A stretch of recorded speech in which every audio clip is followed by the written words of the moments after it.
Greetings. It is I. Where is it? Where's the button? There's the button. Okay. It's finally time to play the new Archon Quest chapter. Oh god, I can't reach my shit. Oh, hold on. I should probably let TikTok know that I'm streaming, right?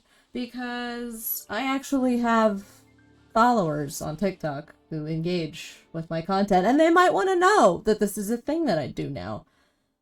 Hold on. Let's make a TikTok real quick while live on stream. Don't listen to that music. Hold on. I should have done this before I actually clicked go live, but you know, I didn't think about that. Here in the flesh. Okay, Ito. If you're seeing this self-destructing video, I'm live on Twitch right now playing the new Archon Quest in Genshin. Look, here's my man. Here's my streams. There's a lot happening. Okay, go twitch.tv/shabnomnom. All right, bye. If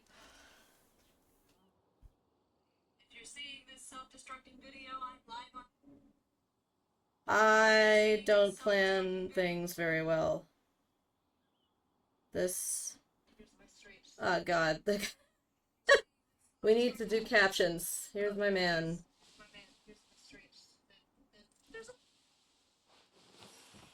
This is really professional.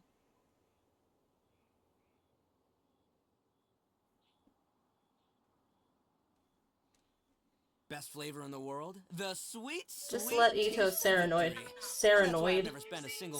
you with his nonsense. I want them all fair and square. That's right. There's a lot happening. Okay, go boom. Okay, boom, posted.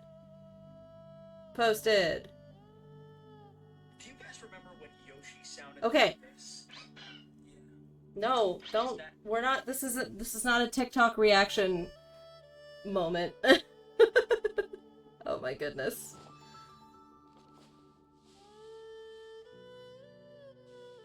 I don't know what I'm doing.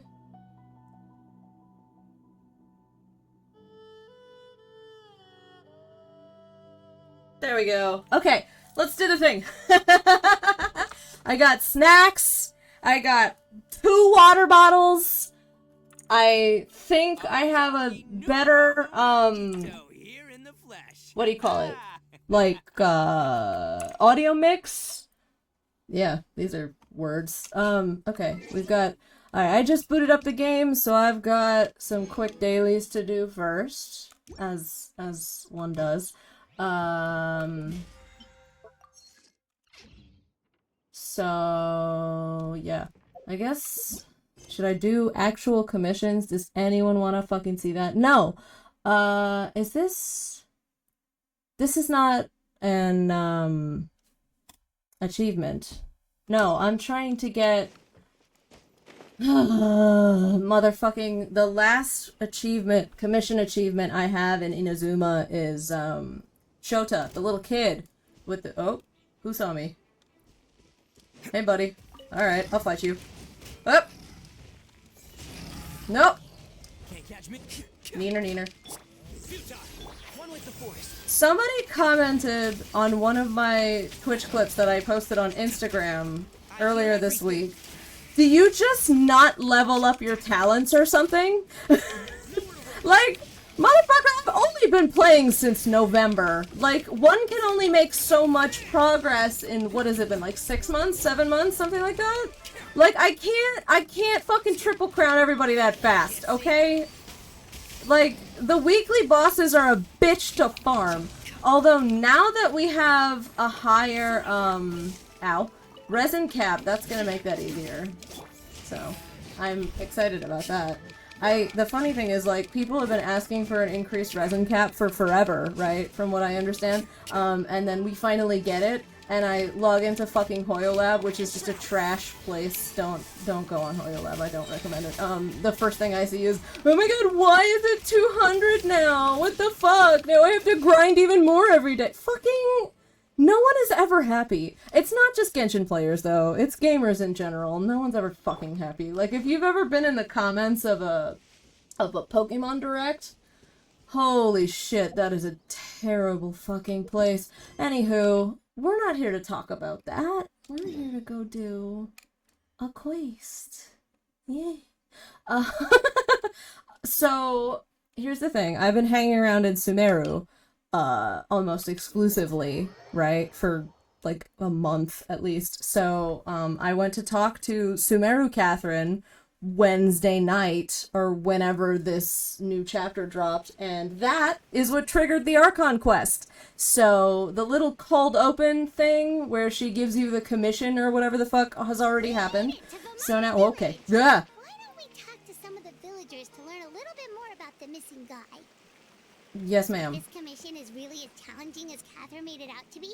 We're gonna need to carry out a very detailed investigation. Yes, ma'am. Roger Paimon. I'm so excited to have a new Archon quest chapter! I do business in this area. Oh, I gotta autoplay it. We're adventurers. Catherine sent us to look into a commission here in Vermara Village. Does she sound different? I feel like Paimon sounds a little different. That, then. You're not the first, that's for sure. We've certainly made a lot of trouble for you all. To be honest, we aren't holding out much hope. Many adventurers have made their way out here, confident they'd be able to help us, only to leave soon after with nothing to show for their efforts. Well, we're different! Much had it up to here. We're main characters. And the area around the village has practically been overturned in search of clues, but no one has been able to make any headway. So, Don't worry, this bro. person we're looking for, what's his name? Where did he live? Does he have any relatives? I don't know. I really have no clue. I Great. couldn't tell you. This is helpful. Okay, guess you are really sick of answering questions. I'm sorry. I didn't mean to sound short with you. I was actually just giving you my answer to your questions. I know Is there it may anything seem else you like can tell I don't us? have anything to offer by way of information. You really I don't. promise you, we all have a very strong impression of him. When you live in the same village as someone, you develop a lot of memories together, you know? Sure. We just don't You just know don't his ever face. learn their fucking We name. did at one point, but that information is long gone by now. But what? How many fucking generations has this guy been missing? At least that's what everyone in the village seems to think. We've all exchanged what we know, and that was the only logical conclusion. What, like, fucking Alright. mystical Specific creature was to this that, guy? then, what kind of person was he? I'm going in completely blind, by the way. I don't know. I have been trying to avoid spoilers. I know it's been out for a few days and, like, everyone's already played it. Always willing to lend a helping hand. I chat with him when I didn't have any customers. I even saw him stick out his neck for others on more than one occasion. Very interesting guy, that one. Now that you've started talking about him, you don't seem nearly as down in the dumps as you did before. Seems like he left a pretty good impression on you. But of course, everyone in the village is pretty fond of him. We wouldn't have issued that commission. So fond of him, you don't even know his name! Many young Or men where he like lives, him, or what he so looks genuine like. and pure. To think that he just up and Too pure for this disappeared world. one day. Cinnamon roll. I just hope nothing bad happened. Could he have just moved away? It almost feels like he tried to erase himself from the fucking Ermine soul and didn't quite succeed. And anyway, moving away without He just got rid of his name, but not any of the things he did or some There's no way shit. he would have been able to manage that. Huh. Alright, thanks for the information. We're gonna go ask around some more. Are you gonna put on your Detective Paimon glasses?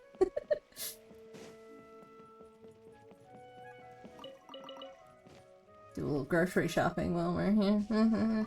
Oh, by the way, if you caught anything from last week's stream, I had one pull left after I signed off after my husband came home, and I pulled Baiju off stream.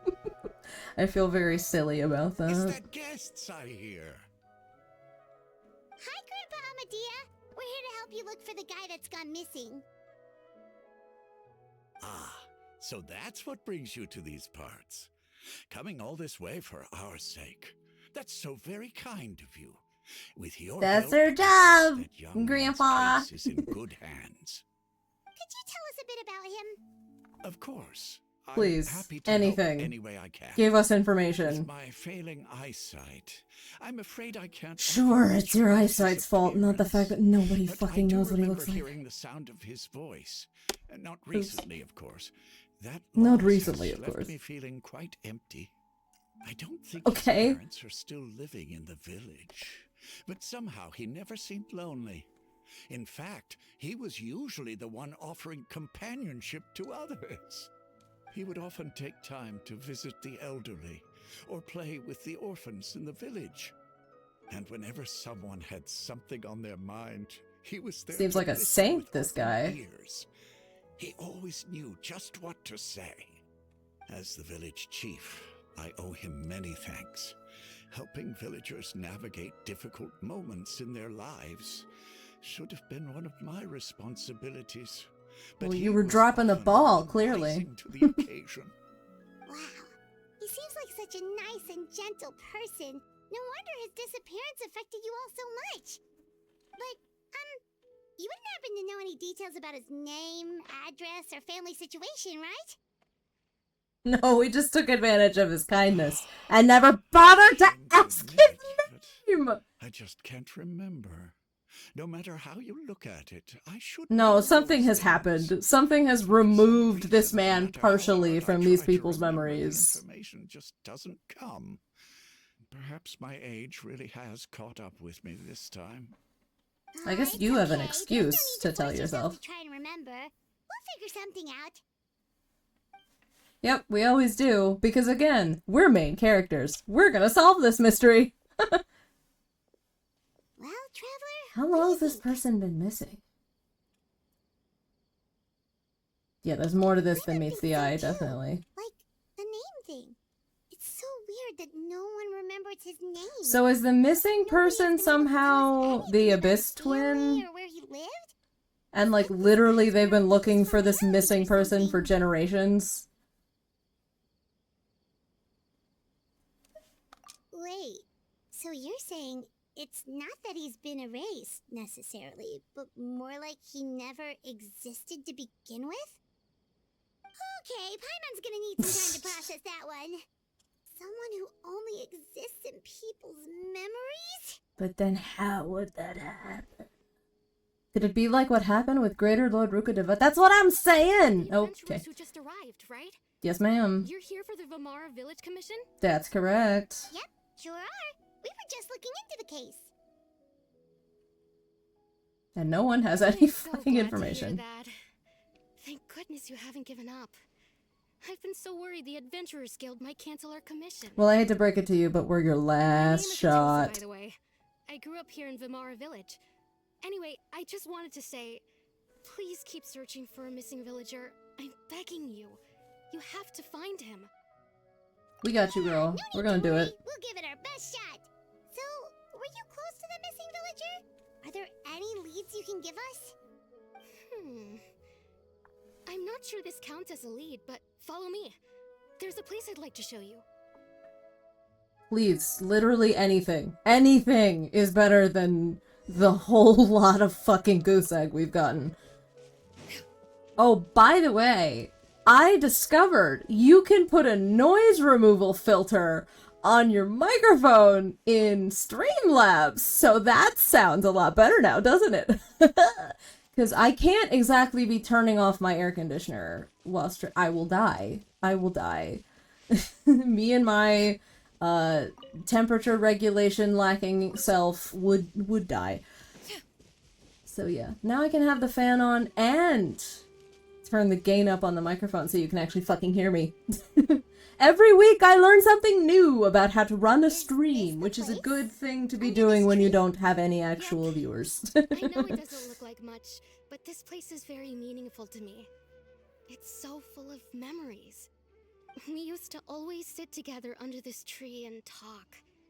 Sometimes we would look up at the clouds in the sky or stop to feel the Whoa, wind against a our cloud skin. is true. It's like a We could watercolor. sit there for hours blob. at a time, never realizing how long it had been. I was actually adopted by the people of Vamara Village. The forest rangers found me in the woods as a child.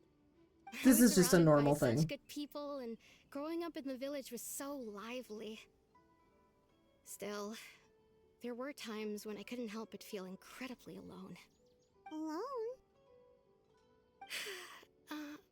How should I put it? When something's bothering you, or when you have good news to share, you always want to talk about it with somebody. But for the longest time, I didn't know who I could talk to, or Aww. if I should say anything at all. Everyone has their own problems to deal with. Even if I might want to confide in others, I don't want to become a burden. Well, don't say that's what family's for. Way to fucking rub it in. Really? You know exactly how I feel? I used to have, there's so much text in this tiny little, I used to have someone like that, a family member I could talk to no matter what, but now I have a lot of friends who understand me and would be happy to hear me out. Like Paimon! Even though I don't Sounds talk! really nice. I, being the traveler, never fucking says a word. When it comes to our missing villager, well, I guess you could say that to me. He felt like both a family member I could rely Oh, on and it's like a friend who memory really of understands. them that we're seeing No up in the matter tree. what It's came so my way, tiny, I was like, is that a always bug? told What him. the fuck? He was so thoughtful and pure and patient too. Pure cinnamon roll! Too good for this Whenever I world! talked That's to him, why. would He always vanished sound because he was just too interested, perfect. As if the things I was describing were just as important to him as they were to me. Ever since he disappeared, there's been so much I wanted to tell him. Seems like a really great guy. No, What no, terrible, none of those terrible things secret are we matters going to now. reveal during the course of this I chapter? just really want to see him again. Wow. You two must have been really close. Did he ever tell you anything about himself? Like his name, maybe? He mostly just talked about interesting things he saw around the village. He'd share a lot of his own wild ideas as well. Oh, right! I did ask him about his parents once. But all he said was, they're not here anymore. Okay. I didn't know whether that meant they had left the village or passed away, and I didn't want to pry. Still not much to go off of. Look at me. Talking your ear off and still nothing to show for it. I'm sorry I wasn't more help. I'm sure you The did. last time I talked this much in one go was when we were still together. Come to think of it, every time we talked, it always seemed to be around dusk. Just Interesting. like right now. Time always passed by really slowly. Even when it felt like we'd been talking for hours, the sun would still be at the same position in the sky. Well, time Interesting. always seems to pass slower when you're relaxed, right? What's wrong, Traveler? It was always the same time of day, and time never... Yeah, that's real suspicious. This is definitely not a regular missing persons case. What Atosa just told us about the time they could be the key to unraveling this whole mystery. Hello. Hey, look at those hilly trails over there. Doesn't it seem like they're acting a little strange? I don't know, does it? D-Look, what are you doing here? The Abyss Order. Could they be the ones Seen behind those all memes this? of the Abyss mages with D-Look and Kaya's faces on them. It looks so cute and cuddly like that. Uh-oh, we've been spotted! Quick, get ready to fight! Oh, okay. I can handle an Abyss mage, Paimon. Relax. Judgment is upon I leveled up Tainari's talents, but just Tainari. Because Cyno and Tainari use the same weekly boss mats. Or the same weekly boss, different mats. But I can only fight that boss once a week! So, Tainari's my priority right now. Oh, there's more. Oh, there's more of them! Can't see. Goody. And I don't have a Hydro. Oh god! Cyno, what the fuck happened? Wasn't paying attention. Let's have Ito do some stuff. Can't catch me. Oh, I didn't break your shield yet. Well, we can't have that. Rude. Yeah, I know. Burning is pyro damage. Whatever. A reaction's a reaction. It's not like they're immune, they just have increased res, but it's fine. It's not like it's doing no damage.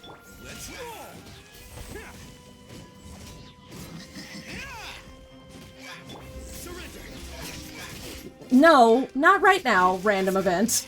Little busy. Nowhere to run. Thank you so much. I wasn't expecting monsters to show up. If you hadn't been here, I'm not sure what I would have done. It was no trouble. Don't even think about that. That's not healthy to be thinking about that. What the question we should be asking now is, what is the Abyss Order doing around here? That is a very good question. Now that I think about it, the hilly trolls around Vimara village have been a lot more active lately. They seem agitated and would often attack anything in sight.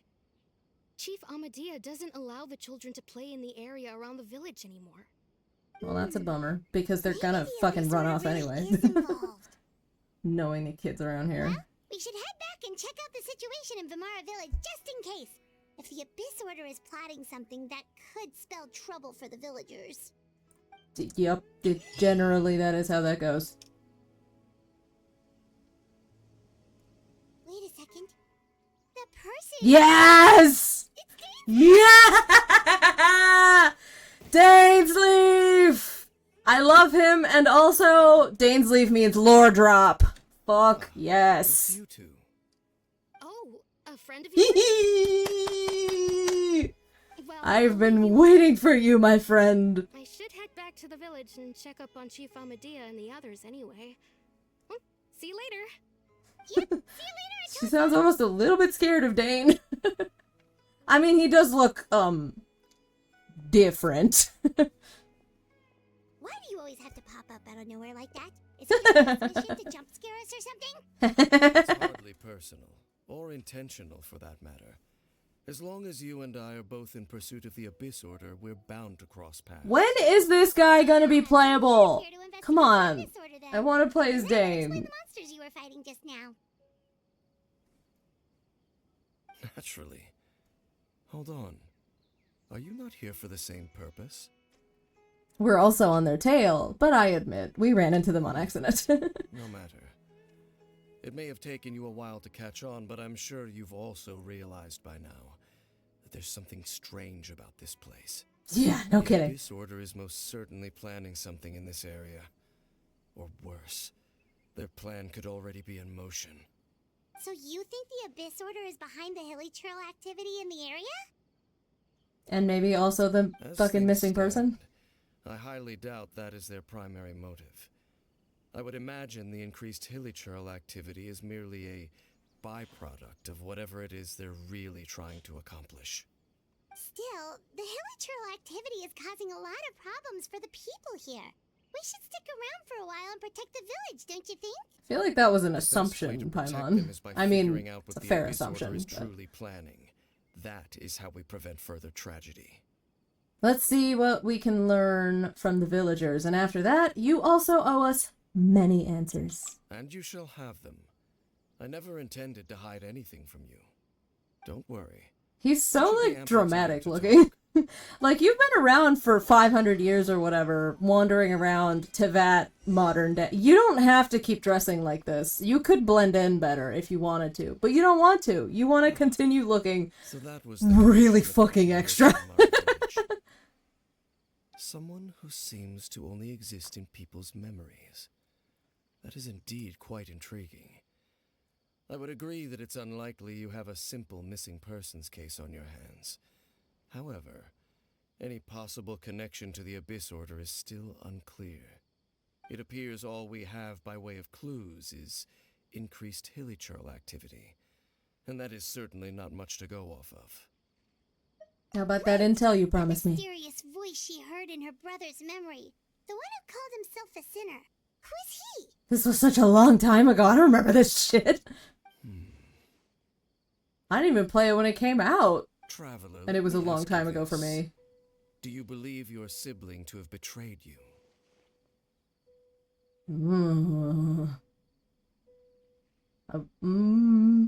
I want to have faith in him.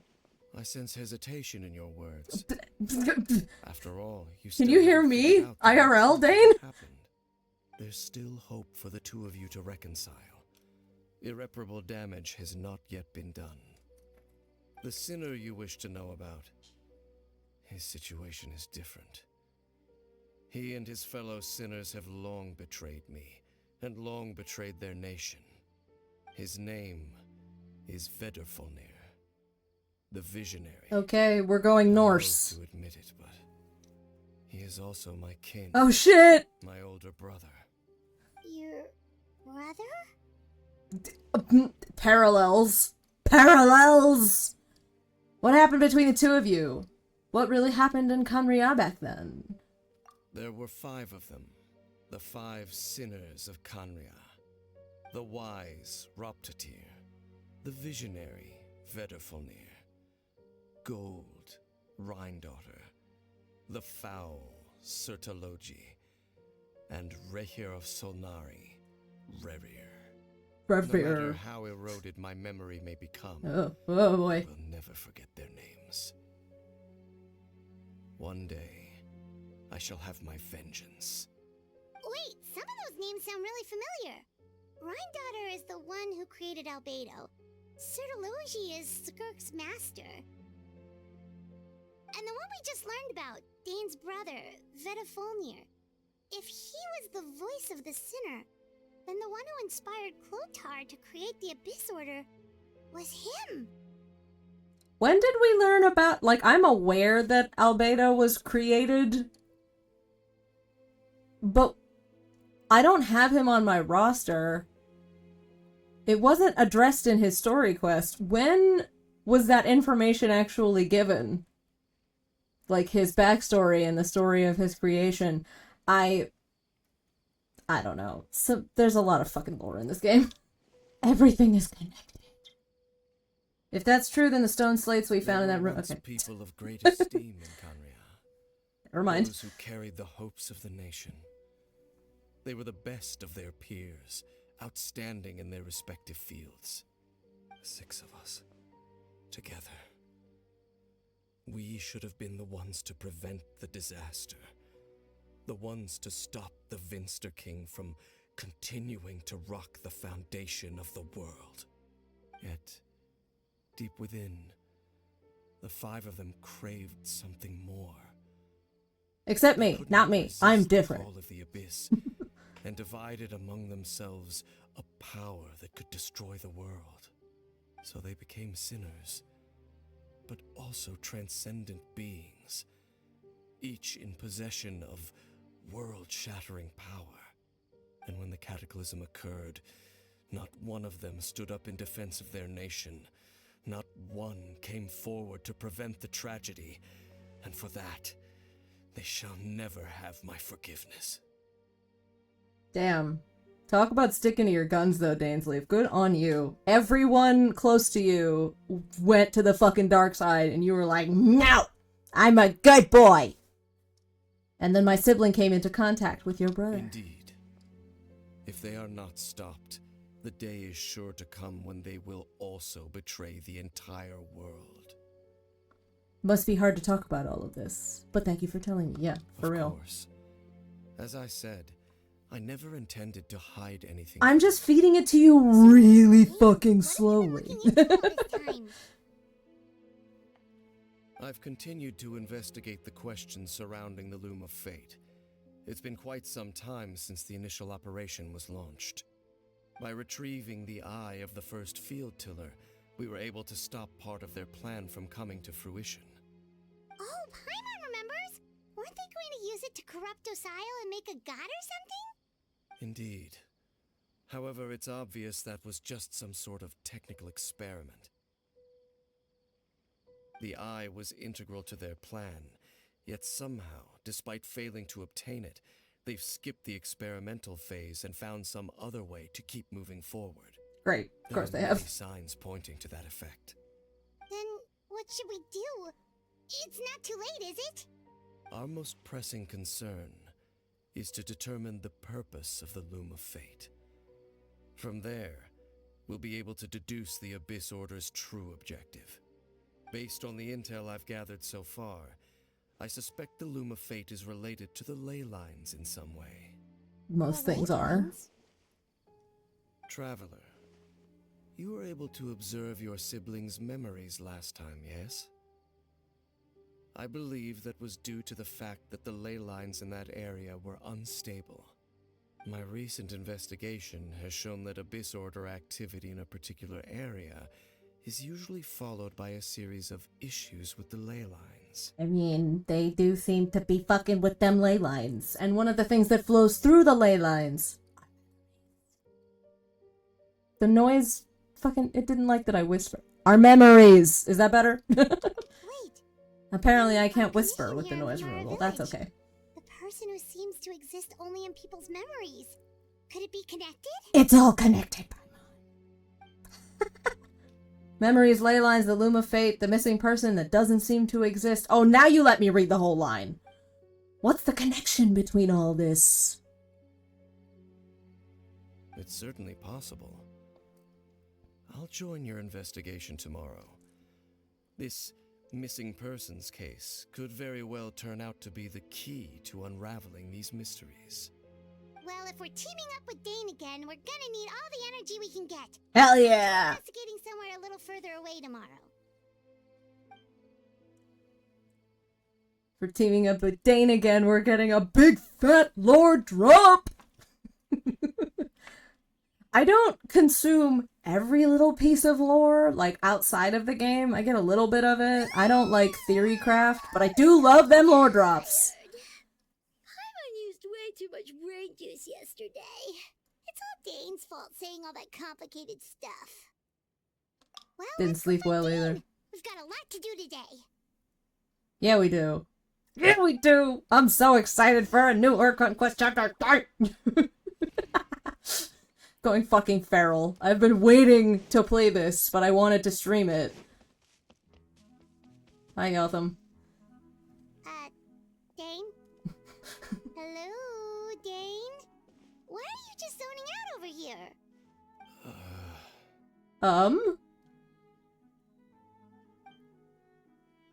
This adorable, cheerful music.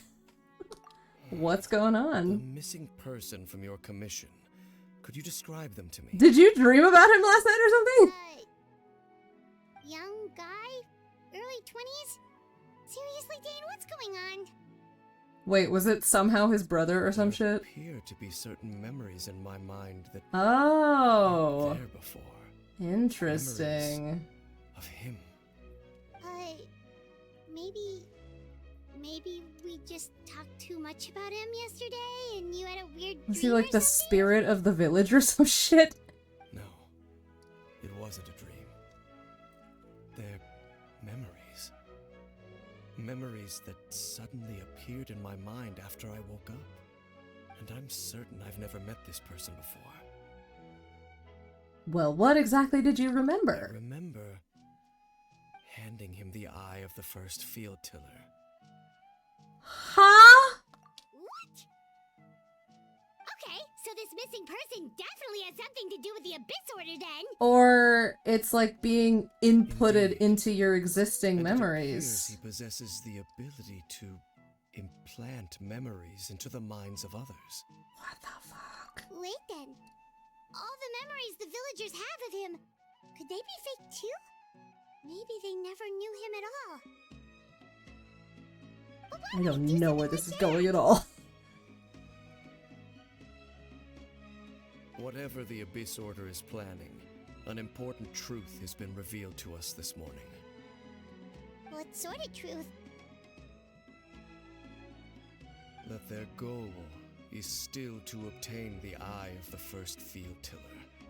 They haven't stopped searching for it. I am the only person who knows its location. Perhaps implanting that particular memory was an attempt to interfere with my mind in some way. Is the eye still safe? What if that memory is Your real? concerns are not entirely unfounded. I don't believe the Abyss Order is capable of altering reality like that just yet. However, considering their single-minded pursuit of the Eye, I would say an equal level of caution is in order on our part. Come with me. So some We like must check whether the Eye is still in our possession. occlumency shit. Oh, so you're going to take us to where you hid it? And now 2 more people will know where it is, which seems risky right now. What if someone follows us? If we go straight there and someone's on our tail, aren't we just exposing the Eye's location? Maybe that's the reason the Abyss Order implanted that memory in the first place, to force Dane to confirm the Eye's location. You thinking what I'm thinking? Given what I know of him, though, I'm sure Dane has already thought of that possibility. It seems like he might already have a plan. Lead the way. Of course. Where are we going? The place where it's 866. Not walking there. Oh, it's near the chasm. Funsies. Good a place as any. Lots of weird shits around the chasm. So, is that a... No, it's just a fire. I thought it was, a spin crystal.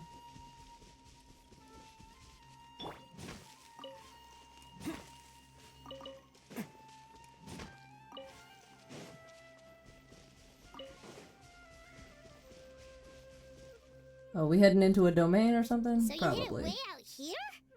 Yeah, Not we easy are. place Look at to that. discover, that's for sure. Look at that fog of war looking Well, shit. Let's go check to see if it's safe.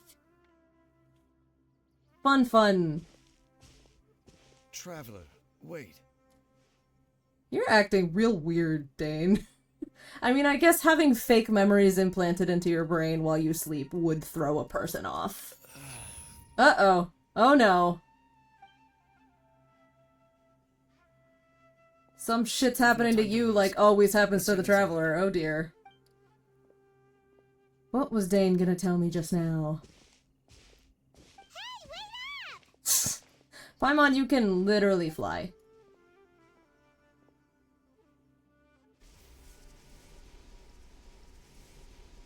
Yeah. Okay. Fucking magical power. Whatever that was. Yeah. Place of revelations. Dane brings you where... Let me try that again. Dane brings you to where he hid the eye before. As you continue onward, the answers will soon be revealed. But when you step within, there seems to be something strange going on with Dane. Should I bother putting a pyro on my team? I mean, I can, I guess. Yeah. Whenever I ignore the recommended element, that's when I actually need it. Because usually you don't actually fucking need it.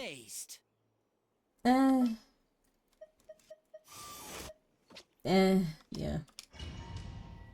Don't really need to be flying around inside a domain. That's normally not how it works. You can't even climb shit in the domains, right? Unless this is different. No, you can't. You can't climb shit in domains anyway. Not a lot of vertical movement. Oh, for fuck's sake. I mean, they wouldn't have made it impossible. I'm just really fucking dependent on Xianyun. I barely even trust that I'll make jumps without her now. Because I always have her leading my team.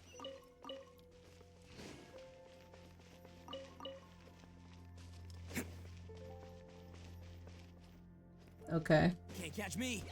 Mushrooms. And shroud. There's probably not going to be any drops in here, so I'm not going to bother. And if there are drops, then sucks for me. Yeah, no drops. Of course there's no drops.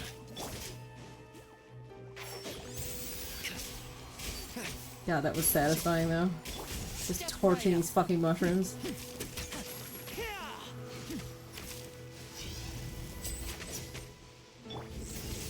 Yeah, that's right. Pyro and Electro.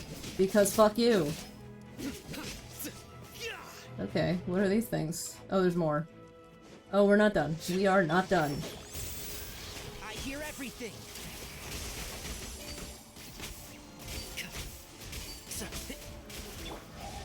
want some of this?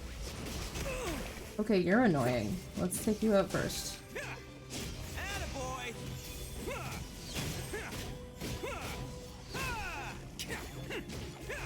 Now. Denied. Can't catch me. It appears the mechanisms here have changed over time. You can access the upper floor through the side door. Huh. Perhaps you should try reactivating the mechanism over there. This looks suspicious. I'm sure we'll come back to it. This stuff looks like enconomia. I went down into the chasm. I went down into the chasm for the first time in a while after doing oh. Duh. I have a bad habit of not seeing what the fuck is right in front of me. I went down into the chasm to, like, explore some more for the first time in a long time after finishing, basically, the main stuff in Enkanomiya, and was like, this all looks and sounds very familiar. A chest! Any other goodies in here?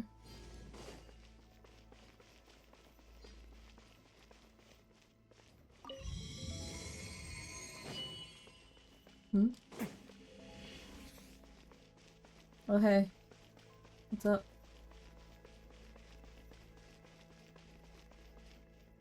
Oh, we gonna fight you? Okay. God, these guys take so long to wake up. Come on! There you go. Can't see? Through me, justice is served. Is Sino, like, the best in the meta? No. But Tainari's really good. Sino and Tainari react well together. And they're married, and I want them to be together on my team.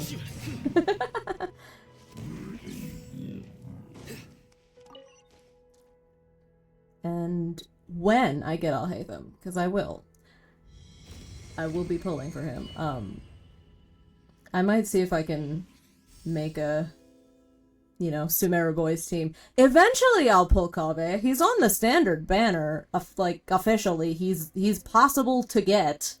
They just didn't put him as a 4-star on Alhaitham's banner, which is stupid.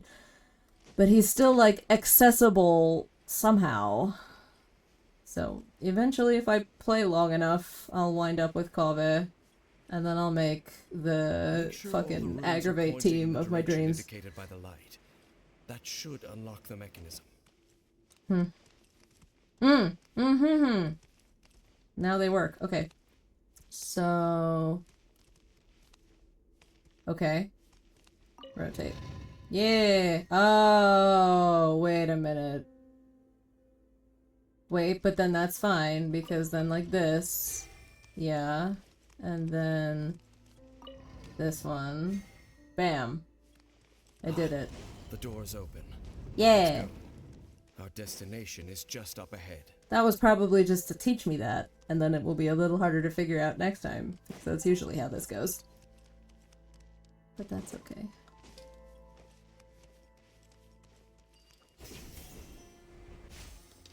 Gosh, I sure do love Spider-Manning around Sumeru. It's pretty great. Listen, I gotta check for stuff, alright? Always check for stuff. If the treasure hunting I've been doing over the last few days is any indication, there's always stuff. Just hiding in fucking plain sight.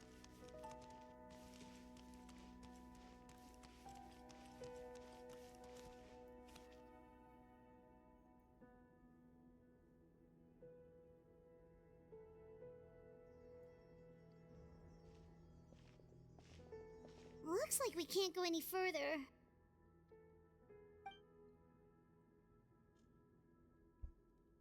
Be on your guard. I sense the presence of the abyss. Aren't they basically everywhere? Oh no. Oh, hello. Oh boy. It's the Abyss Order! They're here! Shocker. I can't believe this turn of events. Oh, that's why you said I should have a pyro. Ow, ow. Let's get this show on the road. It always makes me sad when Lily gets a heavy hit and he's like, stay calm, stay calm. Like, I'm sorry I did that to you. There we go. Burning. Burning is good. Let's nip that in the bud. And voila!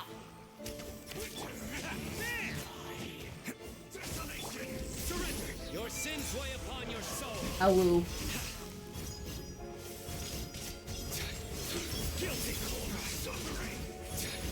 God fucking...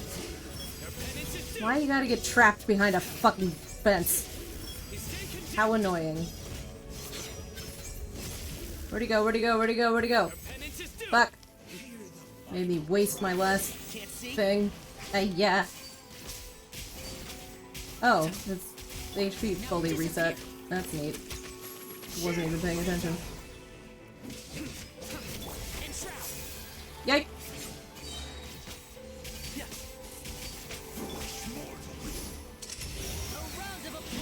Set him on fire.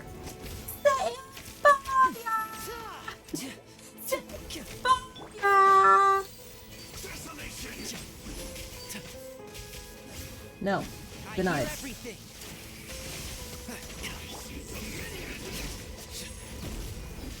Still denied. God, with your fucking shield. Balls. Right in the face. Fuck you. Yike! Oh god. Oh god. Oh Jesus. Oh god.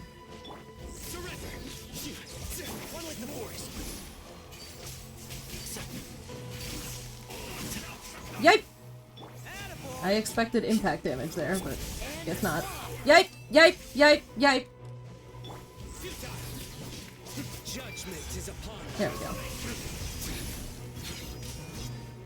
No. No. No! Eh. Stop trying to run away! Fucking glowy ass coward. Eh. Yipe!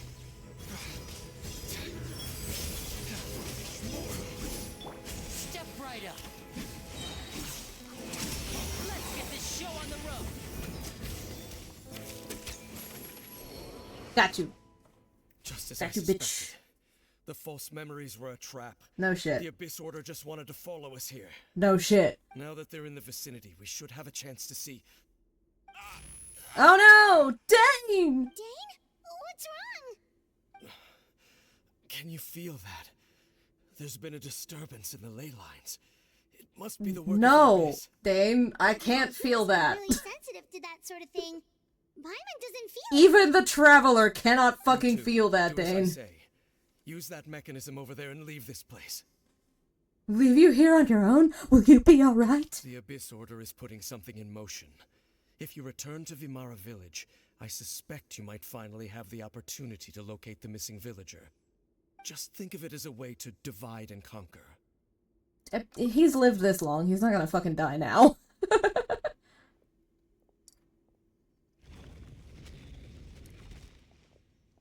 If Dane dies, who's gonna do the lore drops? The story's not over yet. Something still feels off. What am I missing?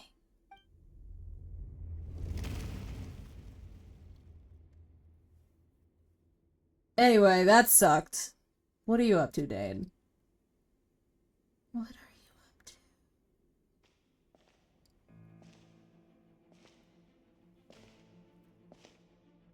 Oh, are we following Dane instead of the Traveler right now?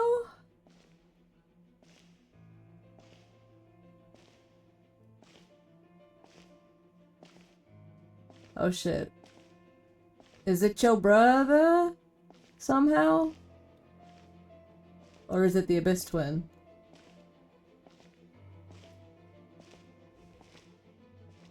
Oh, hi! Oh, hi, I Ether! knew going along with your trap would be the only way to meet with you face to face. Oh, I see. He sent us away so that we wouldn't have to confront him again. You risked your safety, and that of the Eye. That's quite the gamble, Dainsleif. But I believe that I am the one walking into a trap laid by the Twilight Sword. So you came here all on your own? What about those followers of yours? When the Twilight Sword is prepared for battle, any army I could send would only be marching to their doom. better that I face you alone. I know you must have a lot to say, but if it's a conversation you want, you'll have to defeat me first.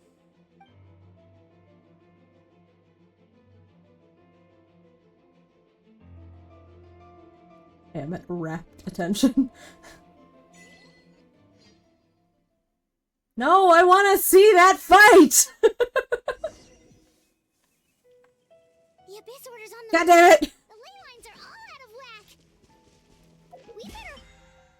Nope, wrong thing. We better hurry was what she was gonna say, but cannot use? Oh, okay. Oh, we're like in a special quest mode or whatever. Look at those hilly trails over there. I was gonna reset my team back to normal, but I guess that doesn't fucking matter anyway. Weren't they acting super agitated just a little while ago? Why are they so calm all of a sudden? Wait, I hear something. In the New World, they bade farewell to the shrouded sun.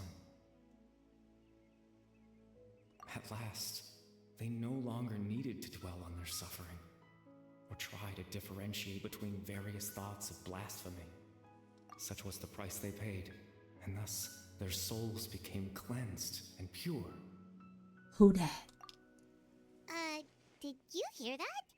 What was that sound just now? You actually heard something that I heard in my head? That's a new one. It sounded so gentle. Could that voice be comforting the hilly trails in some way? Is this missing person we're looking for? I bet it Let's is. check if this is happening anywhere else.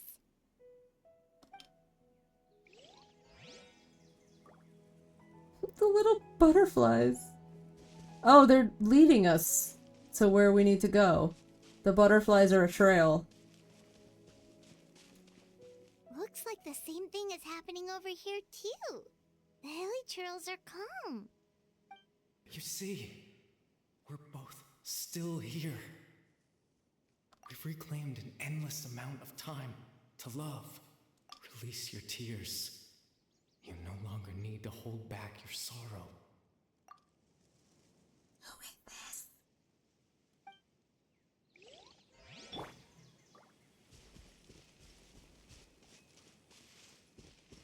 Oh. Yes, butterflies. I go where you lead. Over there. Taking me in a It looks zigzag, like though. they're sleeping.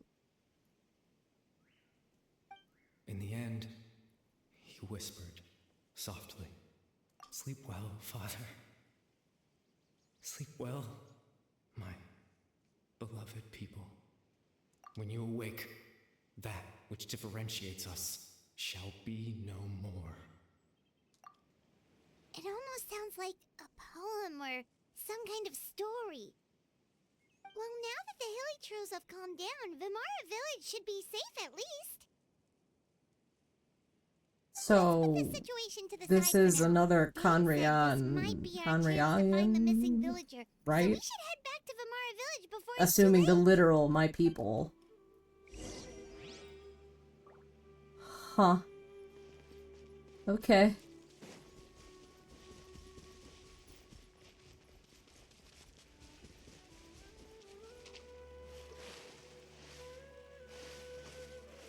I may have gone up the wrong side, but we're committing.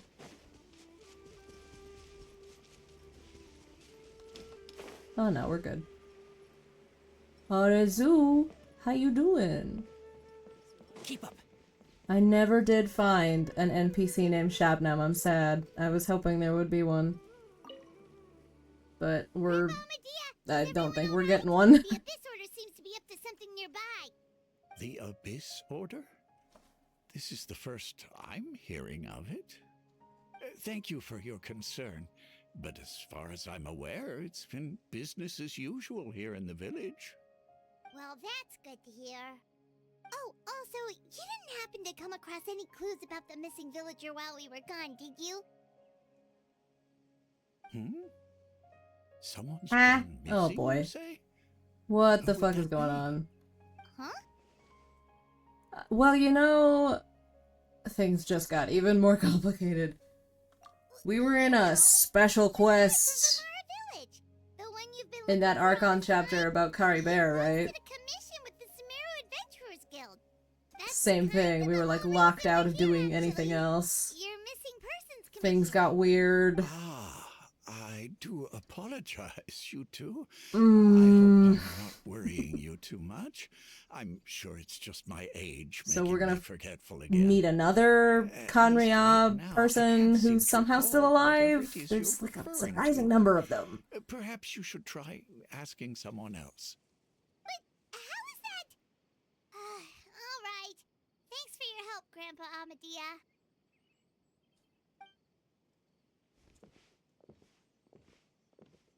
Something's definitely not right. We just talked to Grandpa Amadia about the missing villager. There's no way he could have forgotten all about him just like that. What do you think, Traveler? Could everyone's memories of the missing villager have been erased again? Whoopsies! I just knocked my microphone. It's too early to say. You're right. We should narrow down the possibilities first. Let's go ask someone else then. It's a good thing Paimon and the Traveler still know what's going on. We're not alone this time, too. Because Paimon wasn't with us in the last, weird Archon Quest chapter where everything went wonky. Naboti. Are you just real sweet?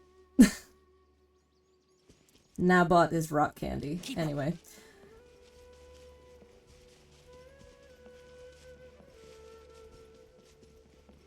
Hi again. Don't mind me, I'm gonna have a little snack while he talks. Who? Just as expected. That guy you said a bunch of nice things about earlier? The one you always used to chat with. He's around 20 years old, and you said he was a kind, warm-hearted person? Oh, I know who you're talking about. Really? You remember? No, he doesn't. There aren't many young people who've earned that kind of praise from me. If you're certain that's what I said, then there's only one person who fits the bill. No doubt about it. But why'd you say he's gone missing? Oh, are we in like a memory? A memory of these fake memories when he was still in the village or something? Have you seen him recently? Yeah, I just saw him leave the village. There was someone else with him, too. They couldn't have gone far.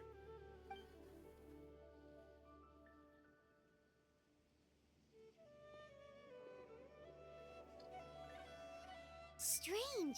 Bayram seems to remember him, and apparently he just saw him? It's like this fucking simulation is filling in as we go. There's nothing wrong with people's memories, but that we've somehow returned to a time before he went missing? That's what I'm saying! I doubt returning to the past would be that simple. Given everything Dane mentioned about disturbances with the ley lines, I'd say it's far more likely some stuff happened. I need to think careful. Oh boy, here we go again. Okay. People have forgotten about the missing Just like person. what happened with Greater Lord Rukkhadevata, no one remembers him because there's been a change in people's memories.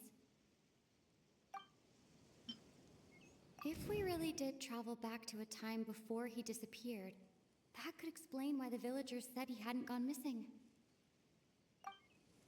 If this person only exists in people's memories, maybe we're in someone's memory right now.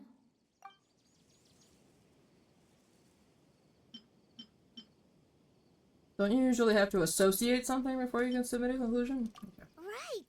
Paimon totally forgot about the ley line disturbances. We're in someone else's memory.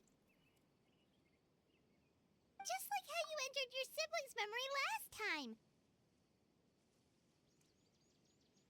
That would also explain why we seem to be at a time before he went missing. So I guess he hasn't been missing for generations. Because it's all the same villagers. Whose memory are we in? Right. If he's someone who only exists in people's memories, then we're finally on the same turf. But didn't Bayron just say that he saw him leave the village with someone? Where should we go look for him? Probably Who knows Atasa how is long a this ley line key to disturbance is this. gonna last. We might not have that much time, and we don't even know whose memory this is. Good idea. That'll help us narrow things down. We pretty much figured figured out that the missing villager has the ability to... Implant memories into the minds of others. That! Could we try to figure out more about him using what we know of his ability? Like, does it maybe leave a trace that would somehow give him away? Implanting memories into the minds of others must be an imperfect process. There's no way the new memories could perfectly blend in with the old ones. There has to be some kind of tell. Okay. All the memories seem to be set in or near Vimara village. But I'm still not sure if they're restricted to this location. If time was allowed to pass within the false memories, there's a higher chance they might conflict with someone's original recollection. That would make it much harder to avoid suspicion. There's a difference between memories that arise from lived experiences and those that are implanted into the mind. Perhaps it has something to do with time. These all seem like weaknesses.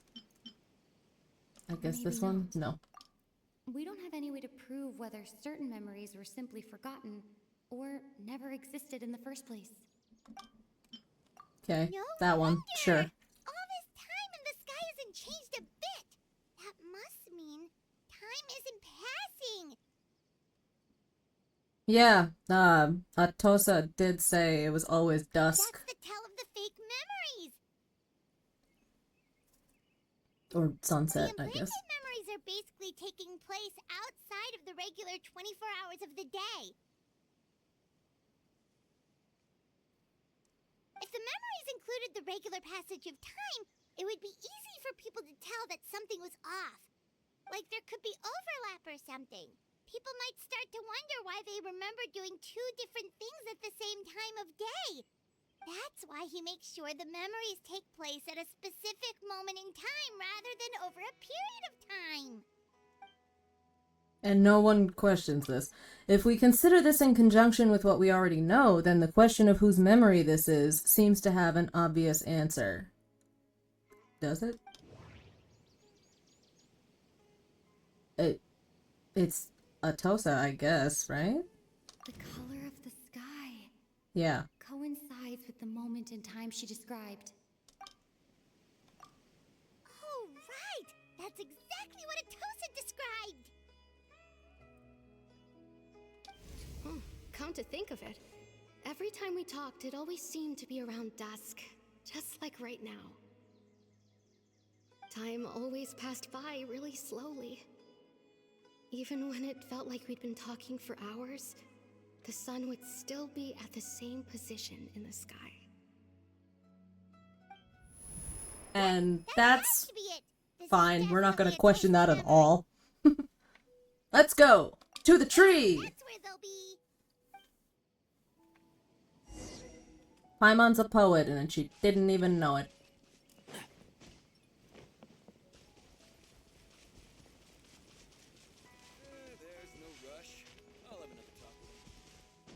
There's no rush as I sprint past him.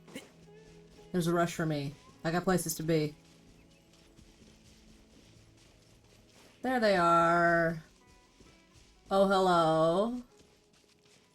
Oh, hello. Question mark, question mark, question mark You is see, here. Granny Jahiet was a mercenary when she was younger. She just talks like that out of habit. I want to know the rest of this story.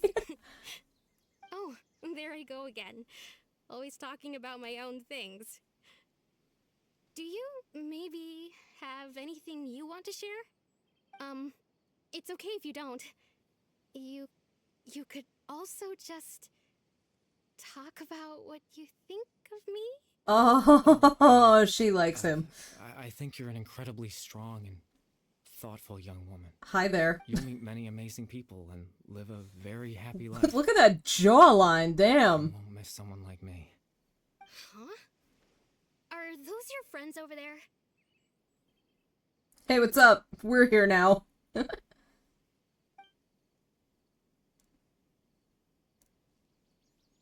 Well, he's obviously Kanrian, and he's got the eyes. He also is dressed like the... I don't remember that guy's name, but the one in the last chapter. We finally found him, but why does he look kind of familiar? Oh, right. This version of Atosa hasn't met us yet. Friends? I guess you could say that.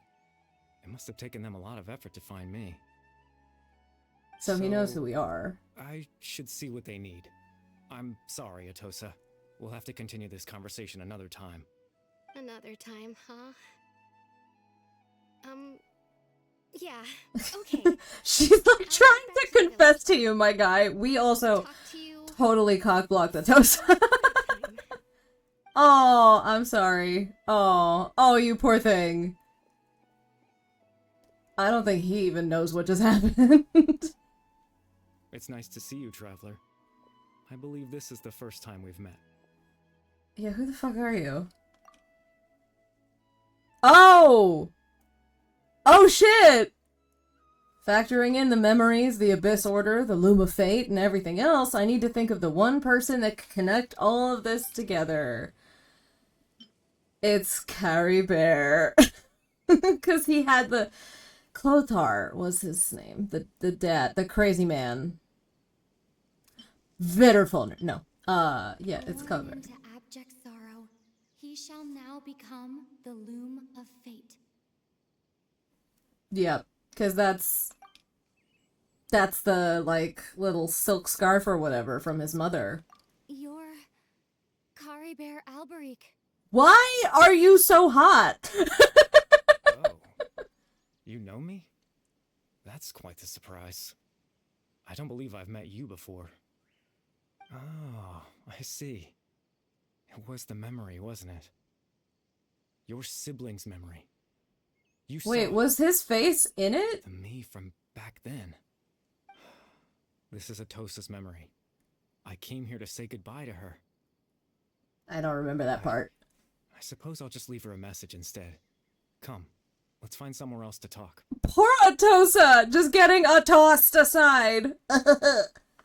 Let's find a place to park. Abba?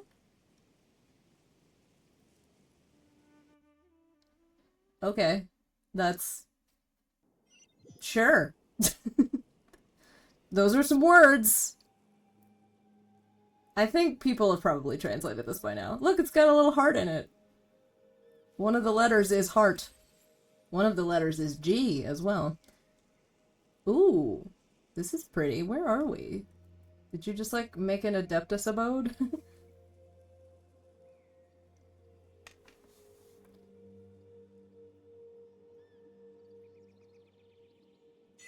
Oh, okay. You kinda did. You kinda made an adeptal abode. How'd you fucking manage it? This place is so fucking pretty. What the hell? These, like, one-time domains and shit, they're always too good, and I'm sad that we'll never fucking see them again. Like, look at this place! What the hell? This is gorgeous! Man, Carrie Bear sure does love butterflies.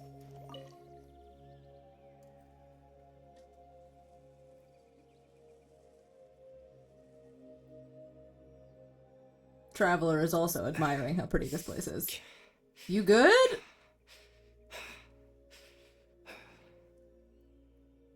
Okay. I suppose you could call it the realm of my consciousness. I'm someone who no longer exists in the real world, after all. As you well know. It's nothing. I still have enough strength to play the part of a good host. I've always hoped that I'd get the chance to talk to you like this, and now, the time has finally arrived. This is a rare opportunity for me as well. I should try to learn as much information from Carrie Bear as I can. Yeah, what the fuck happened here? Extreme sorrow and pain. Hope and regret coursing through your veins. And a degree of abyssal power that defies comprehension. Father told me that once I possessed all those elements, I would become the Loom of Fate. But Become the Avatar. despite Wait, no. his intentions for me, I never truly became the Loom of Fate. I was merely used as a means for its construction. In truth, I died the moment I set everything in motion. That was The very person dramatic. you see before you now is nothing but a remnant of consciousness left over within the loom of fate. Kari Bear is dead. That's why he no longer exists outside of people's memories. As for your question, the loom of fate is a device capable of weaving ley lines. In its primitive form, it can only be used to create and implant memories. But as more of it is completed, its power becomes stronger and stronger, until finally, it has the power to weave real ley lines of its own. Once fully completed, the moment it gains the power to weave ley lines, it loses the lower level ability to influence memories. Huh. But it also becomes a tool that can change the entire world. So, like,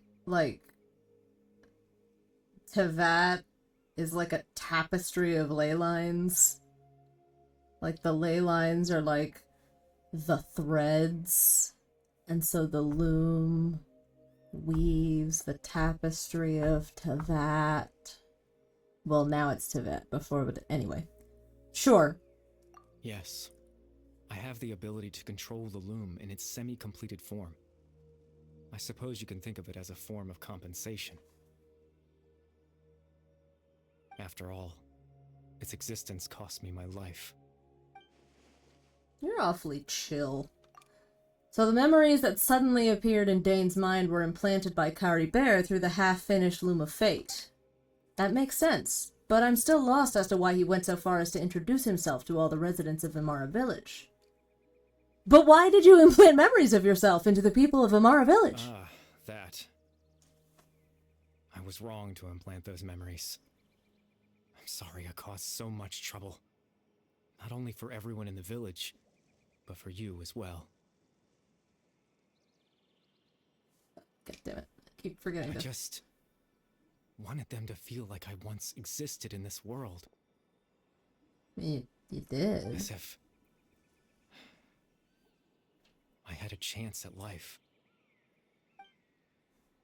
So that's why I never would have guessed. Nothing evil or untoward here.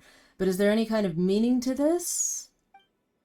Does only existing in people's memories really count as living? He didn't say actually living. Thinking, like he had the do chance something to so live. Meaningless. I don't know, man. Man's been through a lot, okay? We all cope in unhealthy ways sometimes. But I just couldn't accept it. I had to know what it would be like if I had my own life. What kind of person I would be. What other people would think of me. And so you made yourself hot and incredibly kind and memorable. Chief Amadia, Baram, Granny Jahiyat, Atosa. What would it be Oh, they like were if I could live dolls. alongside them? No cataclysm, no curse. Just a quiet life in a peaceful village. This poor guy. I was curious, so I selfishly tried to have my own life. Even if that meant piecing together the version of myself that could have been. One memory at a time. I know it sounds stupid. This is a wild After all, storyline. My life ended a long time ago. Any chance at living was stripped away from me when I was 8 years old. My consciousness left to mature in an illusory world of nothingness. Even the form you see before you was nothing but an invention based on my father's appearance. An imagined version of what I would look like if I had the chance to grow up. Was your mom, like, ridiculously beautiful or something? Because your dad... That's not your dad's face. In the end, this all stems from the tragedy that occurred in Kanria back then, like everything else. You know, everyone's looking for you. I know. But there's nothing I can do to make them find me. If I could exist in the real world, I would return without a second thought and surprise them with the suddenness of it all. But, well, that's not possible for me. As I understand it, Even though you only appeared in their memories, your existence was a great comfort to them. They all believe you once lived among them. I know.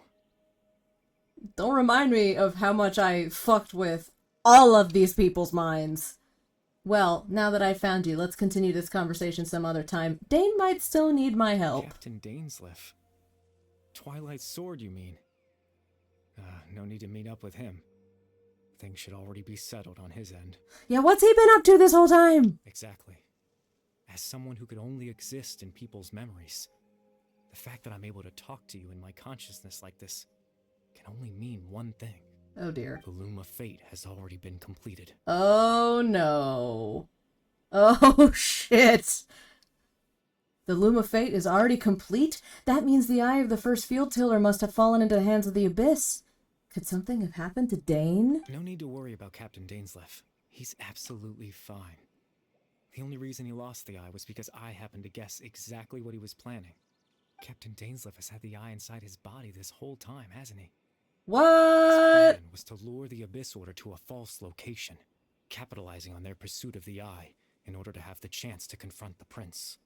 He would then hand the eye to you and tell you to take it away from that location. That way, Captain Dainsleif could accomplish his own goal and ensure the safety of the eye all at once. A very thorough plan. Oh, that's what he was gonna tell you. That's right, because in his mind, he had given it to you already. Oh shit, so you are not such a lovely guy in the... Yeah, he gave Dane a false memory. Oh my god. Before you two entered that false location. That was that... the Flash. Traveler, wait. And you didn't question it, Dane? Knowing that false memories are a thing that happen here? We've no time to lose. Let's head inside. You motherfucker. So when Dane froze up back then, it was because a false memory was being implanted in his mind. No wonder. That was when I implanted the memory of him handing you the eye. Given the tense situation at that time, Captain Dainsleif failed to notice anything out of the ordinary, and took that memory to be real. I don't buy that. I don't buy that he just took it and didn't question it at all. I don't buy it. We had to retrieve the eye. Dane doesn't seem the type. He's so hyper-vigilant. Anyway, plot had to happen, I guess. So Dane had the eye this whole time until the Abyss Order took it away. I'm not sure there's anything we could have done. Now that the Loom of Fate is complete, what are you planning on doing with it? I promise I'm not trying to conceal anything from you. Ah! I truly have no idea what the prince is planning. Tevat's ley line system is deeply entrenched in the planet. Creating new ley lines can neither replace nor extend the ones that already exist. In the face of everything they could be planning, I fear I'm too insignificant to even get a glimpse of the bigger picture. In any case, I had my own use for the Loom of Fate, and my goal, at least, has been achieved. Oh yeah, great. Cool. You remember my father, don't you? Clotar Alberic. I believe you saw him in your sibling's memory. After he used the power of the Abyss to restore consciousness to my hilichurl form, I suffered from an indescribable level of mental anguish. To comfort me, my father told me a story, that this was a fairy tale world where I had to take on the form of a little monster. That story managed to dispel my fears. Yeah, well, I guess he does look a bit like his dad. Even if just for a moment. Without the wrinkles and shit. Was simple. To use the Loom of Fate in its near-completed form, when its ability to create memories was at its strongest, to implant a specific memory into the minds of the hilichurls. In that memory, I would tell them a story, just like my father did for me. It was a story of fairy tales and love. But more than anything, it was the story of us. Do you mean all the hilly churls? All over Teyvat? Or just the ones around Vamara village, my guy? So the thing that caused the hilly churls to calm down back then was Caribear's story. So that was his goal. That was the only thing he wanted. How fucking noble of you to let the world end with the Loom of Fate, for all we know, just to calm down a handful of hilly churls that I probably will kill in a minute anyway. He had a device as powerful as the Loom of Fate at his disposal, and all he wanted to do with it was to offer the hilly churls a moment of comfort and peace. I can't change the world. Not when I lost the very right to exist within it. Implanting those memories, that was the most worthwhile thing I could offer. It was All very that's left of meaningful my indeed. existence is a wisp of residual consciousness tied to the Loom of Fate. In truth, that trace of my consciousness should have dissipated long ago. My goal was the one thing that allowed me to hold on all this time. But now, the bedtime story is finished. And it's finally time to rest. Oh boy. Fully animated cutscenes are always emotional. Okay. Or cool. This doesn't look like it's gonna be an action sequence.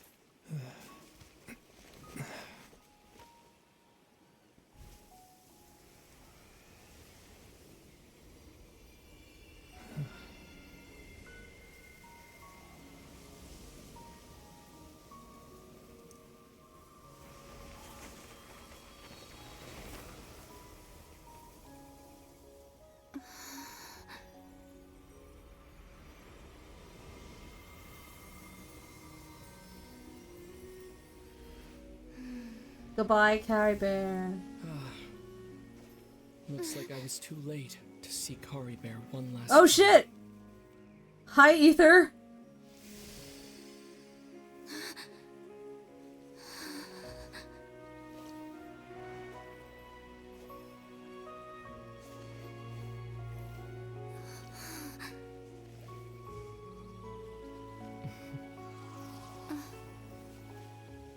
Caribear's consciousness is gone, and this space will soon disappear along with it. Neither of us belongs here. That's why we're not tangible.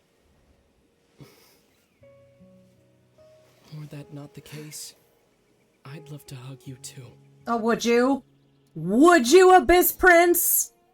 Well, how about a conversation? Oh? Is it okay? The chance to just stop and talk like this is certainly not easy to come by. Wouldn't you agree? Yeah. That battle earlier was tough. The one against Dane, I mean. That we don't get to fucking see. That after everything, he would still hesitate to raise his sword against me. Were it not for that, perhaps I'd still be no match for the Twilight Sword. Even after 500 years. I love her completely neutral expression right now. Like, you could have put a face on her, guys. Anyway, what exactly are you planning? What are you gonna do with the Loom of Fate? The Loom of Fate, huh? I still haven't found a way to utilize it to its full potential. But there's still time. Before the heavenly principles awaken. Yes, for 500 years now, ever since the cataclysm in Conria, there's been no sign of activity. Not long ago, you witnessed the Hydro Archon destroy her divine throne. Yes, such a flagrant disregard for the rules, and still Celestia took no action. I suppose that's proof enough of the heavenly principles situation. However, the heavenly principles will awaken. We just don't know when that will be, or what might trigger it. You could say that. Just look at Caribear. He was so pure and single-minded. The space we now find ourselves is a perfect representation of who he was. Quiet and peaceful, even as a hilly churl. Seeing the terrible sight within the mirror wasn't enough to taint his spirit. he brought comfort to the people of this world, even though he was denied the very right to be a part of it. So ask yourself this. Who was it that deprived him of that right to exist? Of course, that's only one example. My feelings about the heavenly principles are too complicated to explain in just a few words. Okay, well.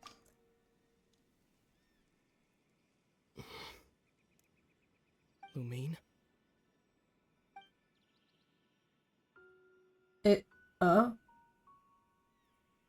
Her actual name. You're the only one in this world who calls me that. There's so much I wanted to ask you. But for some reason, I'm not interested in asking those questions right now. There's just one thing I have to ask. One thing I could never understand. Why? Why can't we continue our journey together? Seem to be on opposite sides of this thing, my girl. At the end of my journey, I arrived at a place known as the Sea of Flowers at the end. Do you remember? A long time ago, when we traveled between worlds together. You told me you wanted to find a place in the universe where that one flower was in full bloom. To have a place like that suddenly appear before me? Well, would you think of that as a coincidence? The one flower being the Intivat, I probably? miss you too, Lumine. But as this war continues to rage, and as I continue to seek that final answer, I don't even know how to face myself sometimes. Let alone my own sister. Oh no. What's going on? The dream is collapsing. This space has lost its tether. I doubt it'll be able to exist much longer. In fact, aside from our ability to physically interact with each other, there's something else you should know about. No! Oh, that's why he was willing to talk to I her. won't be able to remember anything that happened here. Because he knew that was gonna Everything in happen. space will be wiped from existence, including all memory of our reunion. You're only telling me this now? Of course. He wanted you to have the moment.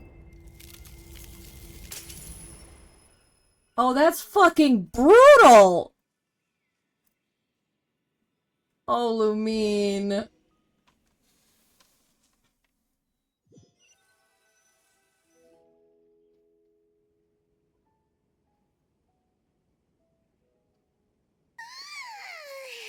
Still so sleepy. Hi, Paimon. Paimon's head feels all fuzzy. Oh, Paimon woke up a little earlier than you, so Paimon will fill you in. The villagers said that they saw us sleeping near the village yesterday. They couldn't wake us up no matter how hard they tried, so they decided to just bring us back here. The fish drying behind her just make me laugh. He was injured. He didn't say anything though. Just made sure that you were all right and left. Kinda seemed like he had a lot on his mind, but that's Dane for ya. Having trouble thinking straight. Yeah, I can imagine. Let's think for a second. We were in that memory, and we saw that guy you called Kari Bear. He was the missing villager that we've been trying to find, right? And after that, Paimon doesn't remember what happened. Kari Bear and I talked for a while. He told me about the Loom of Fate. Really? What a score! I guess our commission is complete then. The missing villager, the person who only existed in people's memories, was Kari Bear all along. But now that he's gone, I'm not sure how to explain things to the villagers. What happened after that? After that, I can't seem to remember. Maybe I'm just tired? I feel like something else happened, but why can't I remember? I'm not sure why, but it almost feels like I lost something. Ah, there you are. Sleep well? Paimon? Ha-ha. You sure seem happy. Did something good happen? Something good? Huh. Wasn't anything good or bad, I'd say. It's just that, well, the village organized another search party yesterday. It didn't feel right to leave all the searching to the adventurers. So there we were, searching away, when suddenly this one guy said it all came back to him. According to him, one day around dusk, he was passing by this one tree outside the village, and he saw our missing villager. There he was, sleeping under that tree all by himself. His parents came a little later to wake him up, and they all left he together. implanted one final Looked like memory. quite a happy family, apparently. And after that, well, we all started to feel like that really is what happened. Kind of strange that we forgot all about it for so long. So that's how Caribert said his goodbyes. That was the last memory he gave them. And we also remembered his name, Caribert. Now, that's not a name you hear every day. Would have been helpful if we remembered it sooner. Sure would, yeah. That is a unique name. Make sure you remember it this I time. hope he's happy wherever he is. And we're all relieved now that we know what happened. Seems like everyone thinks Caribert left the village. That's probably for the best. At least they have some sort of explanation now. Caribert is gone. The loom of fate is now complete, and no one else will try to change the villagers' memories. Paimon wonders how Atosa's doing. Poor Atosa. Go check on her. If she hasn't remembered like everyone else, we can tell her what happened. Paimon didn't see her in the village just now, so she's probably at the tree. Come on, let's go talk to her. You fell in love with a constructed consciousness. Poor Atosa.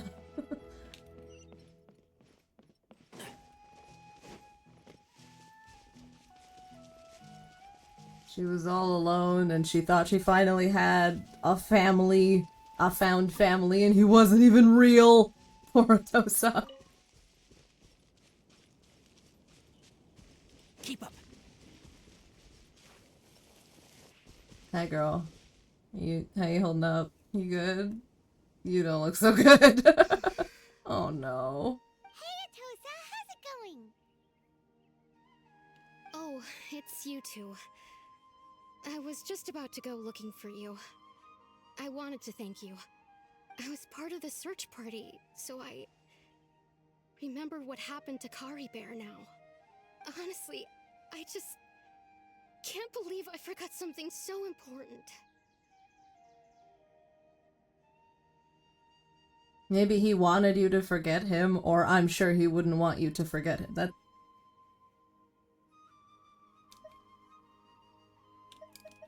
I don't want to make her feel worse, but I feel like both of those would make her feel worse. Whatever. It's funny, but I have this feeling he told me the same thing. I just can't seem to remember when.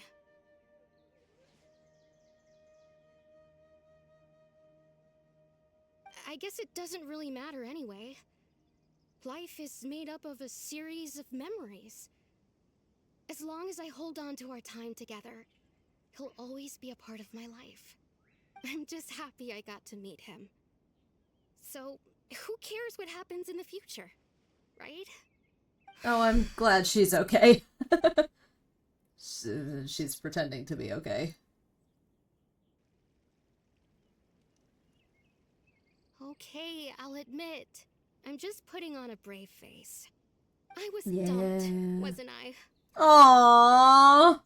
Otherwise, why would he just leave like that without saying goodbye? You have no idea, but don't take it personal. You don't need to comfort me. I'll be okay. It's just like Caribert said. It's the things we overcome that make life more precious.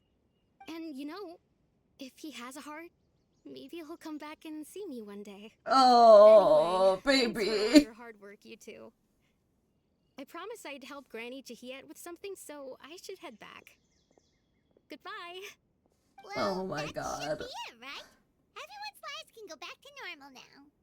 Oh, right. Weren't you about to tell Paimon what happened after your conversation with Caribert? What was it that happened? I can't remember. Huh, feels like there's something in my pocket. A picture? Huh? Where'd that come from? Let Paimon see. What? What the fuck? You must get along with each other, the two of you. How? Reminds me of this is our get along shirt type of vibes. How did a picture happen with a false memory in a group photo from an unknown time indeed? What is that item description? Was it in this folder? Where was it? Where did it end up? Oh, here it is. Group photo from an unknown time. A precious group photo that has surpassed the rules somehow. Yeah, no kidding. Being taken by some unknown person using unknown means in a space that should no longer exist. So we're acknowledging that how in the motherfuck did that happen? Well, anyway. Sure. We got a picture together with Caribert as he was disappearing, even though he disappeared before the Abyss Twin showed up. You know what? Whatever. It doesn't matter. It doesn't matter. There we go. It wasn't quite the level of lore drop some of these have been, but it was a lore drop all the same, and Lumine doesn't remember any of it. Okay. There's that. We've done it. Let's go get some commission rewards. I gotta spend some resin today too. Don't be afraid to make mistakes. It's all part of the learning process. Thanks, Tainari. Ad Good Astra advice. Abyssosk. Thank you for Ad Astra.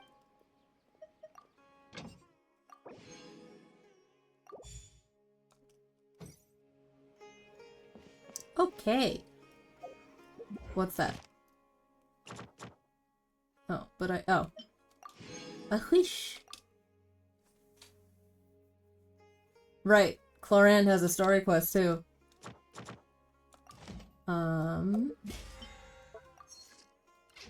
Should we take a break and spend some resin, or should we do Clorinde's story quest?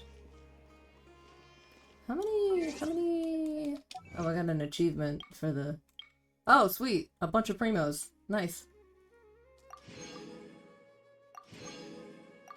I want to see the fight between Dainsleif and the Abyss Twin. I wish we could have seen that in cutscene form. That would have been pretty cool. The value of knowledge cannot simply be quantified in monetary. Okay. Also, something just occurred to me. I'm supposed to have my UID visible because I'm... How do you do that, though? Because I'm taking part in the streaming event, and one of the rules is that your UID has to be visible, but I don't know how to do that.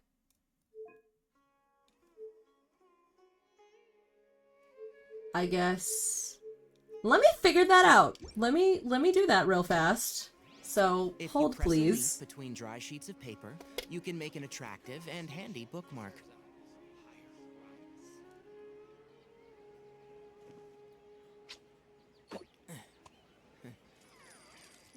Are we good?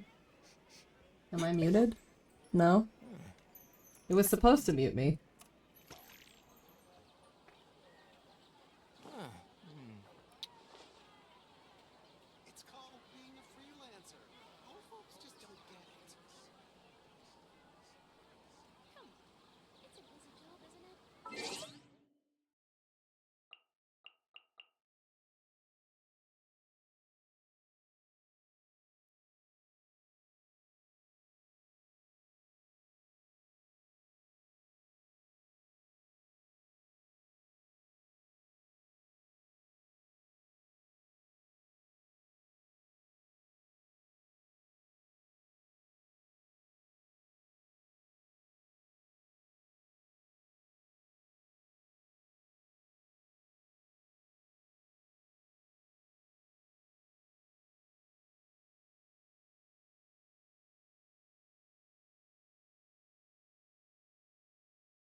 So allegedly it's there, but I don't see it.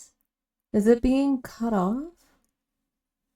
We're gonna do some technical business right now. Just gonna... Oh, you know what? I bet it's being cut off by my overlay. No, it's not. It's not there. It's not there. Huh. Weird. Because I see something that looks like it's where the UID should be, but there's nothing there. Huh. Well, I hope I don't get disqualified because of that. Because it's just not, it doesn't appear. How odd.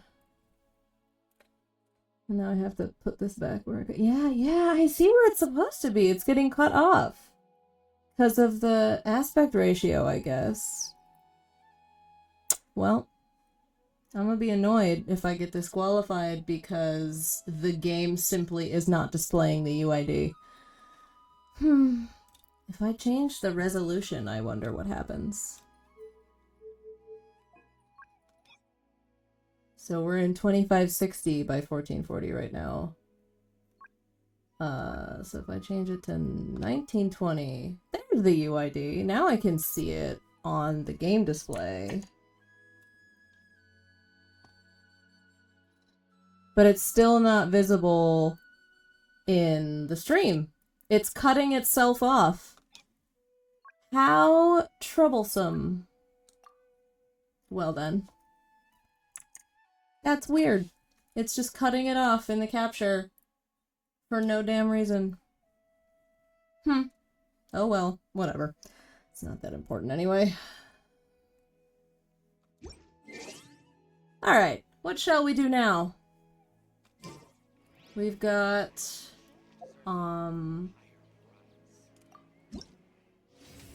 this. We've got this. We could do that or the story quest, or I could spend some resin.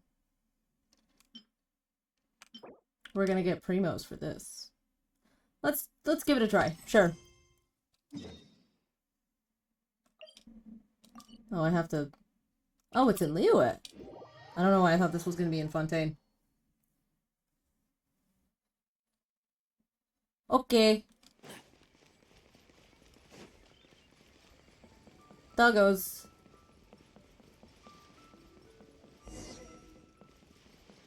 Why'd someone put up a structure here? Looks kind of like it's for holding... Fontaine's Maison Gardiennage and the Shogunate Samurai... Whoa, okay. A whole multicultural affair. The chiseled face, as though a classical sculpture come to life, and an unrivaled aura that surpasses common folk. You must be the commander... What? You must be the commander of whom the rumors speak, no? A chiseled face, you say? Your reputation precedes you. I was just thinking of entrusting the Adventurers Guild with sending you a letter, extending an invitation to you to join our meeting, but you somehow seem to have foreseen this. Huh, what? You're being so formal. It feels like you're treating the traveler with some kind of super professional warrior. Oh, but you have been far more than mere warriors. You have crossed blades with countless monsters and formidable foes during your journey across 5 nations, and your exploits have been painstakingly recorded and repeatedly analyzed by the armed forces of each nation. Oh dear. I don't know how I feel about that. Whether the Knights of Favonius, Millilith, Shogunate Samurai, Corps of 30, or Maison Gardiennage, each and every one of the armed services has given nothing but the very highest of marks to your combat abilities and stratagems. I'm just here, bro. The Traveler has the capability to lead from the front or command from the rear. If possible, active cooperation must be established with her. Okay. Therefore I, Staff Officer Su Ding of the Millilith, hereby formally invite you to participate in the war game of 5 armies, and assume the post of senior consultant therein. What say you to this proposal? The remuneration package for senior consultants is quite considerable, and their total daily compensation for the duration of the event will be on par with that of a Millilith sergeant. That's the Millilith for ya, straight to the point. A sergeant's pay, huh? Now that sounds tempting. But we still don't know what the deal is. We don't know anything about wargaming. Do not be concerned about that. Oh boy, good morning. I shall now present a detailed introduction of the event for your benefit. As you have seen, large numbers of monsters still roam the wilderness of Tibet, and they cannot be eradicated in any sort of short time frame. In order to effectively deal with the monster threat, the armed services of our neighboring nations are compiling intel regarding the commonly encountered monsters, seeking to analyze the threat that they pose and share knowledge amongst ourselves. To this end, the Millilith General Staff has created a tabletop game pieces. Oh. Oh no. Are we playing like Warhammer or some shit? Based on all kinds of monsters in order to simulate hostile confrontations, and from this, analyze their combat capabilities to the best of our ability.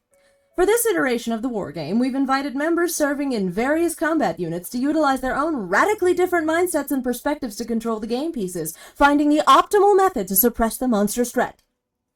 And as you are not part of any of the armies, and are a rare tactical genius, you can provide an especially valuable analytical angle, greatly increasing the scope and efficiency of our wargame. Paimon thinks she gets it. So you guys are having a meeting to discuss the most convenient and safest way to deal with monsters? Now you're talking Paimon's language. After all, we've got first-hand experience dealing with dangerous baddies from all over. And we've also played lots of chess-like board games before, have we? Have we? If we can help, probably past events, if we can help a bunch of countries keep the peace just by playing games like we did before, and also get a pile of Mora while we're at it, does that count as a whole flock of birds with one stone? Casually game some war, save the day! That is precisely the enthusiasm, the ability to calmly rise to any challenge, displaying your awesome skills, and solving crises as easily and naturally as breathing. The board is ready and we can begin the simulation at any time. Let us witness the unique strategic prowess possessed only by a genius commander such as yourself. Okay, here we go. Hi. Okay. I like blowing stuff up. We probably have to play both. Complete the scenario, do it faster, get stuff. Sure, let's do it. Huh? Oh, I'm already here. I just have to talk to them again. That was funny. Quantified in monetary terms. It's like her face is the game piece. Anyway. I'm an idiot. After selecting the combat unit, it can be deployed within your base's staging area. When you are selecting combat units, you can jump to cancel your selection. After combat units have been deployed, they will automatically... Okay, it's a real-time strategy. I fucking hate these. Leadership skill usages will be replenished over time and may have up to 2 usages at once. Tap to use the skill immediately or hold to aim the skill. While aiming, sprint or jump to cancel using it. So it's like an elemental skill, but a leadership skill. Different types of combat units suppress other types of units. AoE damage have a significant advantage against squad. That makes sense. At the same time, melee units suppress ranged units. That doesn't make sense as much, but we gotta do rock, paper, scissors rules. Ranged units suppress flying units. That makes sense. And flying units suppress melee units. Sure. Melee units are more resilient in battle, able to absorb more damage and protect other units to an extent. Oh, boy howdy. Oh, there's a lot of this. Okay. Well, it's already been a couple days since this first dropped, so... And then this is the defense. For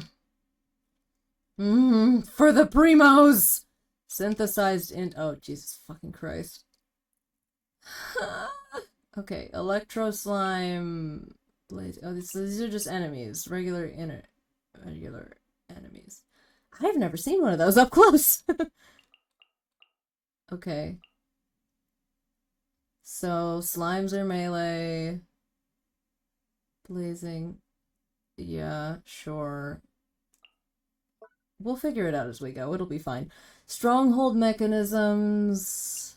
So you can put these in your staging area. Okay. Stage recommendations. The enemy has primarily deployed squad units. It is recommended to utilize AoE damage units to counter them. Okay. And you've already selected them for me. I mean, this is the first one. I'm assuming this isn't going to be the case for everything. Leadership skill. We only have one. Sure. Oh, well, I only have 6 units, so I have to choose all of the units. Okay. Sure. We're just doing the thing. We'll figure it out as we go. During assault scenarios, your goal is to use combat units to destroy the opposing base in a short period of time after a stronghold mechanism is destroyed. It will be reset as the opposing side's stronghold mechanism. Units can be deployed near your own stronghold mechanisms. Oh god. Okay, so I'll deploy. Oh, I double tap. Okay. The elements seem to matter also. Put them down because we've got cryo bros coming.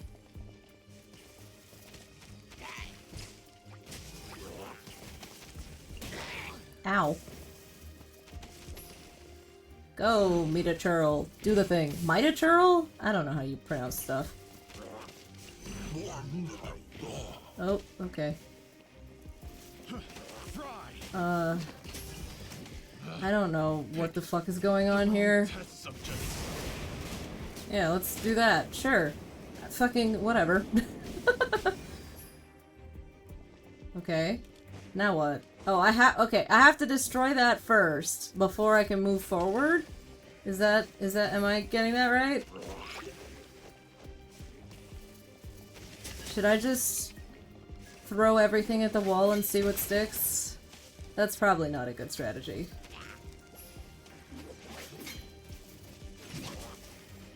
Okay, so now we have this area. Okay, okay. But we want to make sure not to let the anemones get too close to the base. Oh. Boundaries. Meet again. Oh no! Oh no! What's going on here? Seems to be going well though. Here. Okay. Did we win? Sure, okay. And I did it quick enough, I guess. Alright. Yeah, whatever. Configure lineup! Synthesized intel. Oh, okay, so as you go, there's like more...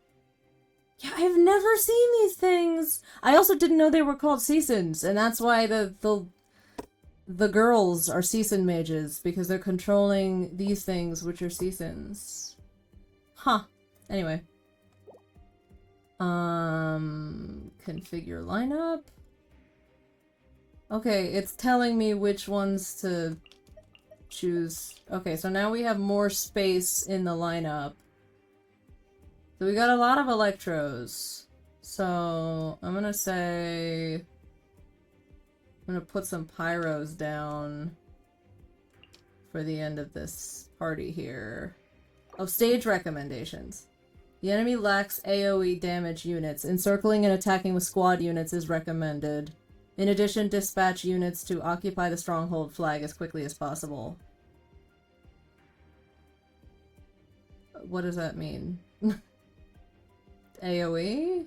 Or was speed an option? Single target team AoE. Is that the order of operations? So we want ranged? I guess? This is probably fine. We're gonna do this. Okay. Oh, we have a new skill. Unleashes flames that deal pyro damage.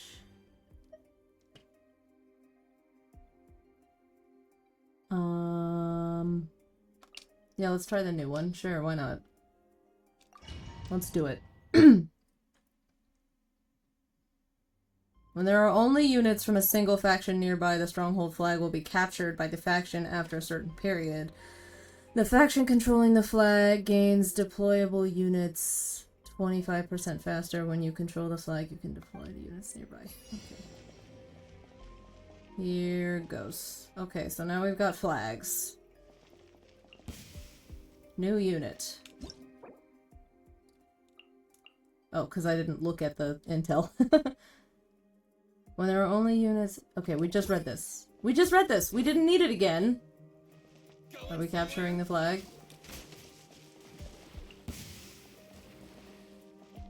Now it's ours. So now we have an increased range.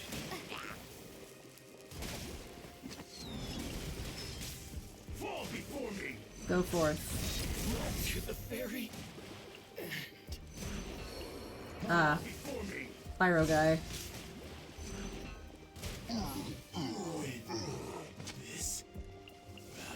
Go forth.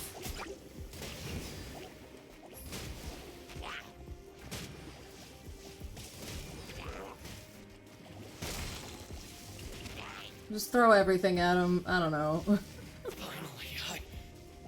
This seems to be working.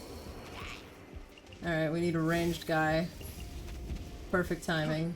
Yeah, hit that guy. Get him. Go forth, mighty churl. Can I, like, help? Can I just do that? I don't know if that actually hit the thing or not. Oh, okay. Did we win? Okay. I guess we won. Okay, there's 3 left. Synthesized intel. Just take care of that real quick. I can kind of guess by the way that they look. Also, these things are just normal fucking game enemies. Alright, what's the lineup? Here's our recommended party. Stage recommendations. The enemy is primarily using AoE damage units. Avoid deploying squad units and favor single target. In addition, deploying melee units on the front line to protect more vulnerable units is recommended. Okay. So... that's ranged, that's ranged. I mean, okay, let's... deploy freely, what does that mean? Oh. Huh. Interesting. But there's hydros on the other side. I mean... okay, let's just... whatever. I don't want to think about this too much. Momentous wave. Attack your opponents with billowing waves dealing AoE hydro damage. Causing nearby allied units. Okay. But we don't want to do AoE against AoE, right? That's probably not the move.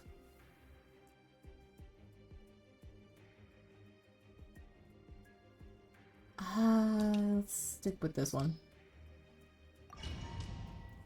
I like that one. It lasts a while. I like it. Oh, okay. We've got more steps. Kablam. Oh no, that one's mine. Okay. Let's end this now. Yeah, the Hydra. I already looked at this. Fry. Let's end this now. Go forth and attack. The wrong test subject. I don't know. Let's end this now. Stop. They're actually attacking me. There you go. Take that, motherfucker.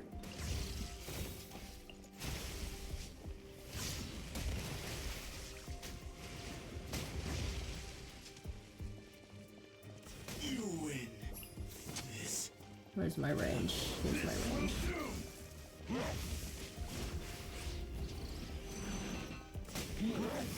Are there even any enemy units? There's one. There's just that one Mitoturtle. Okay. Well, we've captured the flag, so we're good.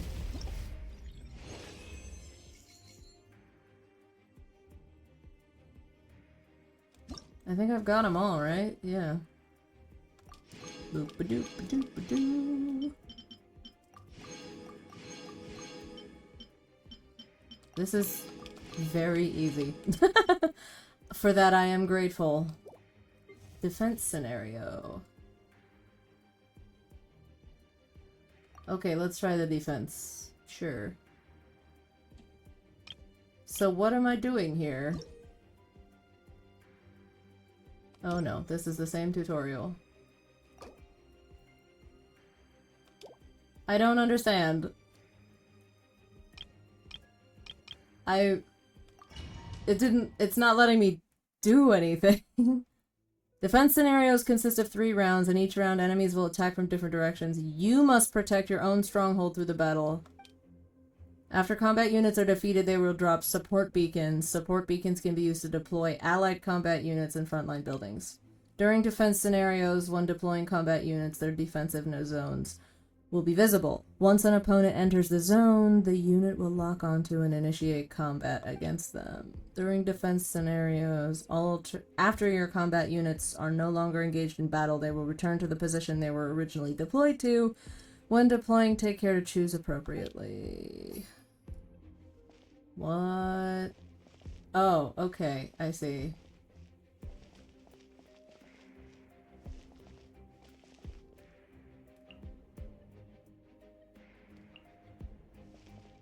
You can be here, and then... What? Oh, it's happening. Okay. Can I fight? Do I attack too?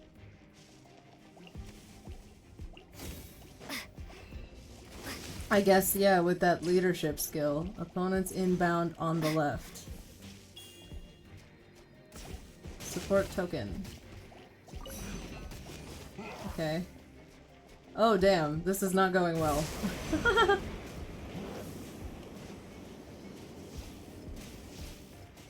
Okay, so I can put this here. Pick it up, pick it up, pick it up. Okay. So the different, like, portals, I wanna, like... Okay, I see. I think I see. A support beacon. Let's go get that. Okay, so the support beacons are not all those things. Some of them are, like, monster units. This is so bizarre. I guess I'll just put them all at the doors? I don't know. I don't know what the fuck I'm doing. The offense was much easier to figure out. Support beacon.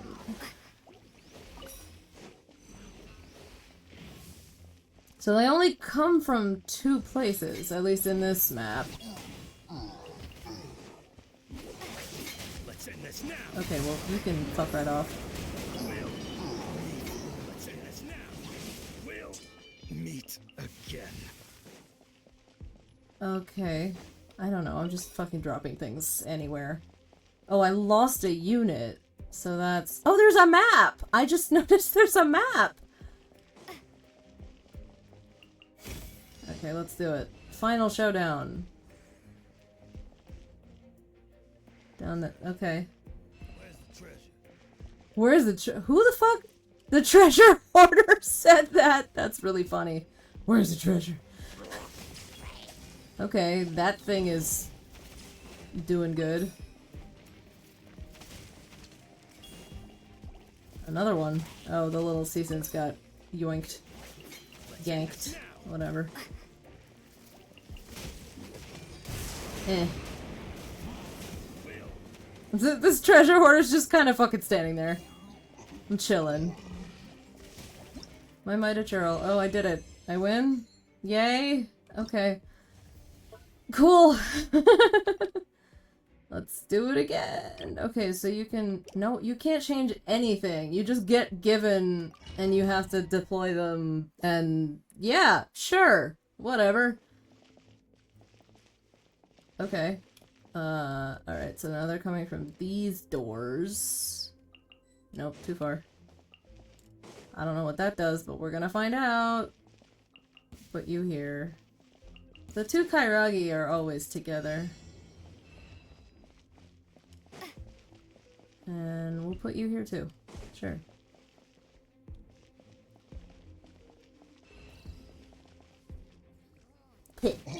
Oh, it's a bomb! Nice! Very nice. Okay. These are good to have at the entryways because then they- Oh, but that's doing hydro! I done fucked up. Oh well. Support beacon? One of the Kairagi went down already! No, it didn't. I just got another Kairagi. What the hell is this? We're gonna find out. I'll put it here. What is that? Opponents inbound! I haven't even needed to do anything. Y'all are moving so damn slow! My units are doing all the work for me. I don't have to fucking do anything. Give me that. Oh, I thought that was a gun. It's a crossbow. Hey, buddy. Opponents inbound on the right. Eh. Oh, it blew up immediately.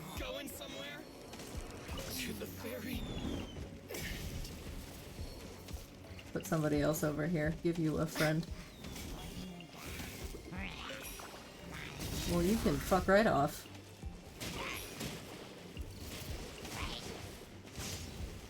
Where'd that come from? Did I do that? This is interesting. Oh, yeah, face the phone now. You coming from here? Okay. Have a bomb. Enjoy that. Can we, like, speed this up? It's going really slowly.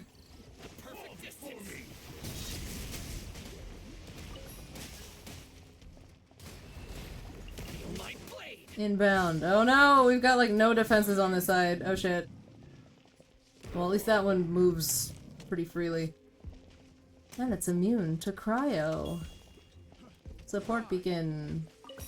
Alright, deploy right here. I don't know what this does. Oh, it just, like, traps the enemy.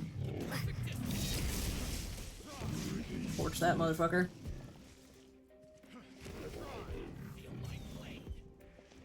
I'm about to lose this guy. Support beacon. And we're done. Okay. Sure! Yeah, I seem to be doing fine. I do not know what's happening, but I seem to be doing fine. Yep, do the thing. Here goes. Okay. I mean, it's good to know where they're fucking coming from, right? Defend your home base. Mighty Churl. And some Hilly Churls. Go nuts. Millennial Pearl and the Season. Go nuts. Have fun. What's my power? Pyro? Fire? Fire. Okay. Park this. Cryo and Hydro sounds fun. Good combo. Hey, you! Pay attention! Why are you just standing there? Not paying any attention! Support beacon. Where did it end up?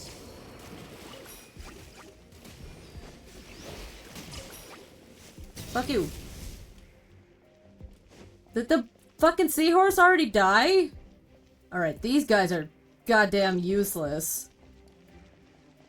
I probably shouldn't put two of the same type of enemy in the same spot, but oh well. There you go.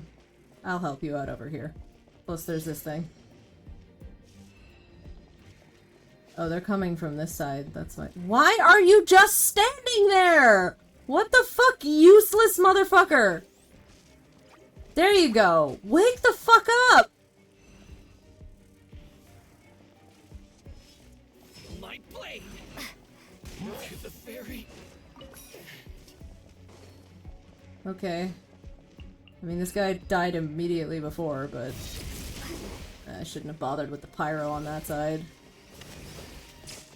Okay, well, I can't do anything to help you because that thing is pyro-lined. So, sorry. You're on your own. More hilly churls. Put one of these over here as well. Okay, now we've got them on both sides to help out our support units that are doing fuck all.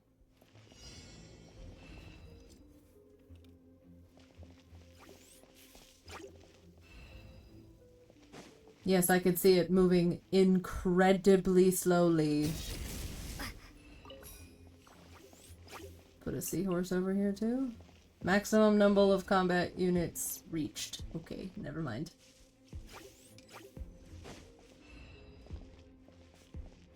And now we wait, I guess. Everybody's just fucking standing around doing nothing. Guess I don't fully understand this. Okay, I have an open slot now. Put another seahorse out here.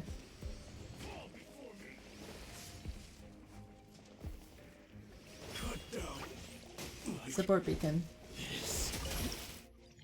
Never mind, we're done. 99%. Yeah, because nothing fucking happened.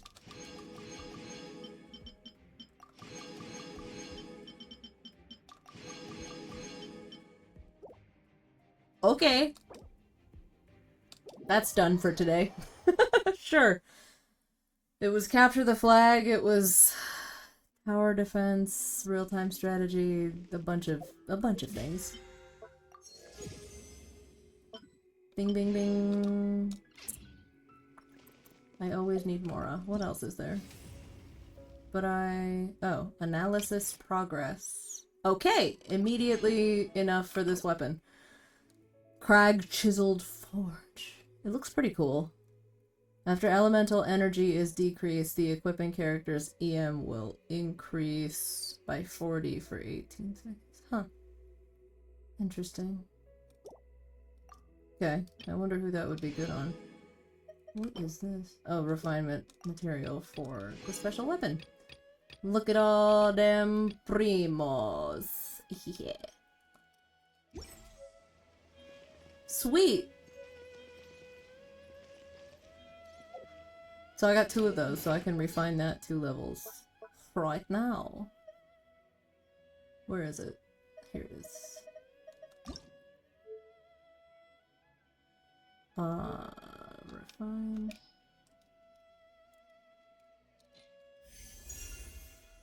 Like, I know you want me to do this right now, but I got precious little materials and Mora, so I'm not going to do it right now.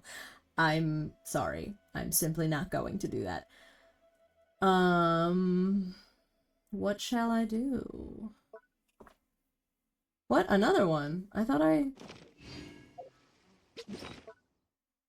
What?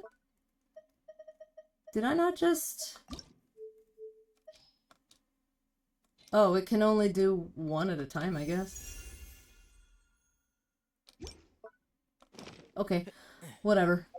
Oh, did I get any, perhaps, EXP books? Yes. Yes, I did. Magnificent. Tainari. I'm gonna triple crown that motherfucker. I love Tainari. Baiju also needs some books. Not enough to spend the Mora on yet. I like to, like, collect enough to do it all at once, instead of, like, chipping away. I'm a dirty liar. I actually don't usually do that, but I'm trying to, like, make an effort to do it that way, because it's far less frustrating. Okay. Yeah? So... we've got a story quest. Shall we? Shall we do Clorinde's story quest? Judgment Day. Oh, there's also that other thing, the, like, theater, whatever. I don't fully know where that actually is, though. I guess it's a Trounce domain?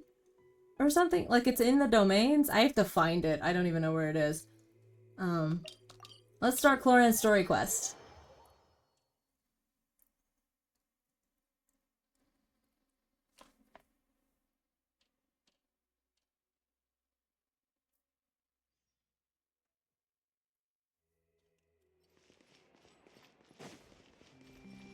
Huh? Do you also see Navia and Clorinde over there? Feeding the shippers, are we? Into some kind of trouble. Let's go check out what's going on. Hi.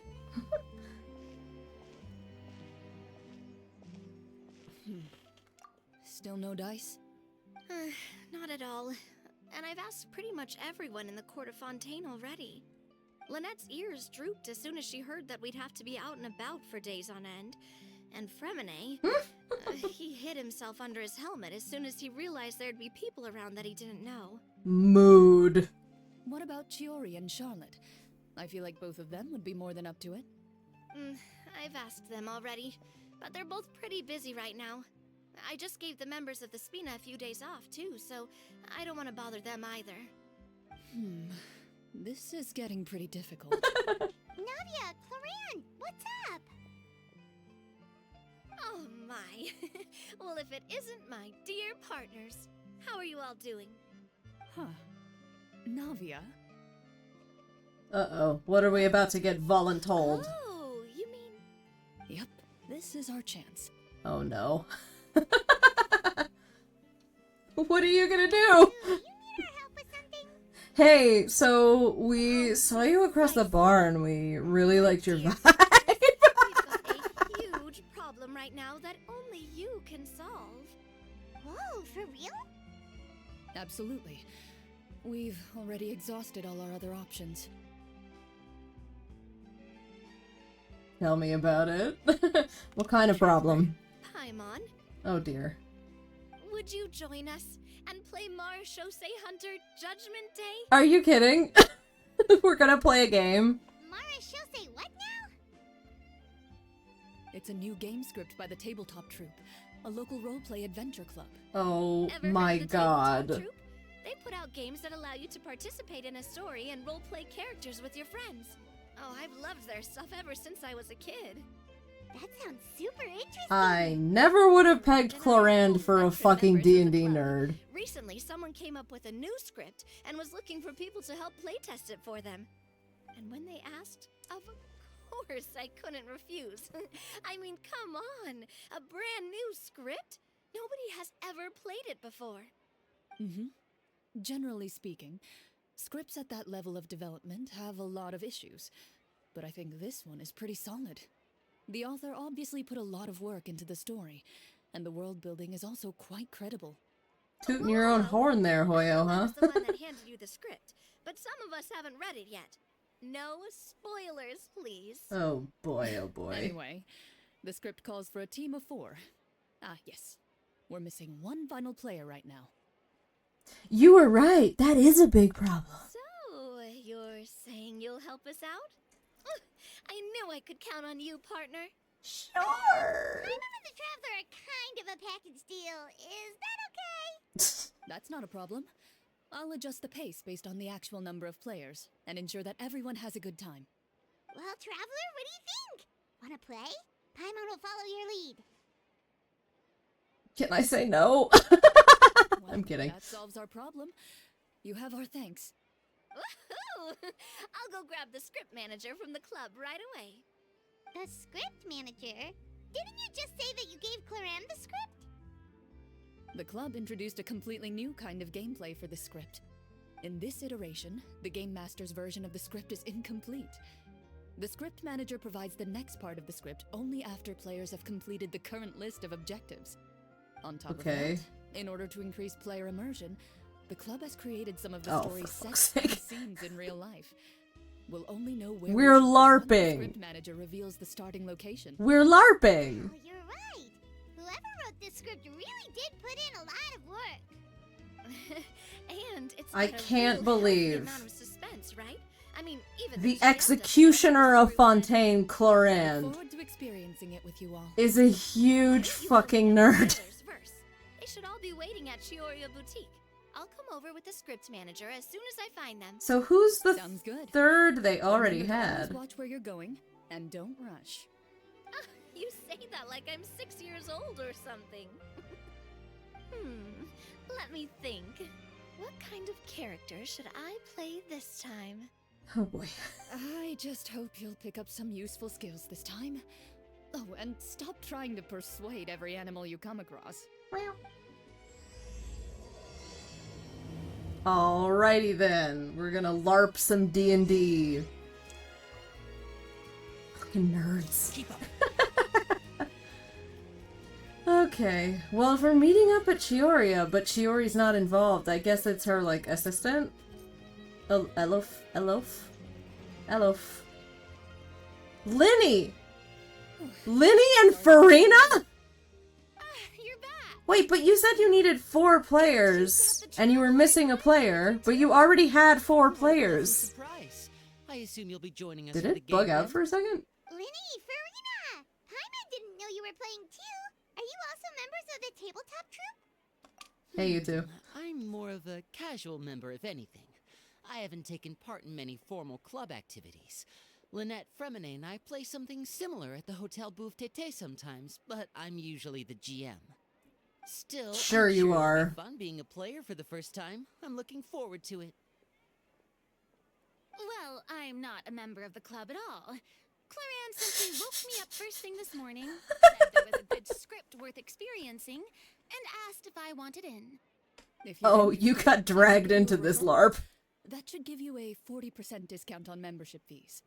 I think I'll wait to see how this experience plays out first. Valid. Especially when it comes to the quality of the script. If it's sufficiently fun, then I'll join.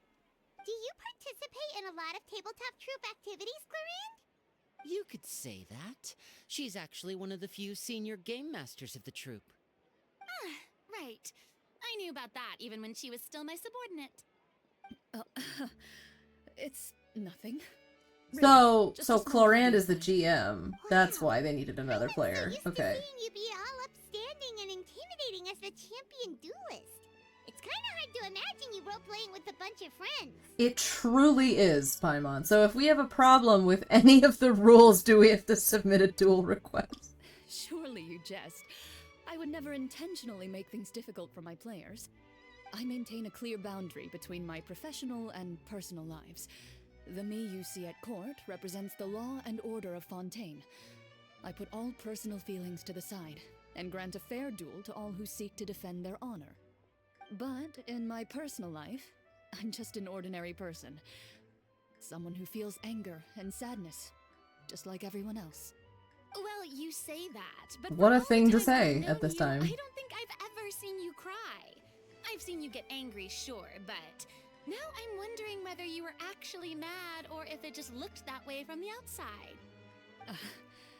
I was probably in work mode during those times. Is that so? Well, in any case, I just feel like even in your personal life, you don't get emotional very often. So Are we you foreshadowing wish to see me something? cry? That might be a little difficult. A show of anger, though, that might be something I could accomplish. Like right now, maybe. That's not what I meant. Oh, Farina, putting your foot in your mouth.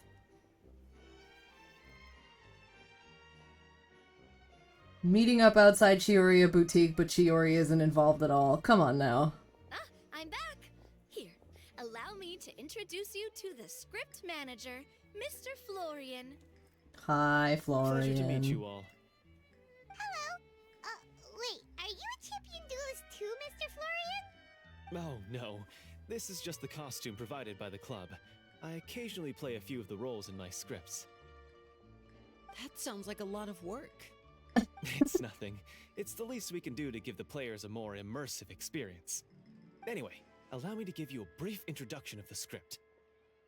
This script was adapted from the real history of the Maroshose hunters. You all will play the role of hunters from a bygone era and resolve a series of events unfolding in the capital. Ooh. Paimon's not super familiar with the history of the Marashose hunters. Is that a problem? Oh, no problem at all. I can give you a brief rundown. So, basically, Marashose hunters were people who dedicate themselves to hunting monsters and protecting the city by using a special swordsmanship technique passed down over generations. Their story can be traced back to the ancient Remurian dynasty, as well as the first hunter, Cassiodor. Oh, But we know that there are guy. finer details for you to seek out and discover later. And I'll provide additional commentary as the story progresses. In that case, brave hunters, are you ready to set out on an unknown adventure? This guy. Whoa, just one sentence and it's like we're in the story already. Aha, I see many a determined gaze before me. Very well, head over to this location and begin your heroic journey. So, as we follow the story, it leads us to specific scenes? Ooh, sounds pretty innovative. Farina's into What it. does the message in the envelope say?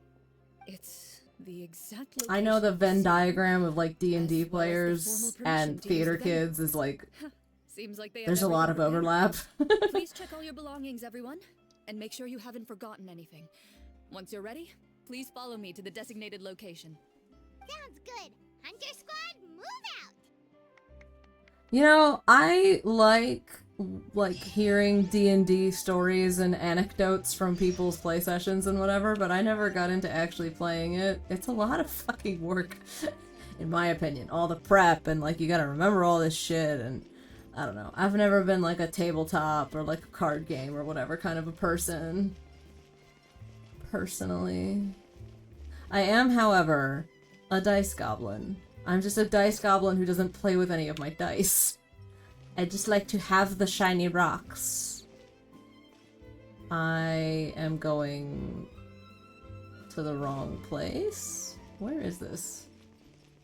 Should I just teleport? I'm just gonna teleport. Yeah, it's not even in the fucking city. Here.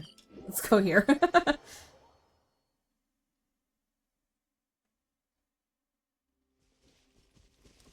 Dum da da dum. Hunters gathering. Oh, Linny's still on my party from earlier. How far away is this place? No, I'm not gonna fight you right now.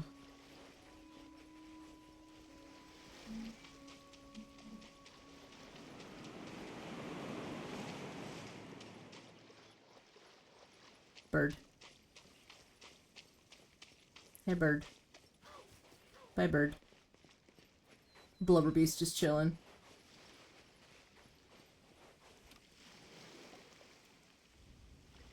Whoa, they really have thought of everything. Even the phaetometer is here and ready to go for us. We're using that now? From Lynette's hangout? It's a card that's used to determine action success or failure. We'll need to use it when we try to use certain skills. Oh, okay. And we're using it as a the D20. dessert and tea? Is that for us as well? That's what the message said. Really? That's so nice. It feels just like a tea party with friends. Farina's totally sold. Name written all over them. I think you might be more of a snack hunter than a Marashose hunter, Paimon. She's just along for the ride anyway. Paimon reported for duty. If there are delicious snacks to be found, Paimon will track down every last one. The desserts are great. But I'm still looking forward to the story more than anything. Very fair. Then, let us begin. First, please pick up the blank character cards in front of you. And write down your name. We're fucking playing D&D inside of You Genshin. find an abbreviated version of the rules printed on the back of your character card. If you have any questions, feel free to ask me. In this story, oh, am I in the everyone shot? is a Let me Marashose just... hunter. To reflect this, the club has prepared a small badge for everyone. Ooh, nice. As hunters, you have proficiency in swordsmanship and fighting by default. so there's no need to allocate any additional skill points to those areas. Swordsmanship? So there's a fighting part to all this? Paimon's not sure she can do all that on her own. Maybe Paimon can just stick with you? What else is new, Paimon? You share a character card then. The Traveler will be the Marachose Hunter, and you can be her little floating assistant. Kinda like in real life. There you go. So, for the name, do I fill it out with the name of my character? Yep. It can be any name you like. You can use your real name too if you want. I do that whenever I get too lazy to think of a new name. Oh, so it would be like, This like crab! experiencing a different Oh life. shit, I'm in the shot again. Still as Let me yourself. just... That's not a bad idea. In that case, I think I'll continue to use the name Linny then. Great. Next up is the skill sheet. You have a limited amount of skill points that you can use to learn a number of skills. The more points you invest in a particular skill, the easier it will be to pass associated checks. I'll take persuasion and investigation. Those are must-haves when it comes to missions like these. Oh, those skills sound like they'd be useful for gathering intelligence. Good idea. So you're just going to be playing yourselves. Veteran player. So This is a normal-ass story quest with just extra steps. Not necessarily. Since we're working together as a team, we could leave the negotiations to Navia and use our skill points to pick up other useful skills. For example, The crab is a I think paid we'll take actor. Stealth and sleight of hand. That will give us more options if we run into any situations we can't negotiate our way out of. Oh, interesting. I wasn't thinking about it like that. Sleight of hand is not a D&D stat, Linny. Different from an acting troupe. Everyone has their own role to play. Let me see. I'll take arts and performance. Shocking. I'm not quite sure what use they'll be, but I'm not as knowledgeable about the other skills, and I am not too confident I'd be able to roleplay them well. Oh, Farina. That leaves us. What do you want to learn, Traveler?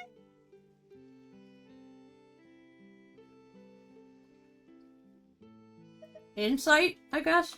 Oh, something that'll help you get a read on other people's thoughts. Sounds useful. My cat has joined me and is covering the screen. Oh, I have to go through all of them. Okay. Gotta say, This crab! food. So what do you think? This crab is the star of the show. Skills? Cooking and insight. Yeah, sure. Let's do it. See. Oh, looks like you each So have all enough of them. points to So choose we one get all final of... skill. Hi.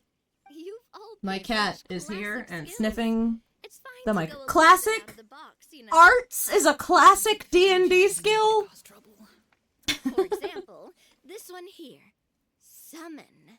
Doesn't it sound super mysterious and cool? Oh, I saw that one just now as well.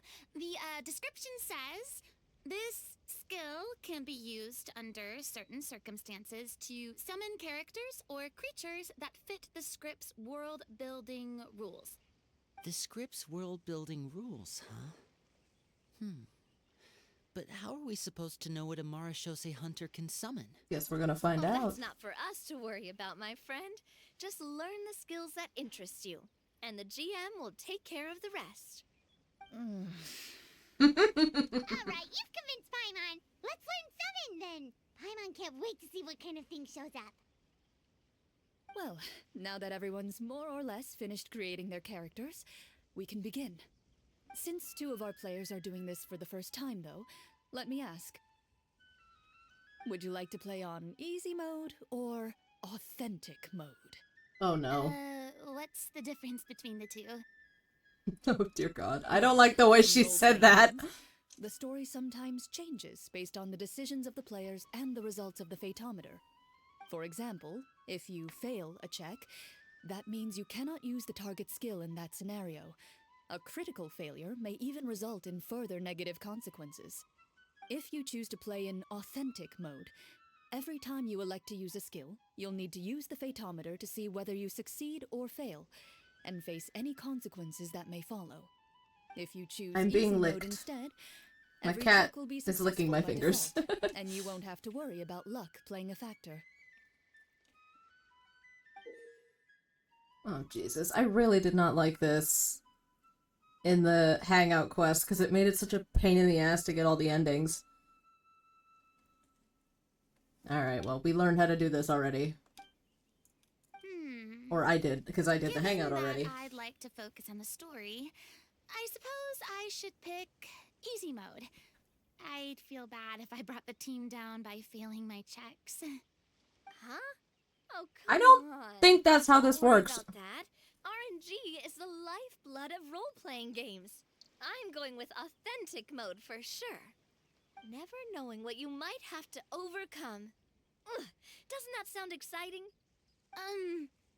I'd rather be mentally prepared for what might happen. Poor Farina. Mark down Farina for easy Fucking mode. traumatized. All her checks will be successful by default. As usual, Navia and Linny will play on authentic mode. Do I have a choice? What about you, dear partner? How would you like to play? I have a feeling I don't have a choice. Fuck it. Are you sure? Fuck it.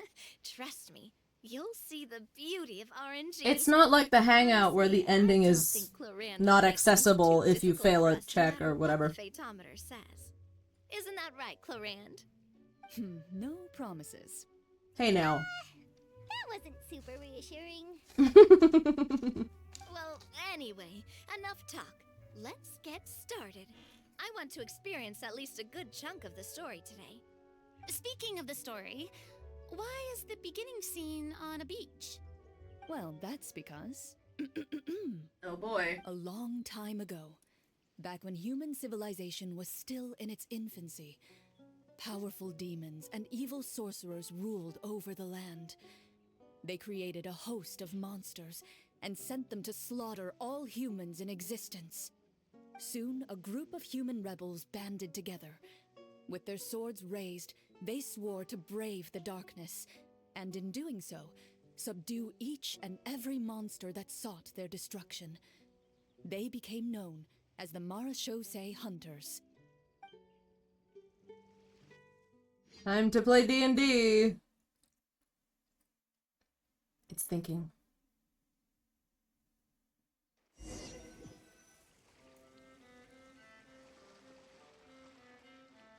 Sometime later, as a member of the Marachose Hunters, you receive a commission. Following the address provided on the message, you take a boat and arrive at this strange city. As you inhale, you can taste the slightly salty air of the docks as you begin to survey your surroundings. There aren't many people in the vicinity, but you do take note of a few others who, like you, seem to be sizing up this place. Your eyes meet, and you realize these people are fellow Marachose Hunters, likely led to this location after receiving the same commission as you. You're all Marachose Hunters too, Oh right? my god, these designs are so cute! The name's Navia, monster hunter by trade and helpful neighborhood businesswoman on the side. What say you to traveling together? We can help each other out on the road. Okay, count me in. Oh, it's so cute! My name is I love it! I've been wandering since I was little and picked up a few less than legal tricks along the way. I was adopted by a Marachose hunter and later chose to follow in his footsteps. Is this where you introduce your character to everyone? It sounds like they've done this dozens of times. Yeah, it's exposition. Don't worry about it. She's a bard! Of course she's a bard! I grew up in a noble family. I always had a strong interest in performance and the arts. Even though I'm a Marachose hunter, what I really want is to be a performing artiste. Hey, that's really cool. Do it, Farina. That's exactly how it's done. Paimon is Paimon, a good friend and companion to this Marachose hunter right here. I've been studying the culinary arts since I was a child. I hope my delicious food can help boost people's spirits. She finally talks! This is amazing. Forward to your cooking during our adventures together. Well, if we're all here for the same commission, why don't we take some time to confirm what we need to do? You open your envelopes at the same time. I'm obsessed with these designs. They're so cute. Honorable and trustworthy Marachose hunters, our kingdom is currently facing a grave crisis. The lands outside the capital have been overtaken by monsters, and our people are being led astray by forces of wickedness. We beseech you, please help us resolve this crisis and return peace and stability to our home. Huh. The layout of this city looks super familiar. It kind of reminds Paimon of Mondstadt. Oh, neat. The scriptwriter must have used a real-world city as a reference when coming up with the map. As experienced hunters, the layout of the city reminds you of places once traveled. You recall the sight of tree-lined streets and the gentle tranquility of days gone by. Yet, as you regard the city in front of you, it appears to be little more than an empty shell. Its hollow gates are open to you, beckoning you to come forth and bring salvation back to the town. I carefully read every line of the letter and turn my attention to the signatures at the bottom. Who issued this commission to us? You see a long string of unfamiliar names. It would seem that many of the residents of the city issued this commission together. They sensed that things were not right within the kingdom and sent a distress signal to the outside world. In that case, why don't we take a walk around the city and see if we can learn anything from the local residents? Oh, Good idea. We might be able to get some leads on the monsters and bad guys we're after. Ooh! You look up. What a scene transition. Nearby. It appears to be open for the day. Why don't we go check out that tavern? If the novels I've read are anything to go by, taverns are usually full of Are the NPCs in this D&D campaign going to be, like, actual player... like, real characters in Mondstadt? Are we about to see, like, D-Luke? As you approach the tavern, you find a Oh. plainly dressed woman standing nearby. She appears to be rather troubled about something. Standing, you say. Hi, Clorinde. Oh, she's taking... Right, because she's the GM, so she's playing the NPCs. Lovely weather we're having today, don't you think? Hi, Navia. I suppose you're right. The weather today is quite lovely. If only those monsters out there would stop causing trouble. Wait, so Clorinde is doing all the voices. And the script has a certain amount of useful information to offer. If we keep asking questions, we might be able to get some good leads. Oh, come now, don't be sad. Life is all about optimism. Oh, that reminds me. What did you have for breakfast this morning? What a question. Huh? Yeah, for real. I don't think that's the kind of question we're supposed to ask. Nothing turns a frown upside down like good food. How about some macarons? I could make you some. I'm the one with the cooking skill, Navia. It's one of your skill proficiencies.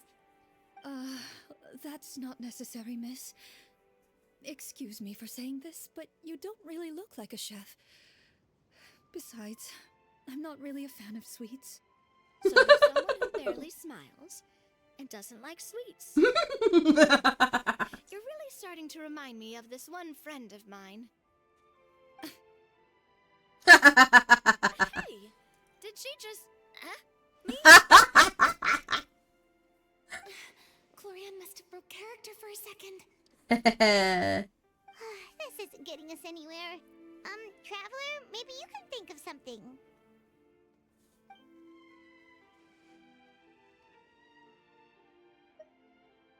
Insight check. The results of insight checks aren't disclosed to the players, so I'll be the one consulting the phaetometer.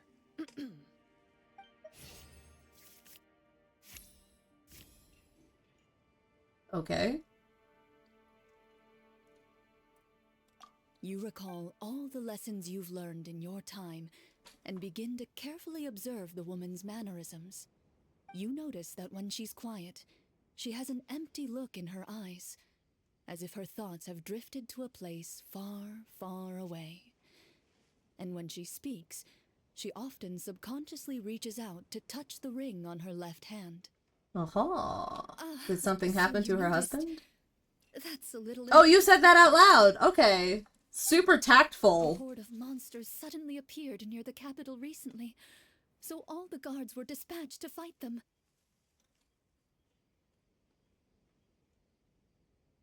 Do you remember when those monsters appeared? I'm not completely sure. All I know is that my husband was dispatched to fight them 3 days ago.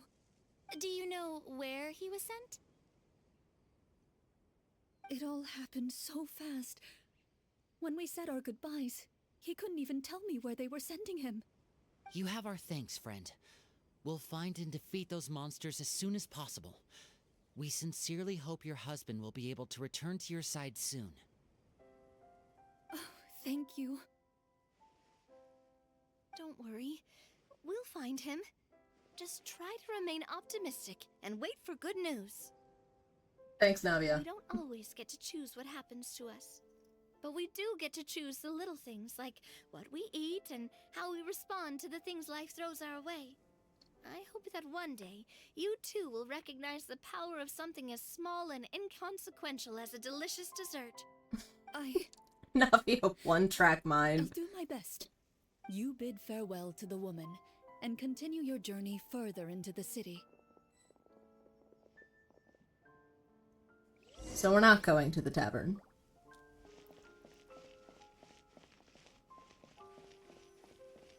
As you venture further into the city, the streets appear largely empty. An elderly woman walks past. Do they? You see her shake her head as she puts away her wrinkled wallet. A nearby merchant folds his arms and gives you a disdainful look. You get the impression that he's someone who has long gotten used to the sight before him. Oh, okay. Ah, jeez. Although he doesn't seem very friendly, merchants are usually a good source of information, right? Pardon me, sir. I'd like to ask a question, if I may. That depends. How much are you willing to Oh my god! How about Clorinde! this much? What do you take me for? Some lowly beggar? You can't even buy half an onion with that amount. Surely an onion can't be that expensive, right? What do you know? War is nearly upon us. Everything costs several times what it did before. If you're not gonna buy anything, then scram. Oh my god! What a nasty guy. Maybe we shouldn't even bother talking to him. But he still might have information we need. Traveler, can you think of something? Persuade him. We came to this city to solve the very problem you seem to be referring to.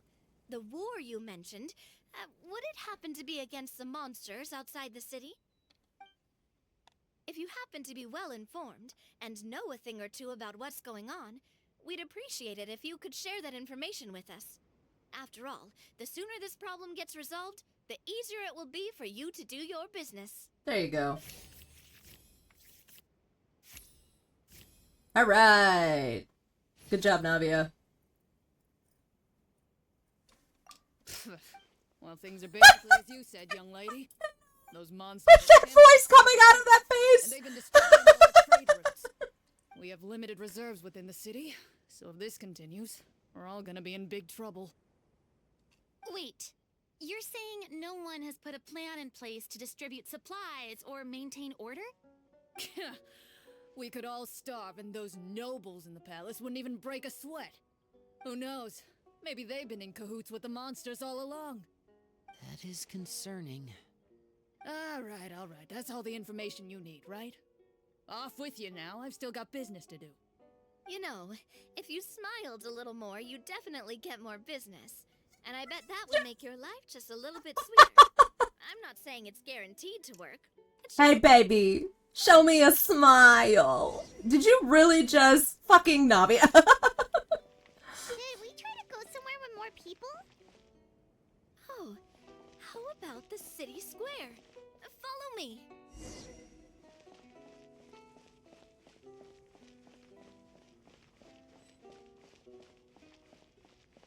This is weird as hell. Before you lies the Where's the city's central fountain? Square. You see a man with a slightly anxious look on his face, pacing back and forth, his head hanging low. I guess this is meant to be similar He but doesn't different seem to notice your Mondstadt. approach. Still immersed in his own It's just thoughts, like crowd. He shakes his head and lets out a long sigh. Thank you, Clorinde. This guy seems promising enough. Maybe I can get some information out of him. I'm gonna play him a song. Hello, sir. Is there anything I can do to help you? Wait, you're... Huh? I'm... Oh, dear goodness!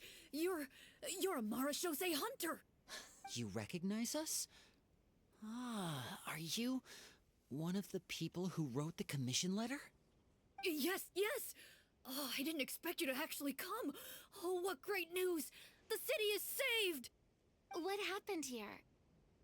Alas, we once lived comfortable, carefree lives. This city used to be free of monsters.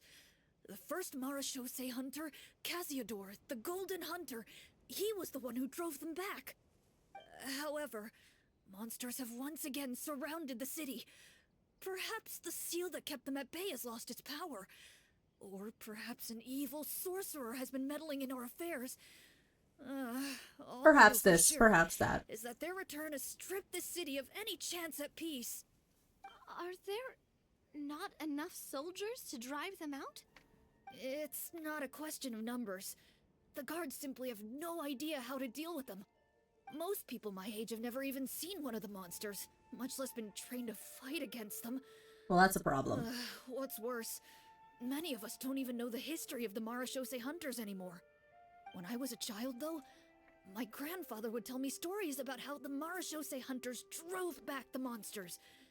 So, on the off chance that something might come of it, I decided to reach out to you. To be perfectly honest, I was starting to think all those stories were just tall tales. But now that I've seen you in person, I finally know that it was true. Well, you How- can rest easy, friend. How did you manage to get in touch with them in the first place if you weren't even sure they were real? The man is touched by your determination and resolve. His eyes begin to well with tears of relief. Still, if we are That's going what to that hunt the was, yeah. monsters, we need to know where to find them. Can you give us any leads? All I know is that the area outside the city is dangerous. I'm afraid I can't point you toward a specific location. Oh, although, if you leave the capital through the main gate and follow the road, you should run into a group of guards. They might know more about where to find the monsters. I see. We'll go look for them then. All right, be careful. Oh, and one last thing. The monsters outside the city are just part of the problem. There are evil sorcerers inside the city as well. Well, shit. So be on your guard. They're actively working with the monsters, and have corrupted the court ministers with malicious magic. They're the reason why, even inside the city, everything has been a giant mess. Even one of our kindest ministers has turned into a boorish and unreasonable figure, interested in nothing but enacting laws that exploit the people. Who knows how much longer we'll be able to go on like this. Well, damn. Talk about being stuck between a rock and a hard place. For real, everything fucking sucks here. I feel bad for him. Maybe we should try to cheer him up? Cook something? Hey, not everything can be solved with food. I mean, a lot of things can be Appreciate your solved with kindness, food. But for now, it's more important to focus on the crisis at hand. Brave hunters, I leave the future of this kingdom to you. Okay. Here we go. If I understood correctly, there are currently 2 problems in the kingdom that need solving, right? Uh-huh. Exactly. We need to defeat the monsters outside the city and take down the evil sorcerer stirring up trouble from within. But which problem should we tackle first? Well, this seems like a good moment for a break. Take some time and discuss what you want to do. Let me know when you've made your decision. I really didn't expect the people in the city to keep us at arm's length like that. I totally thought the hunters would be treated like heroes. But that would be way too easy, Farina. Farina. The script took cues from the real history of Fontaine, right? Maybe the real-life Marashosei hunters were also treated like that. I wouldn't say it's a perfect representation of history, but there are definitely some similarities. Would you like to hear more about it? Sure. As long as it doesn't spoil anything in the script. You brought up bits and pieces of the hunter's history before, but it was all in passing. Paima wants to know too! The hunters were super powerful, right? Were they all from a special line of supernatural beings or something? Kinda like the yokai in Inazuma? No. All Marashosei hunters were ordinary mortal fighters. The only thing that set them apart were the special sword techniques passed down over the centuries. Huh? So you mean anyone could become a Marashosei hunter? It's a job title, not a species. In theory, yes. All you would need to do She is was survive trained the by rigorous them, right? training and master the swordsmanship techniques required to fight the monsters. Still, most people dropped out at the early stages, and others called it quits the minute they saw a monster in person.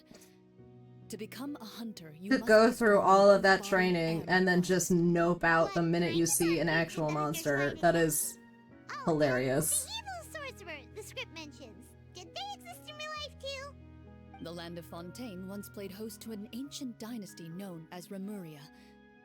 After that dynasty fell, monsters began to appear, intent on obstructing humans from establishing a new social order. One of the ancient sorcerers of Remuria used his power to assemble a formidable army of golems. He sought to use that force to establish himself as king. Now wait a second. Don't tell me that guy was the inspiration for the evil sorcerer in the script. We still haven't found any in-game information on him yet. So, why don't you talk about someone else for now? Well, I wasn't Well, we planning on kind of getting into have. anything We else have, if I not know you. But if you want me to talk about something else, then how about Casiodor, the Golden Hunter, or Egeria, the ex-Hydro Archon? Wait, but those people are all from a super long time ago. Where did you learn all this, Clorinde? From my master. Huh. By master, you mean Miss Petronia? Someone you know? Absolutely. Miss Petronia and my father were good friends. Back in the day, she would often bring Clorinde over to play. Oh. Then... Interesting. Let's not get off topic. Anyway, back to what I was saying.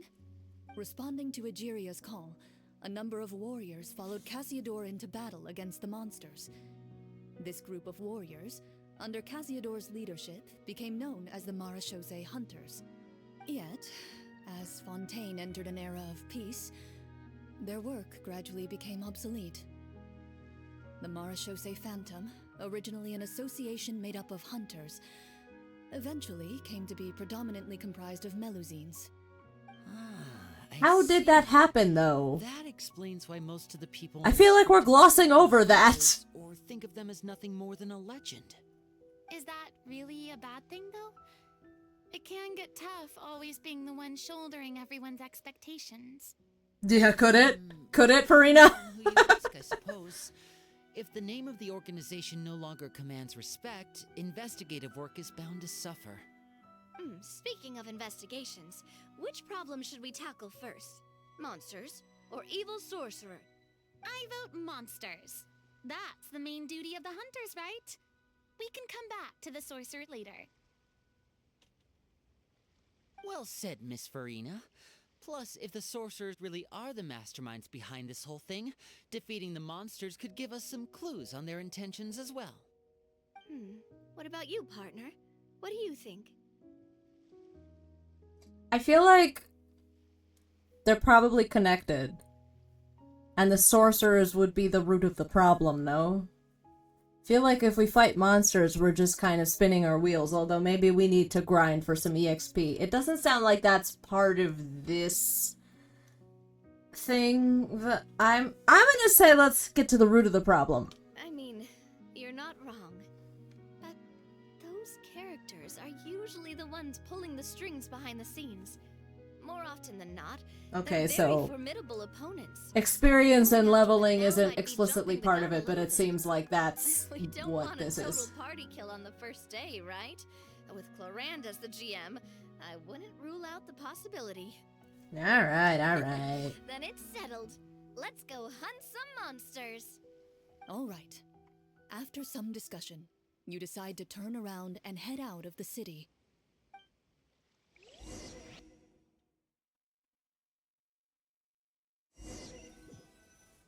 This fucking game has tricked me into playing card games.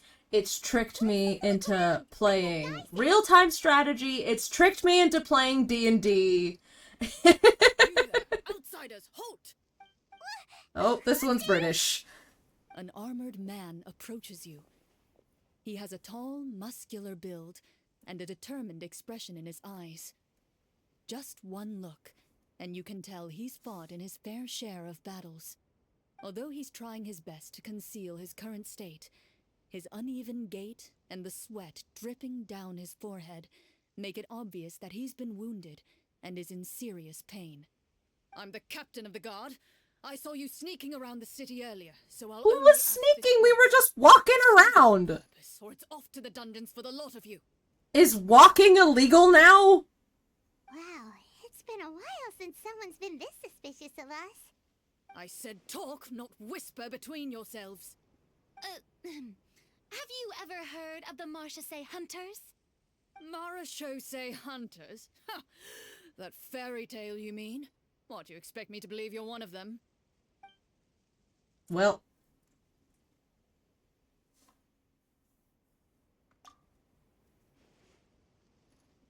Yep. Do the thing, Navia. Sir, we were indeed in the city earlier, but our purpose was only to gather information on the monsters. We're here to help this city and all the people within it. Your guards are still fighting the monsters as we speak. They could be seriously wounded and in grave need of support. You need all the help you can get. Yeah, for real. Okay. That passes, right? Yeah, alright. The man regards you with doubt and concern. After a period of inner struggle, he lets out a long sigh and informs you of the locations where the monsters have appeared. Those Like, you got a point, I monsters are easy to guess. deal with, but if you insist on going, I won't stop you either. I just hope all the guards will be able to come back to their families alive. I wish you the best of luck.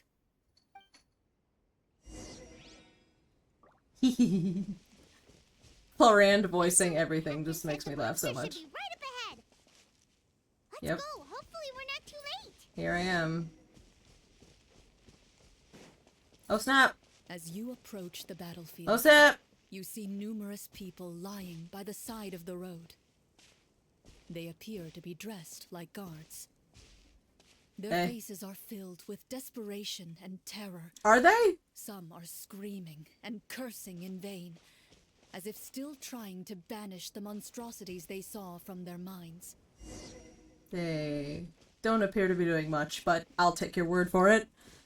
A few of the wounded look up at you in shock and disbelief. What are you... Leave this place. Oh, okay. Turn around and don't look back, they yell.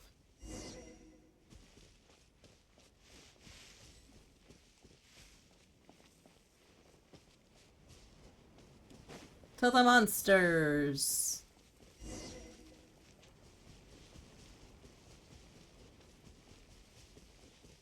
Oh, swords.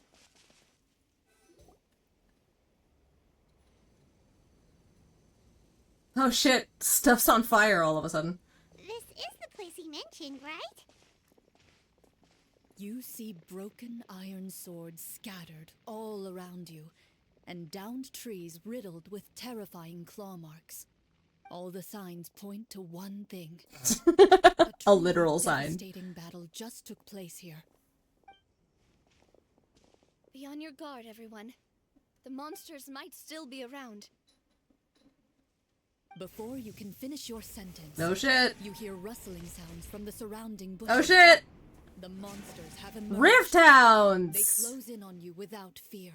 You get the impression that, in their bloodthirsty eyes, you're just another meal for them to devour. Winnie's little smirk. Little help here. This thing wants to eat Paimon. Your battle round begins. now. Alright. Is this normal combat? Oh, it's not. Okay. This one. Phew! Okay.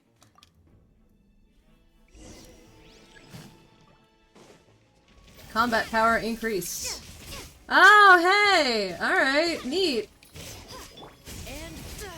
Ow. Proper send-off from the Spina with love. Coming up. Let the world collide.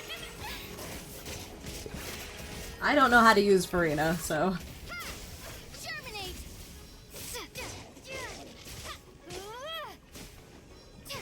The next battle round begins now. Whoa! Hello!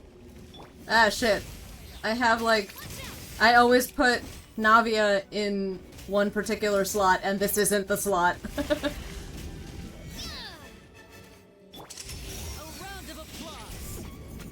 That was cool. You could see its ichor blood.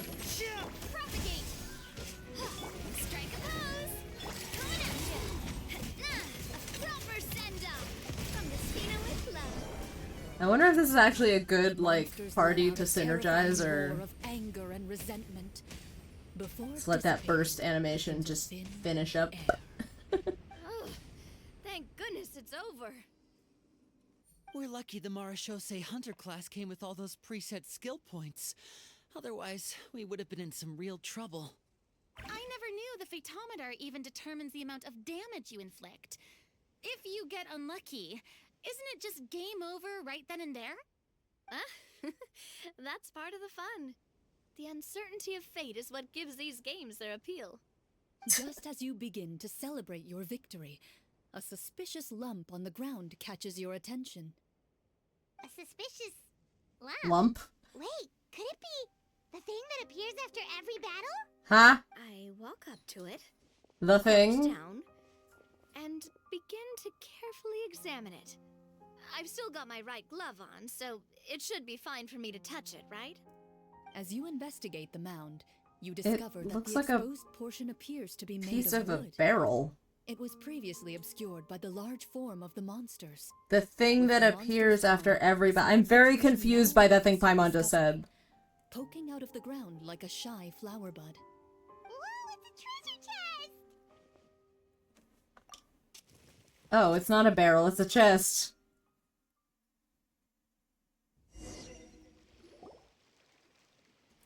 I wish a chest appeared after every battle. Successfully excavate the wooden chest from the ground. Even without opening it, you can tell from the mora and jewels scattered around the chest that it must contain quite the fortune. Nice. Makes sense. We worked hard for this. Let's open it and we can share what's inside. I can understand your excitement, Paimon, but think about it. Doesn't it seem like there are people out there who need this treasure more than us? Spoken like a rich boy. About all the people suffering in the capital, or all those guards who got hurt fighting the monsters. Wouldn't it be better if we gave the treasure to them? Wait, I mean, he is now. Because he's funded by the Fatui. dig it up. We could just take it for ourselves. Well, let's put it this way. Any decision you make during a role-playing game can impact the future course of the story. But would the people really believe us? It's hard enough for us to prove we're Marashose hunters. What if they think we procured the treasure illegally? They might get even more suspicious of us. That's definitely something we should consider. Maybe we can come up with an explanation in advance. Well, if donating it could cause that much trouble, why don't we use it to buy some gear and fill up on good food? Then we'll be ready to fight even more bad guys. Looks like you're facing a difficult choice once again. Well, it's getting late. Why don't we call it a day for now? One fucking combat encounter. Where did the time go? I'm not sure if it's because I'm having so much fun with you all, or because the story is particularly enticing, but I feel like I could almost keep going. Here, here. Ooh, how about we play through the night? Navia! I'm not sure I'll have enough energy for that. Yeah, that won't work for me either. Lynette will give me an earful if I get home too late. I understand how you feel, Navia, but we have to change venues for the next part of the story anyway. Huh? Another location? Mm-hmm. There's a special note for the GM at the end of this section that says to proceed to an indoor set for the next part of the script. Whoa! They really pulled out all the stops for this new script. Well, even if we end the game for the day, we can still stay a little longer and hear Clorinde finish her story, right? Paimon wants to hear more about the history of the hunters. Something tells me you just want to finish the free desserts before we break for the day. That's definitely part of it. That's just a coincidence, okay? Besides, to Paimon, not finishing free food feels even worse than having to buy your own. Anyway, Paimon really does want to hear more about Clorinde's master. Well...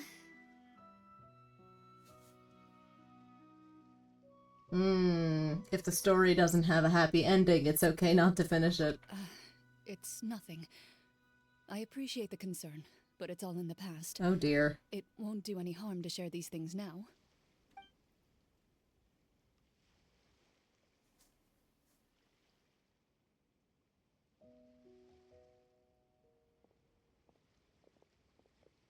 My earliest memories are of living with Master. According to her, she saved me from certain people of ill repute. My birth parents had left me behind some time before that. What a heavy beginning for Yeah, that for real. story. Master was a fascinating individual. If inexperienced in the ways of raising children. Yeah, probably. My first ever toy was a short sword. That's appropriate. So much a toy as something Master removed from her waist and handed to a noisy child in need of distraction. Wow. So she handed an actual sword to a child? Isn't that dangerous? Did you hurt yourself? Of course I did. I cut my palm and bled quite a lot. But Master was not concerned. She just stood there and casually lectured me about it. See? That's what you get for not holding the sword properly, she told me. She then crouched down next to me and said, "Give me your hand. I'll teach you to bandage this wound. After that, it's time to learn how to truly hold a blade." This is... Excuse me for asking this, Clorinde, but how old were you exactly when all this happened? Probably around, Good grief! give or take. You are kidding. 3? Isn't that when most kids are still struggling to hold a fork? Yeah. As I said, Master was rather inexperienced in the ways of raising children. She believed trial and error was the best way to teach a child what they're capable of. My I'm god. sure this is a question of experience. Uh-huh. I didn't see anything wrong with her ways at the time. And anyway, children don't get to choose how they're raised. Oh, she did bring me back a pet from Liyue once. It was a A pet! Hatchling? For a pet? That seems even more dangerous. Good grief! What she said was this: make sure to get along, you two. If you really can't agree on something, just settle it with a fight. Whoever loses is the real pet. What the fuck? How old were you when this happened? 5. Oh my god. Well, did you win? Is there fan art yet of a little baby Clorinde and a geofiship hatchling? Became the Geoviship's pet? Oh my god. Yes, but only for a week. By the end of that week, Ugh. I defeated it in combat, and we've shared a cordial relationship ever since. Oh, is that right? That really doesn't sound like the kind of childhood someone should have. Later on, I gradually understood that Master most likely didn't know any other way to raise a child. She was a Marachose hunter, but I never heard her bring up her own parents. Thanks to her, I learned how to navigate the forest by the age of 6, and could hunt monsters in the wild by myself the year after that. Even though the training she subjected me to was strict, she always made sure to take me traveling when she had the time. We met many of her friends during those days. That was also how I met Mr. Callis and his family. I still remember the first time we met. You were too scared to join our picnic and hid behind Ms. Petronia the whole time. I still hadn't really met many children my age at that time, so I didn't know how to interact with others. After that, though, you started coming over a lot. Fucking everyone is You traumatized loved in this game. challenging My people to god. shooting competitions, remember? I don't think many members of the Spina ever beat you in one of those. I had a lot of fun during those days. I enjoyed them too. Oh, do you remember that one time we went exploring around the Spina together? We overheard Papa call your master Fontaine's Protector of Justice. Whoa. We tried to pretend like we never heard anything, but you nearly let it slip that one time. Protector of Justice. Oh, wait, you mean that hero from 20 years ago? The one who is always active at night? Yep, that would be her. Oh shit. She often would put on a black cloak and go out at night. I never knew where she went or what she was doing. Until, like Navia said, we overheard the truth from Mr. Callis that night. 20 years ago, huh? I still remember the guards leaving all kinds of witness reports about her on Nervalette's desk. My apologies. Oh, there's no need to apologize. You had nothing to do with it. And anyway, everything she did was for a good cause. Kinda like the Spina. Calling herself the Protector of Order was a bit much. Especially when she deliberately operated outside the law. It was justice, actually. When did the Protector of Justice become the Oh, we're acknowledging that, okay. Oh, she had a bunch of code names. I heard she would just come up with a name on the spot whenever she was asked. That's funny. Later on, she probably got sick of answering those questions and decided to stick to just two. The Protector of Justice and the Protector of Order. That sounds like her, all right. I bet she forgot which of the two she'd use by the time she got back each night. Well, she certainly sounds like a fascinating individual. With her Linny. it's no surprise her Trying to be so diplomatic. It's true. I always wanted to become like her. Someone powerful, independent, and with a strong sense of conviction. But...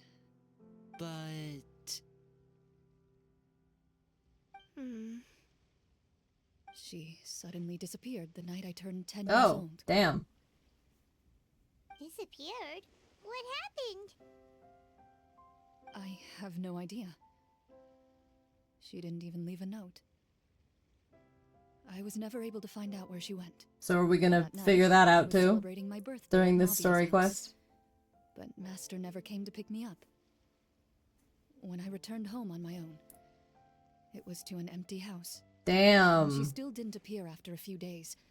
I went to Mr. Callis's house to ask about her whereabouts, but he only shook his head. Papa probably didn't know either.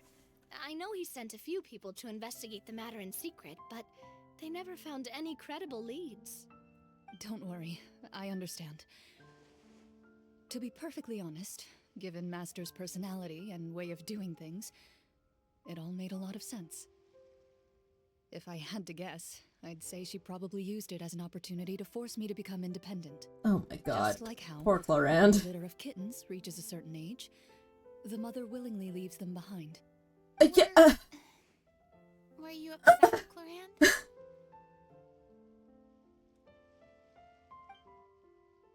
I was at first, but not anymore. I don't believe Master would suddenly disappear for no reason. There must have been something she just had to do. Well, despite everything, you still managed to follow in her footsteps and become the greatest champion duelist in all of Fontaine. You're practically a living symbol of law and justice. I suspect my position would be far too by the books for her. Indeed. Master always did whatever she pleased. But you're right. I suppose I do take after her in some ways. Who knew Clorinde had such an interesting past? I never had the chance to ask her about it before. And I wonder if Clorinde's master were the champion duelist back then. Would that duel against Mr. Callis have gone differently? Oh no. Judging by the atmosphere, Clorinde and Navia are probably thinking something similar. The mood just got super awkward all of a sudden. I mean, the whole story is Well, uncomfortable. Well, anyway. Would you look at the time? It's getting dark, so we should probably call it a day for real this time. If we keep talking like this, we really will be here all night. I had a great time today, Miss Clorinde. Thank you for being our GM. Anytime.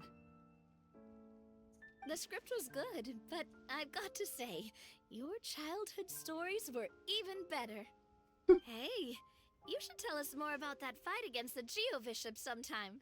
Maybe your master was onto something. Oh, yeah. You Making a 5-year-old fight a Geo-Bishop. Onto something.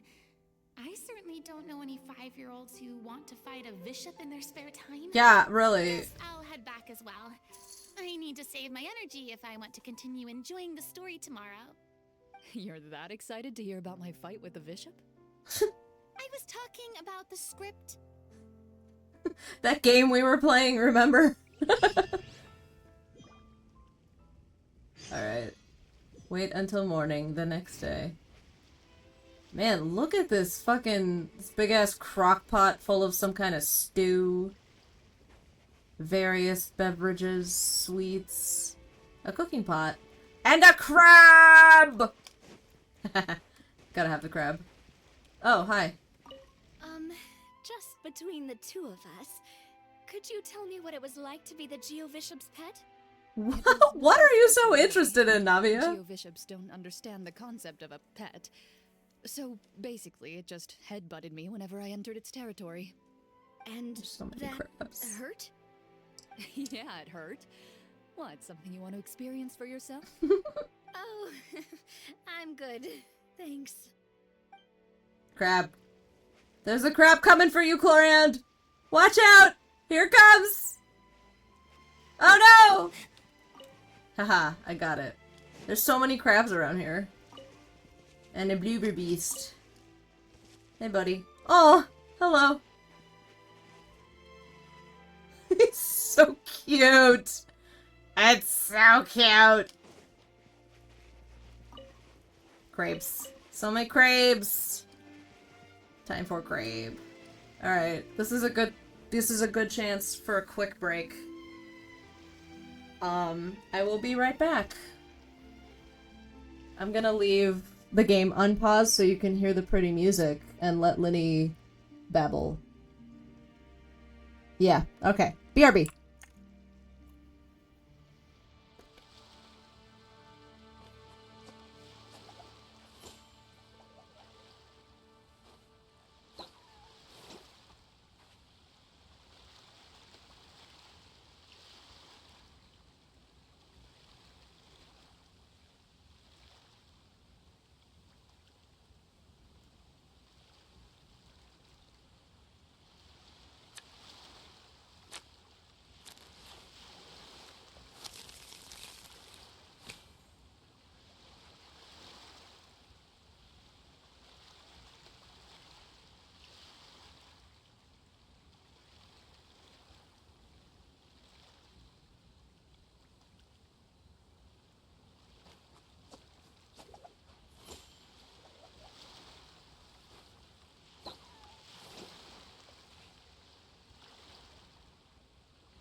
So long as the audience thinks that seeing is believing, there's no limit to the number of tricks I can pull off.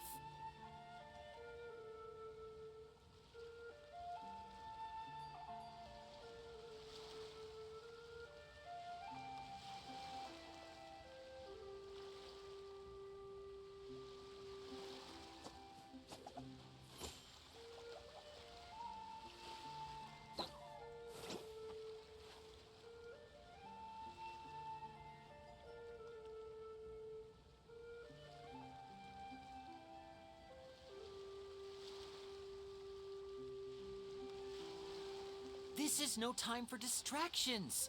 Seriously, you have a great magician standing right here. You don't want to miss the best part, do you?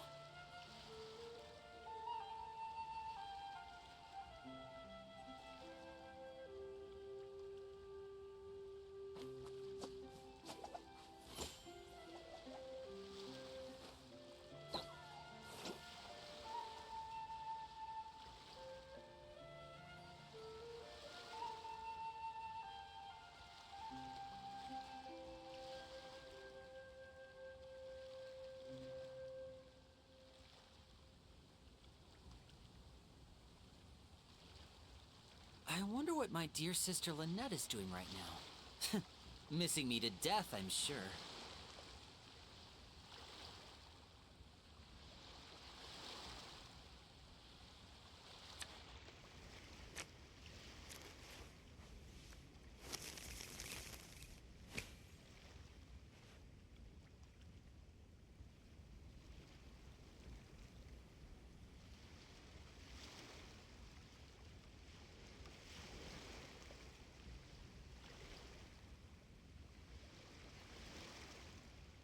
Hello.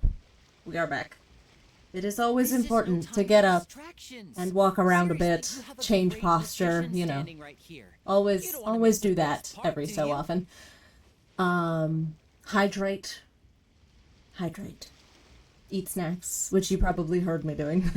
I was trying to be quiet about it, but this is a very sensitive microphone. Anyway, we're waiting until 8 a.m. the next day. Alright. I think I'm gonna finish the story quest and then probably call it a day. Unless it's especially long, in which case I might need to finish it tomorrow. I'm gonna have some time I could stream tomorrow.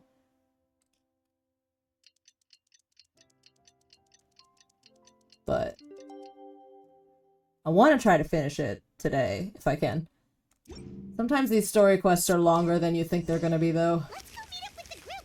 Paimon's really looking forward to today's story. Oh, this is far away. Okay. Teleport. I also gotta, like, spend resin for the day, you know? I don't want to tire myself out and then not be able to do that. Not maxed out yet with the new cap yet, though. Yet, though.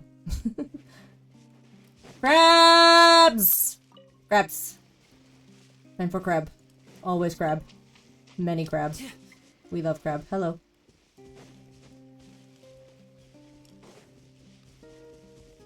Oh, we're going into a domain.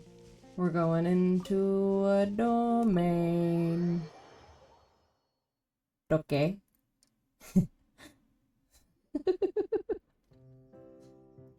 It's been 3.5 hours, okay? I just moved for the first time in 3.5 hours just now. Before we begin, why don't we finish where we left off Tailbones yesterday? sore. There was an important decision to be made, yes? Oh yeah, that's right. I completely forgot about the actual game story. The most important part, though, Clorinde, Paimon's more concerned about our current surroundings. Heavy walls, cold railings, dim lights. This is obviously supposed to be a prison. It's all set dressing, don't Put panic. into the set. Still, it's obvious the scriptwriter has never paid a visit to the fortress of Meripede. So the set is going to be a part of the script? Unfortunately, that is something I can neither confirm nor deny. Anyone think Clorinde's smile is starting to look kinda scary? Well, whatever happens, we'll just have to push on. But first, we should really figure out what to do with this treasure. If we're worried about arousing suspicion because of our identity, why don't we give ourselves a different name, just like Clorinde's master did? Yeah, it might be better to keep a low profile. As long as we're helping people, it doesn't matter who we are or what we're called. Staring at me won't get you anywhere. Or did you want some more tea? Oh, Paimon's good. Thanks. Why aren't you saying anything, Navia? Wait, what's that next to you? Oh, this is the short sword Clorinde mentioned last night. I found it. Huh? Huh. I Found it where? managed to track it down after all this time. Well, I made sure to take good care of it, considering the circumstances in which you gave it to me. Of Isn't course it I had to keep it a safe. dagger? Anyway, where That's were we? very tiny. I think that would be a I was dagger. just thinking about all the potential ways for us to break out of prison. We could dig a tunnel, or try to bribe the guards. We're not even in prison yet! We haven't been thrown into prison yet. Oh my god. Farina and I are on the same wavelength. It's only a matter of time. It pays to be prepared. Just like how you should always have an umbrella on hand, even when it's sunny. Alright, Paimon's made up her mind. Let's just give the treasure away. Wow. I Paimon. wanted to keep it, but if it's going to land us in prison somehow, Paimon will be too upset to enjoy her snacks. Paimon's developing as a We character! reached an agreement? All right then, we can continue with the story. Oh, and we'll collect all the scattered pieces of treasure on the ground as well. All right. You collect the treasure and make your way back to the capital with your bag of loot in hand.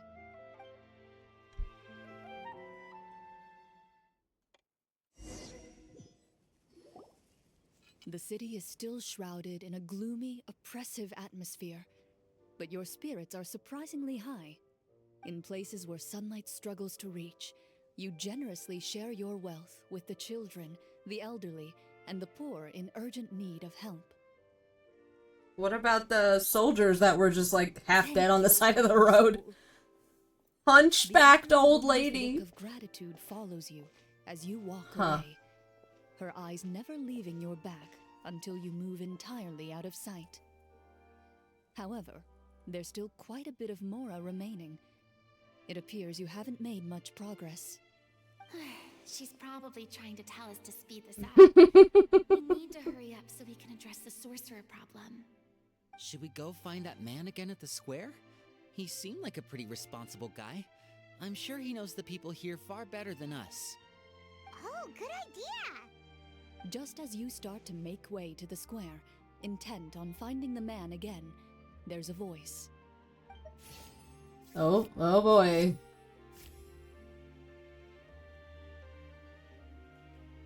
Oh my god. Hello. Please wait, distinguished guests. Several strange guards suddenly call out to you. They run forward to meet you and proceed to politely pay their respects. Alright. Greetings, gentlemen. Are we being invited for afternoon tea? Probably not. Surely you jest, my lady. That would not be our place. It is His Excellency the King who requests to meet with you. Okay, we're getting somewhere. Yeah, I mean, you are running around throwing money at his subjects, so he probably wants to know what the fuck's going Do you on. think this could be a trap? Well, we have to investigate the court at some point, right? Meeting the king himself would be a fantastic opportunity to do that. I say we go for it.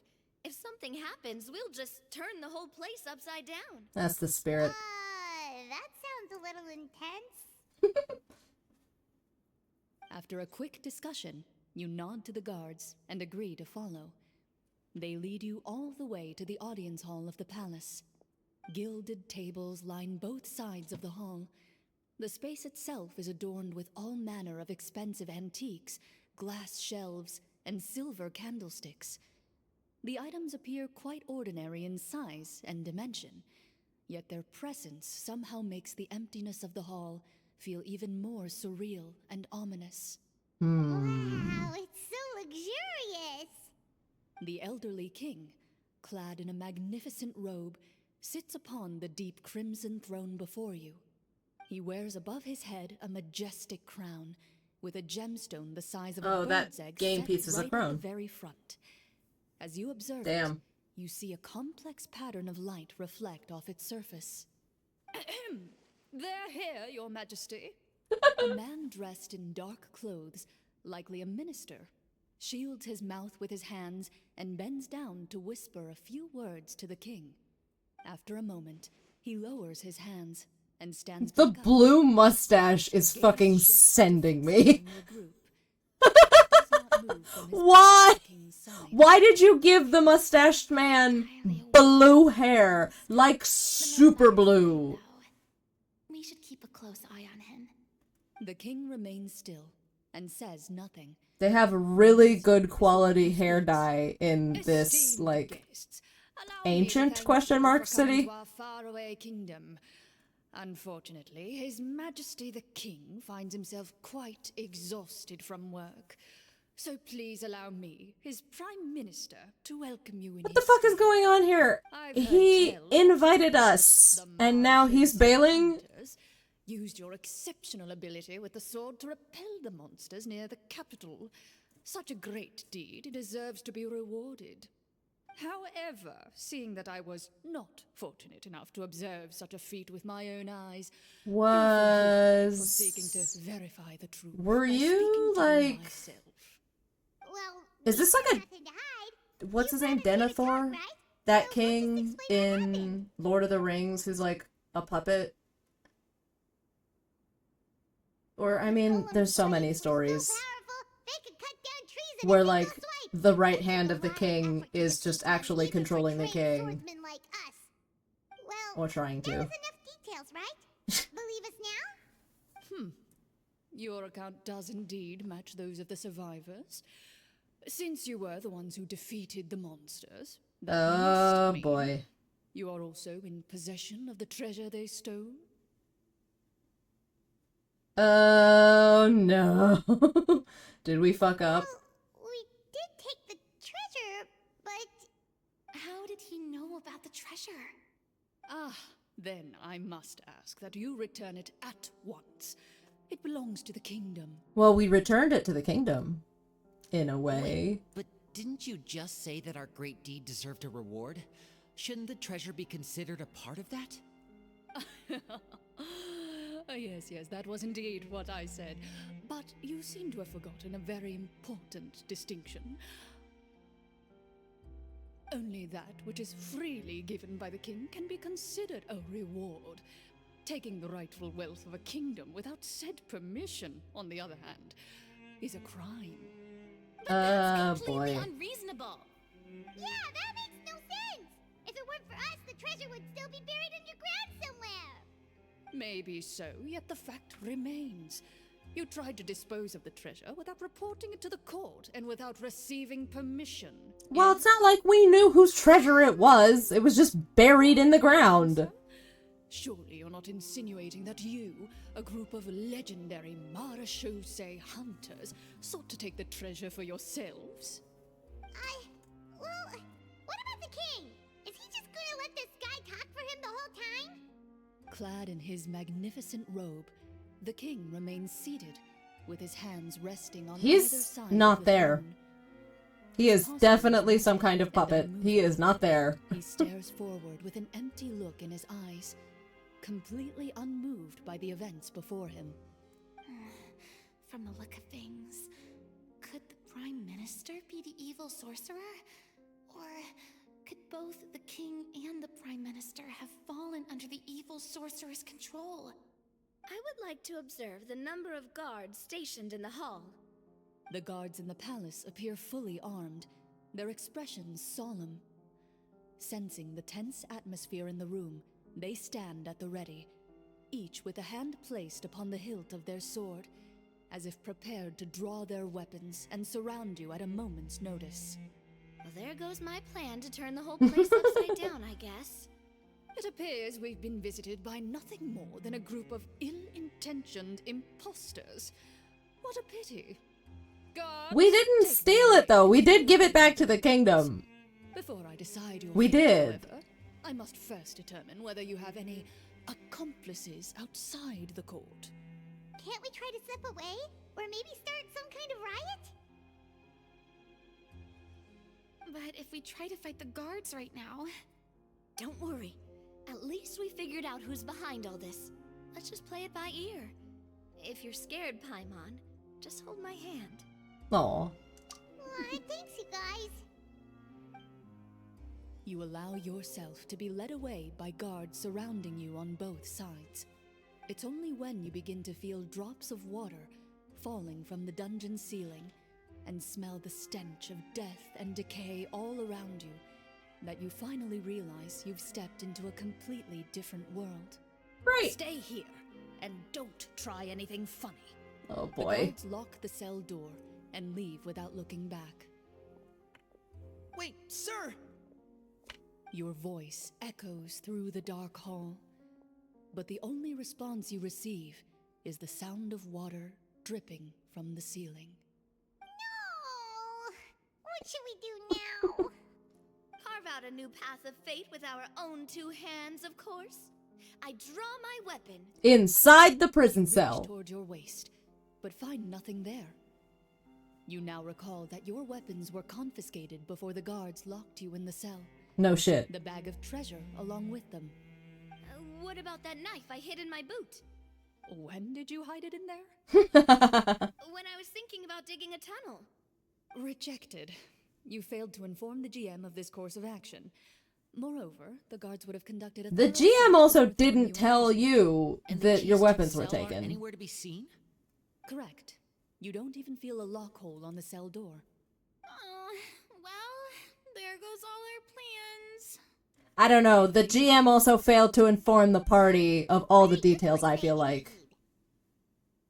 Because that statement holds true for me as well. This is where the script ends. What? But that's a terrible ending! Generally speaking, this should be the point where the scriptwriter gives the players some kind of hint, or gives the GM some kind of code for how to move forward. I mean, maybe they just really wanted us to be immersed in the feeling of being in prison. Like, they'll only show us the way out once we've grown truly and utterly desperate. Well, didn't you say the script manager or whatever the fuck is gonna give you the next chapter? Only there were desserts and tea in real prison. Oh, wait, guess it's kind of how the Fortress of Meripede works if you're lucky. Yeah. Uh-huh. Oh, before I forget, Navia, the short sword you had with you earlier. I took a closer look, and the craftsmanship doesn't appear to resemble anything from this era. If I remember correctly, that style was last in vogue several hundred years ago. Wait, Clorinde said that sword used to belong to her master, right? Does that mean her master has been alive that long? Dude, things can get passed The down. way she went about things often made her seem childish more than anything. I'd say the sword was Why is definitely that heirloom the first place you go, Linny? Ah, yes, she must have been hundreds of years old. What the Precious fuck? heirloom passed down to you by your master. And you gave it to me just like that? You weren't worried I might lose it? Master left many things to me when she disappeared. There was the sword, an old key, and a good amount of junk she probably just didn't want to take with her. I gave you the sword back then, because I didn't want our friendship to end. Wait, when did this happen exactly? Take a guess, Farina. The duel between Mr. Paris and myself. Saw that coming a mile away. Clorinde would have meals with us and even stay over at the Spina some days. She was on great terms with Papa as well. After the duel, though, there was a period of time where we simply didn't know how to face each other. She entrusted this sword to me, and never came back. We were both sad, and conflicted, and totally overthinking everything as a result. I Whenever I looked at this sword, I couldn't help but wonder if Miss Petronia had never introduced us to each other at that picnic. Maybe part of the sadness I was feeling could have been avoided. Back then, it felt like I hadn't just lost a father, but a close friend as well. No one can change the past. The most important thing is that you two found your way back to each other and can enjoy things like this together. Yep, you're right. I'm sorry, you two. I didn't mean to bring up any sad memories. Like, read the room, Farina. No one here is at fault. Ah. Oh, it's the next part of the story. Was this script, like, written especially for Clorinde as GM? It almost feels custom to her.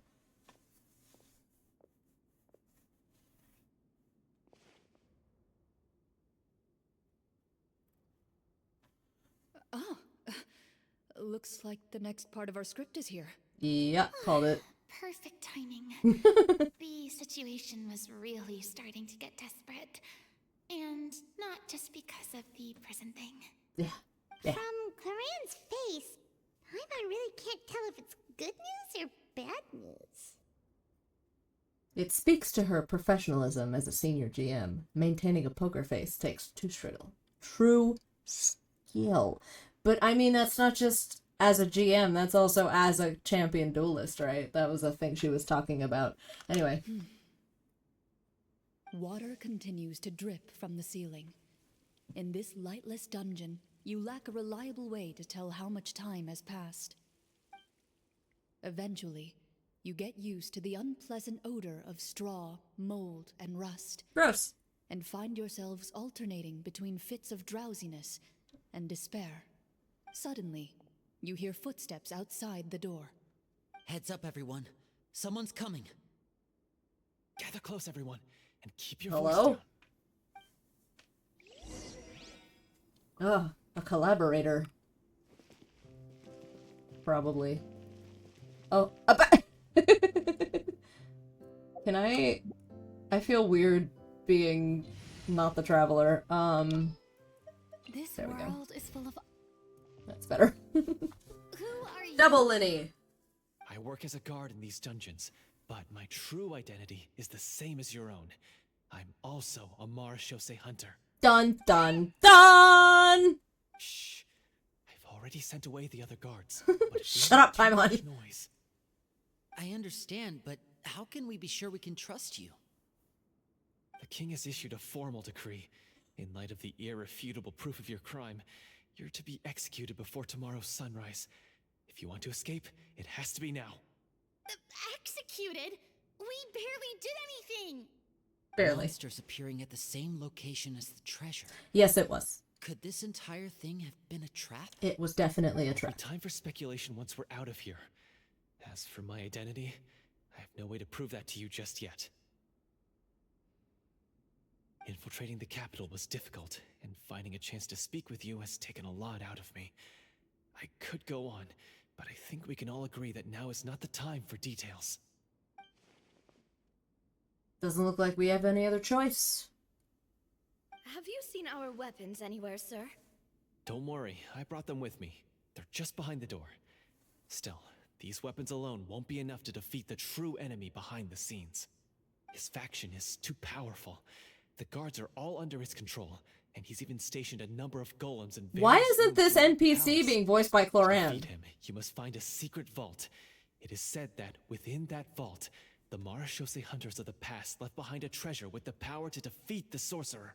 All the other NPCs have been voiced by Clorinde. No, I'll remain in the dungeons to deal with the guards. I'll try my best to distract them so they don't go after you. As long as my identity is not revealed, I'll be able to aid you when the final battle comes. In that case, please stay safe. Thank you for your concern. I will do my utmost.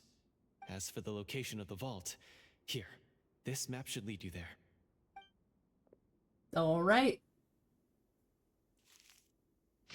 Very convenient. Got it. All right, once I open the door, remember to stick close and refrain from making any noise. I'll lead you out of here as quickly as possible. All right, anybody got bells on your costumes? Put them away. Honor and legacy of the Marashose hunters. So please, get out there and reclaim what's ours. And be sure to exercise caution. With the help of the guard, you successfully escape the dungeons. Your sense of despair and anxiety both seem to fade as you continue your quest.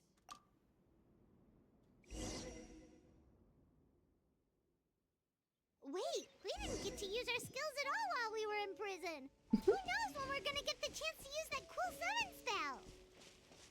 That is a pity, but we can only continue to move forward. I'm sure there's plenty of time for that, Paimon.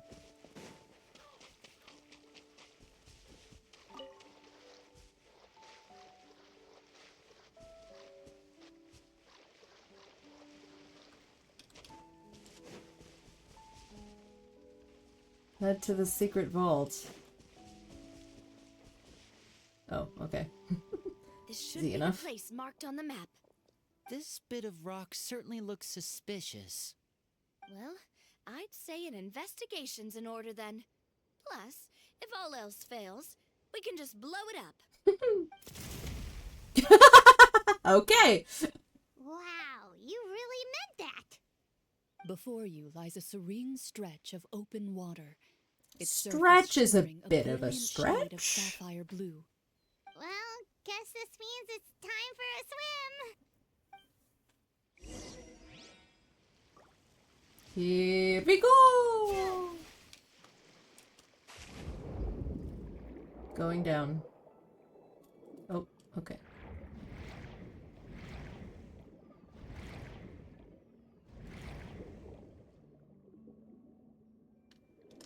Oh, okay. Cool.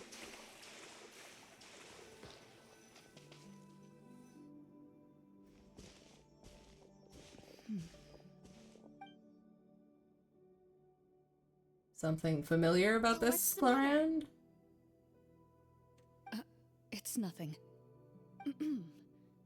As you step into the cave, you find yourself in an eerily quiet space.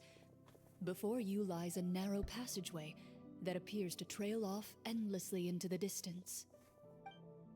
I swear this entire campaign was written for her. This is all too, like, parallel to her shit. Wow, this must be where the treasure is hidden. But this door is blocking our way in. Huh. It almost looks like it's been here for quite some time. I've got to hand it to the tabletop troupe. They really went all out with the props. Yeah, What have we got down here? for sure. A kind of mechanism connected to the door? Ah, it looks like we might have to arrange it into a certain pattern. A pattern on a stone door. That's something Master mentioned before. Is something wrong, Clorinde? Did she orchestrate this whole thing? Difficult journey. You finally arrive Like, at the location indicated by your map. It appears to be an ancient what was her site of name? some sort. Clorinde's master. Treasure likely awaits. Said Perilla? The No, surroundings that's are a different exceedingly thing. Quiet and serene, as if the secret that slumbers here has never once been disturbed. If you listen closely, you can almost convince yourself you can hear the sound of its calm, gentle breathing. That description makes Paimon feel kinda bad for disturbing this place. We're doing this for the sake of the people, to free them from the evil sorcerer. I say it's time for this treasure to once again see the light of day. Yeah. Linny's right. We need to keep going. The future of the kingdom depends on it. And the next part ending story of this requires quest. us to solve the puzzle, right? Let's start exploring the area. Yes, that should be fine. Something feels off about all this. Guess I'll just have to improvise.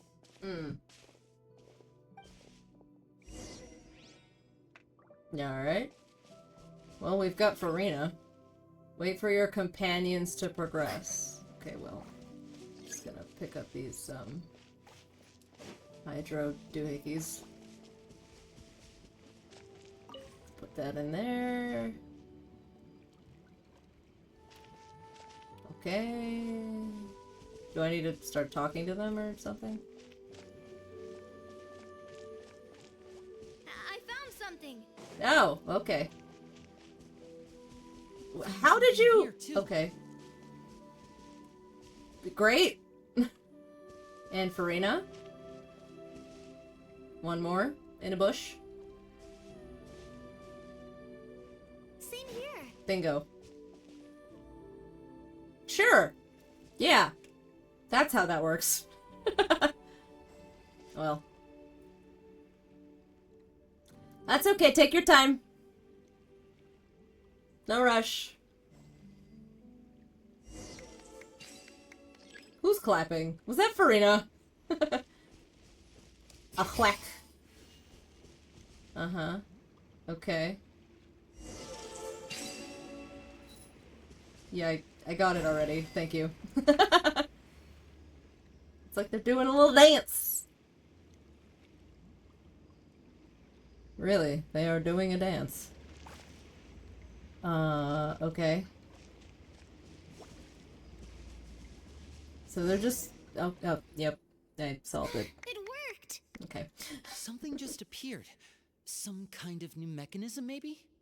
By solving the puzzle, A sack. you prove yourselves worthy of inheriting the secrets of the past. At the end of each puzzle, you're rewarded with With? a key. Okay. Oh, it must be the key to the big door. Huh? This is one of the Marechaussee Hunter keys that are passed down from generation to generation. It looks just like the one Master passed down to me. It is said that 4 keys in total are required to form the final, complete key. And it seems like we just collected 3 of them. Do you have the key from your master on your person at this moment? Because that would move things along pretty quickly. What's wrong? You hear a few strange noises. Suddenly, all the torches in the ruin go out at once. Huh? What's going on? Did we fall into another trap? For the sake of immersion, please close your eyes, everyone. Without the torches, the space is now completely dark.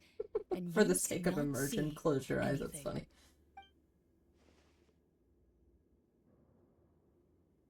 But Paimon can still see a little bit over here. Paimon! Oh, right. Sorry. She said close your eyes. Suddenly, you hear the sound of footsteps pierce through the darkness. There's someone else here? Oh, this is so unsettling. I can't see anything. I've been discovered then. Huh? That voice, it's... You recognize the voice as belonging to the god. Oh, there was a reason he wasn't voiced by It appears Clorinde. he now covets the treasure for himself and has come to stake his claim. Oh, so this is just part of the script. Then I can probably relax. Probably. If we can't see anything, that means we can't fight to the fullest of our abilities. Should we retreat for now? Judging by the way he's holding his sword, he must be a real Marechaussee Hunter. But this isn't part of the script. Oh shit. Retreat? That's not the Hunter way. If it's dark for us, then it's dark for him. We choose to fight. Oh, do we, Navia? Noted. Please keep your eyes closed until I tell you the torches have been relit. This battle will be in the dark. You got it. Well then, let us begin. Oh, it's because she doesn't want them to know that this is real. Alright, I did her character trial. I'd like to try to hit him with my sword. Your strike is successful. Ha! You're facing a veteran Marechaussee Hunter. You don't stand a chance. Her fucking burst is so broken. Is he still standing? Goodness, he sure has a lot of HP. Eh. Is it over? Can we open our eyes now? The enemy is strong and relentless, but the battle is nearing its end. The torches have not been relit. What about now? Final strike. Ha! For real though. Damn, he's got pretty cool eyes. They're like purple. Ah! Oh, well, did we get him?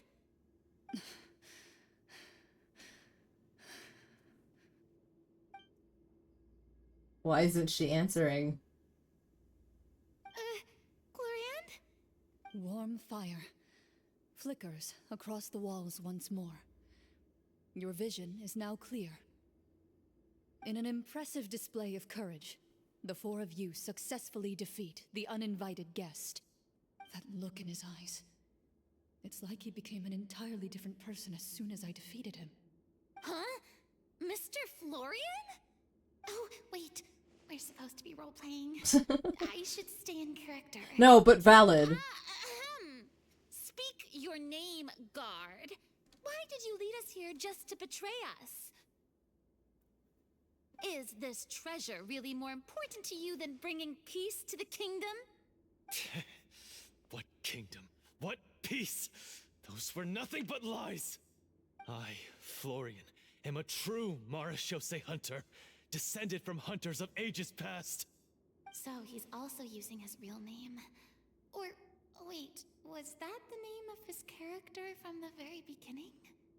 What the hell is going on here? Confused. If you truly are a Marachose hunter, shouldn't you want to help us just like you said before? Shouldn't we fight together for the sake of the people? He's like possessed by that sorcerer now, In right? this day and age, there's no glory to be had as a Marachose hunter. Or he is the sorcerer. My skills were passed down to me by my father. We lived a life of obscurity in the remote wilderness. Still, he devoted everything he had to being a Marachose hunter. And what did he get in return? A life of poverty and pain. In a world that forgot all about him. When he died, not a single person came to mourn his passing. The Marachose hunters were the ones who saved this city. We're heroes. We deserved more recognition and respect than this. Is he talking about how no one in the capital seems to remember the hunters and their legacy? I didn't expect the script to contain this level of social criticism. So that's why you want to take the treasure for yourself? You feel like you're owed fame and wealth? If you already knew where the treasure was located, why didn't you just come down here and take it? Because I still needed the final key. Only a true Marachose hunter is capable of passing through this final door. As someone who sought to hurt others for his own gain, Florian lost that right long ago. Okay, but what is this treasure anyway? We've got all the keys, right? So can we just go in and take a look? You're sure you want to go in? We've been talking about it for so long. Of course we want to see what's inside. These poor bastards have no idea this isn't a game anymore. So he won't try to take it from us anymore. Brats. Watch yourself. Then let's open the door together. All right. Your choice of action is confirmed. Damn, Clorinde. Juggling a lot of balls right now. Oh.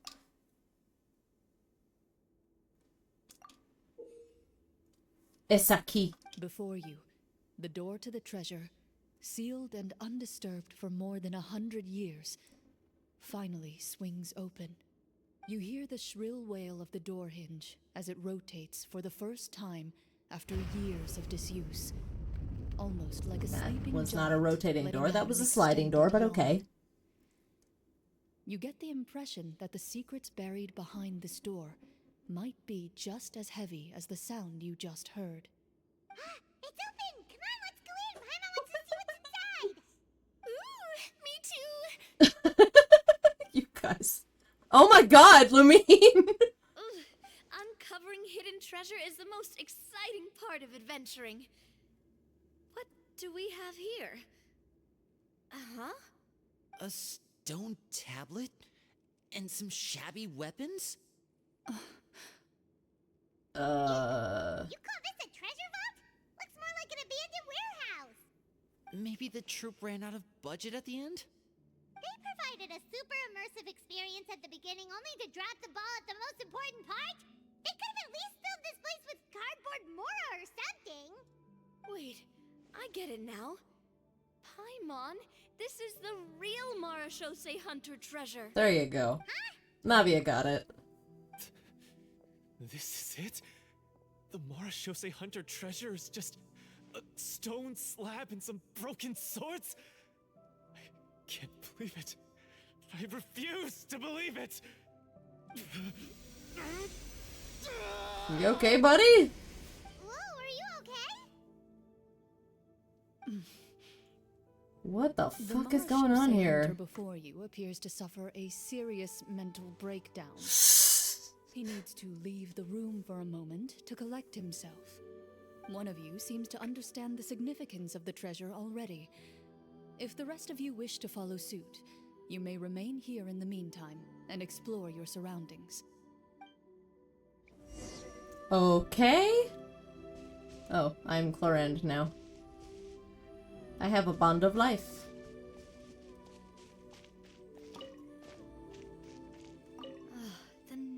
on the tablet. Oh dear. What is the treasure supposed to be? I want to talk to myself. The old and broken weapons. Walter. Walter? Stone's... A stone tablet that stands there quietly. A few people's names and deeds have been inscribed upon it. Oh, you're not gonna tell us what those are, huh? Alright, I'll go talk to fucking Florian.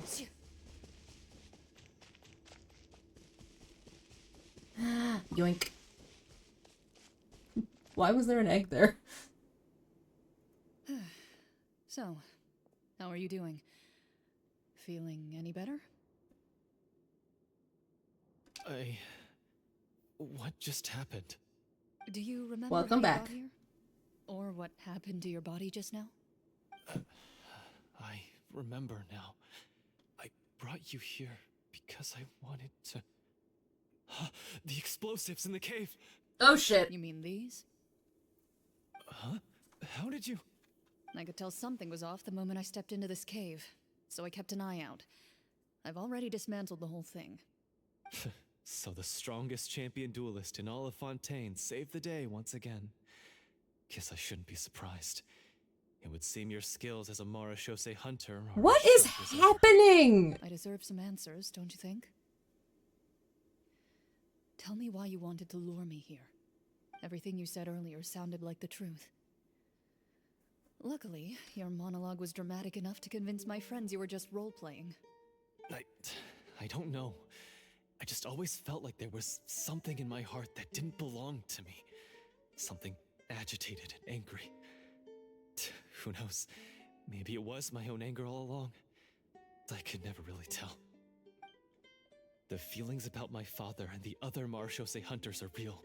It just wasn't fair. I was angry. But why were your eyes glowing like magenta? What the fuck happened? I don't know when it started, but at some point, my anger came to completely consume me. At that point, I remembered the legend my father used to tell me. The one about the treasure. But if the treasure was all you cared about, why plant all those explosives? Wouldn't they just destroy the treasure and bury you along with it? I can't remember. My head is a mess. It felt like there was this voice telling me to eliminate the hunters, but now it's gone. From your description, I suspect you were dealing with a devorator. What? Devorator? Oh, That's not what she your said. master, your father, I mean, never talked about it? It was a kind of monster that was active several centuries ago. No, I've heard of it. I'm just not sure why you suddenly... Wait, it can't be. The seal! The seal? My Oh, boy. family has served as Marashose hunters for many generations. But the title and swordsmanship weren't the only things passed down over our line. There was a seal as well. My father instructed me to always watch over that seal and maintain it regularly. He said it had been passed down over a truly ancient age, and protecting it was our clan's most important duty. But I neglected that duty after he died. I finally decided to come down and check on it one day, and that's where my memories become fuzzy. The devorator would be a formidable adversary for any mortal being, even ones as capable as the hunters. If you lacked the power to completely destroy it, you could easily fall prey to its influence and corruption. In light of this, some Marashose hunters chose to seal the devorator away, in the hopes that a permanent solution would come with the passage of time. I heard it has the power Heard to that one amplify before. the obsessions and desires in people's hearts, to the point where they overtake you see. entirely. It would seem I'm not just lacking in skill with a blade, but in mental fortitude as well. It's okay, buddy. You were able to retrieve 3 of the 4 keys. If I remember correctly... Oh my god, please each don't tell was me you entrusted killed to a them. respected and capable hunter. How did you manage it? One of them belonged to my father. The second I stole from a different hunter. And the third was one that I snatched while the person was on the way home from the tavern. I nearly died in that alley. Good grief. I know just how strong you are. It's as clear as day to everyone in Fontaine. I observed you from dusk to dawn, but could never find any opportunity to sneak up on you. I never even saw you drink a single glass of liquor. The only way I could think to obtain that last key was to lure you here using your hobby. So it was explicitly written for her. Oh, I get it now. That monster, it wanted to bury you here alongside the treasure. I won't comment on anything else. The script was good. Well, I did pour my heart and soul into it. And also The that of a stories my monster, father used to tell apparently. me about the glory of the heroic Marechaussee hunters and how they came to be forgotten. It's more than just a story. Huh? You're proud to be a hunter. You're still holding onto that part of yourself, no matter how small. I have done so many despicable things. I have nothing to be proud of. Then explain the purpose of the evil sorcerer in your story. Isn't he the true antagonist? The one who sought nothing but his own gain, and used the people as pawns to attain it? In your heart of hearts, he was the one you truly wanted to defeat. But I've already tainted my sword. I no longer have any right So to... did he write the story under the influence of the Devorator, or... Earlier. Do you really think the hunters acted out of a desire for honor? It was and both, glory? kind of. Or to be loved and acknowledged by the people? What did your father teach you about our order? You do not wield your sword for yourself, but to protect those you serve. There's nothing special about a blade. It's the intentions of the wielder that matter above all else. Do you still not understand? Even after seeing the treasure for yourself? The contents of that room, they represent the true legacy the hunters left behind. I like how we also just left the entire party just in there by themselves. I am a Marechaussee hunter. It's time for me to redeem, no, to finally serve the people I vowed to protect all along. There you go. Wouldn't be so quick to push aside the need for redemption. That's a charge I won't bother to defend myself against. Good. Then, come with me, and help me see the script through to the end. Huh? See the script through to the end? But there's no more script left. But I am a senior GM. No, I mean, I wrote the script with the sole purpose of luring you all here. There was no reason to write beyond this point. Then we'll just have to keep writing it. The evil sorcerer still needs to be defeated. Time for some improv, Florian. Murder? Are you saying I have to make up the rest of the script as we go along? You are the one who came unprepared. You've already written most of it. Surely you can write an ending where the hunters win and justice prevails. I'll be there to help you too. You aren't afraid your party will fall into danger? I know what my They'll be friends all are right. capable of, and they're all quite skilled. Besides, I need their help. Then, are you going to tell them the truth about all this? I don't intend to spoil the fun. Sometimes, protecting dreams and fantasies is more important than exposing the truth. Don't you think? Yeah, like how she had them close their eyes so they wouldn't know that this was like a real fucking danger. Anyway, you guys have been in here alone for a while. Let's resolve this.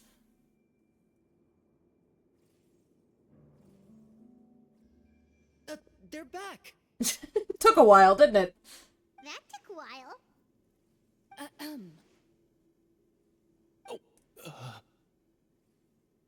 Ahem! My fellow Marechaussee hunters, please forgive me, for I have sinned. Eh? Tone it down. Sorry. After crossing swords with you and witnessing your courage in battle, I've rediscovered my true self and regained my pride as a Marechaussee hunter. Oh, do I smell a redemption arc? I confess, I was brainwashed by the evil sorcerer. He asked me to lure you here so he could bury you in this cave. That little... Wait, you're saying all of that wasn't you, but the evil sorcerer? That's right. He's adept at manipulating the hearts and minds of the people. I fell under his influence because I did not possess a strong enough sense of will. There you go. Huh. And how are you going to prove that you're a changed man?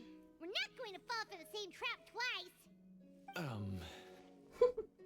To be perfectly honest, I only came to my senses after seeing the treasure.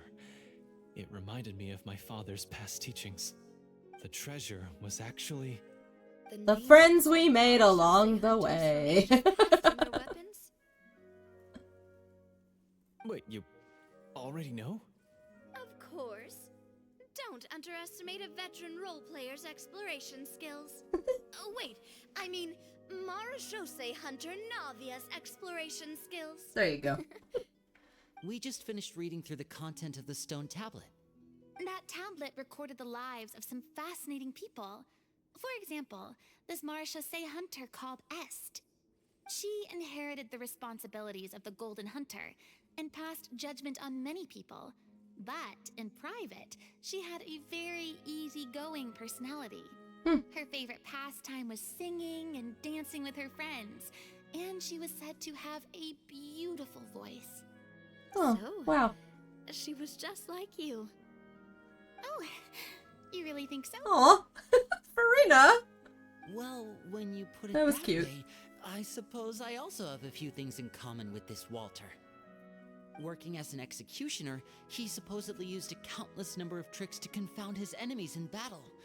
Oh, if only I could have seen the feats of magic he pulled off back then. Their lives were all so Bit of a exciting. stretch. They could write so many cool books about their accomplishments. How could they have all been forgotten? Because they chose to. Yeah, be. they sealed up To their hunt monsters that accomplishments only in appear this in the room. shadows, you must also operate in the dark. To be a Marashose hunter is to willingly give up on wealth and fame. Then this stone tablet must have been left behind by their companions. That's right. Few Marashose hunters ever revealed their identity to the public. They always protected the city from the shadows. The only time they spoke of their accomplishments would be at night, when they gathered with their fellow hunters in front of the bonfire to share stories of the monsters slain by their hand. So, this tablet was created not so that the hunters would be remembered by the people, but so that they would be remembered by each other. No wonder this place was so well hidden. You regard the stone tablet in solemn silence. The names of your comrades etched onto its surface serve as a reminder that you are never truly alone. The tablet proves that, although a hunter walks a shrouded path, it is not a solitary one.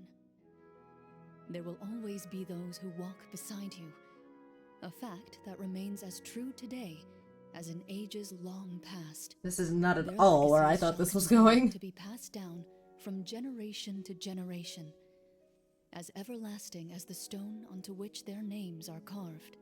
Father, you once told me that I should seek out the treasure if I ever became lost. Aww. So this is what you wanted me to find.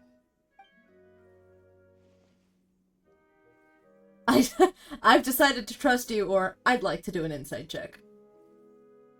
We're not playing the game anymore. Okay, I've decided to trust my you. Friend. You are very kind. I implore you, everyone, please give me a chance to make up for all I've done. Allow me to fight alongside you and defeat the evil sorcerer that threatens the peace and prosperity of everyone in this kingdom. In this basement. Sounds good to me too. Everyone makes mistakes. What matters is what you do to make up for them. Everyone makes mistakes, like trying to kill a bunch of people. Florian, do you even know how to defeat the evil sorcerer? When he took over my mind, I gained some insight into his thoughts. Of course you did. Every time I thought of the treasure, he reacted with a strong sense of fear. He's afraid of the treasure? But there's nothing here except He's some afraid of the weapons and a stone hunters. tablet. What if the secrets hidden inside these weapons. GM, permission to investigate.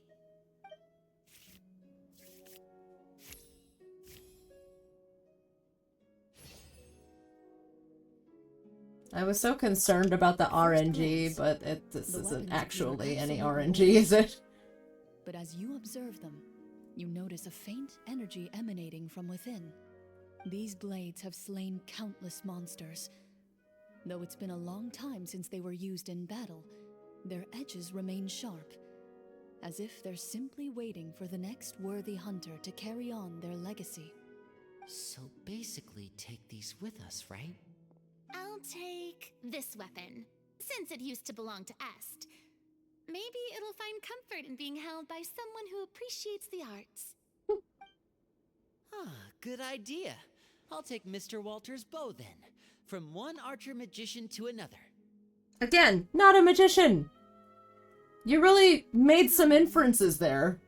Paimon's gonna pick a cool weapon too! Got any claymores? I didn't see any claymores.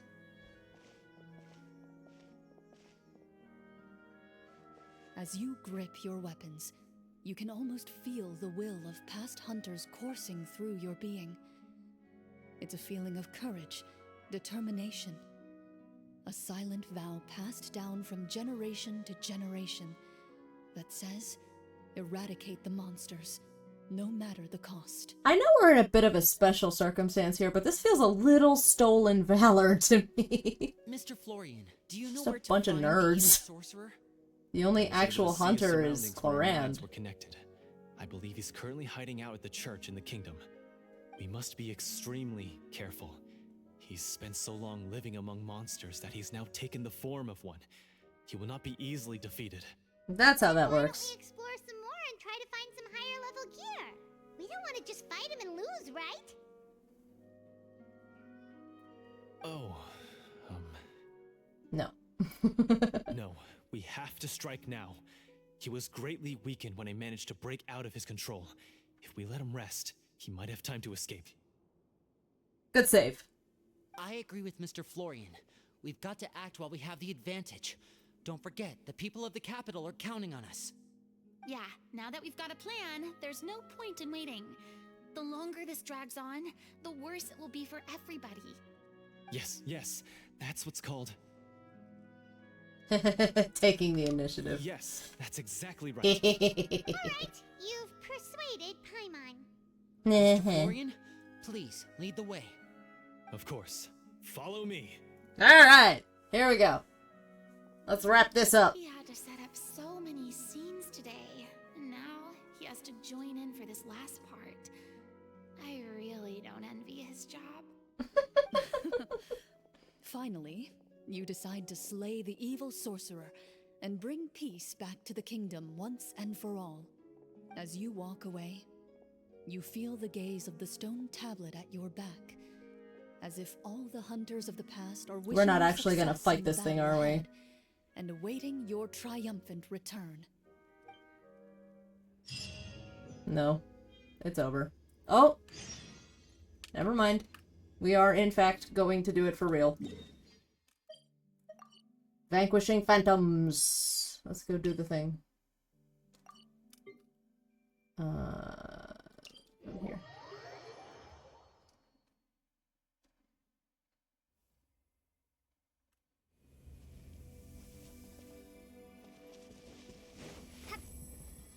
Here we go. Should be. Oh, what? I have a quest. Oh, I should go down and do that in a minute. Let's finish the story quest first, though. Finally, you arrive at the church Florian described. Basement. As you approach, an ominous aura surrounds you. You get the Squirrel. sense that your enemy is close at hand. How strange. This uneasy feeling seems so real. How did they manage that? Dramatic tension? It is time for the final battle. Let's go.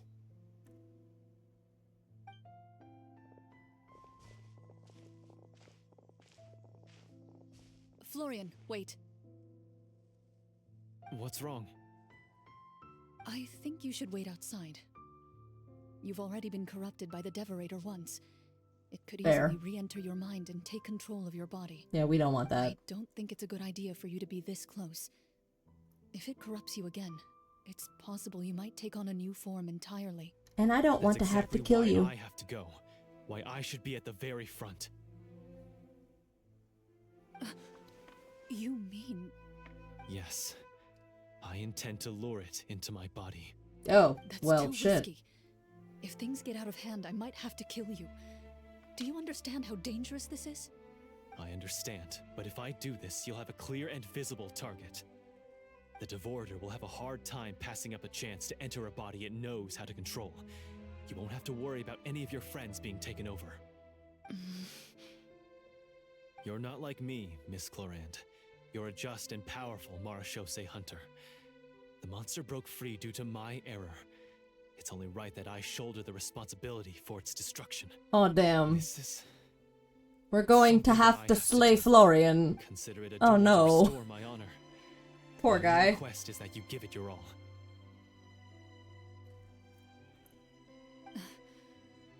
I understand.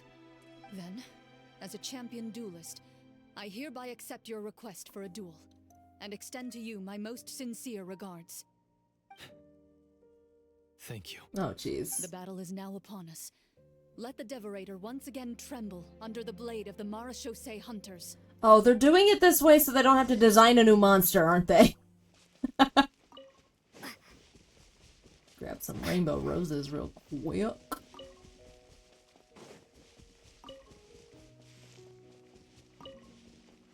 Yoink. I'm getting to it, hold on. Got Ascension mats to pick up. This is important.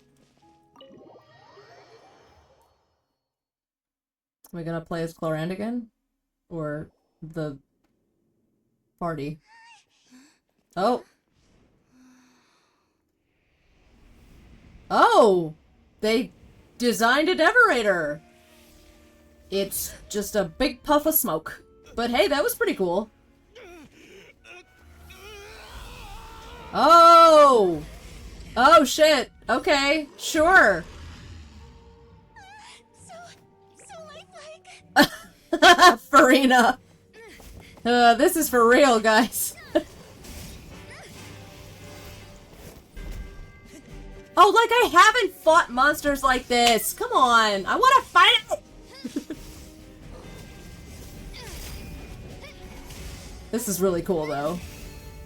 Where was this fully animated combat cutscene for the fight between Dane and the Abyss Twin? Come on! We were robbed! Oh, shit. This foe is not invincible. You hold the treasure. The power to defeat it in your own two hands. Some rusty swords. You mean... the names. It's the Marachose hunters' names. How are we supposed to... You forget, Paimon? There's still one skill we saved until the very end. Oh! Ow, ow, ow, ow, ow! But to aid the people whenever they are summoned. Ow! Marachose hunter, master of 1,000 tricks, executioner of the phantom hunters. I call for aid. Est, the Marachose hunter, inheritor of Cassiodor's will, judge of the Shadow Hunters. Answer my call! This is cool. This is really cool, actually. Petronia, protector Oh! of justice and Oh! the hunter I respect the most. Oh my god! For saving my friend, the best one I'll ever know. Oh! Please, lend us your strength. Petronia! That was her name. I forgot her name. We have come to answer your summons. Oh, she's taking the place of Petronia. Okay.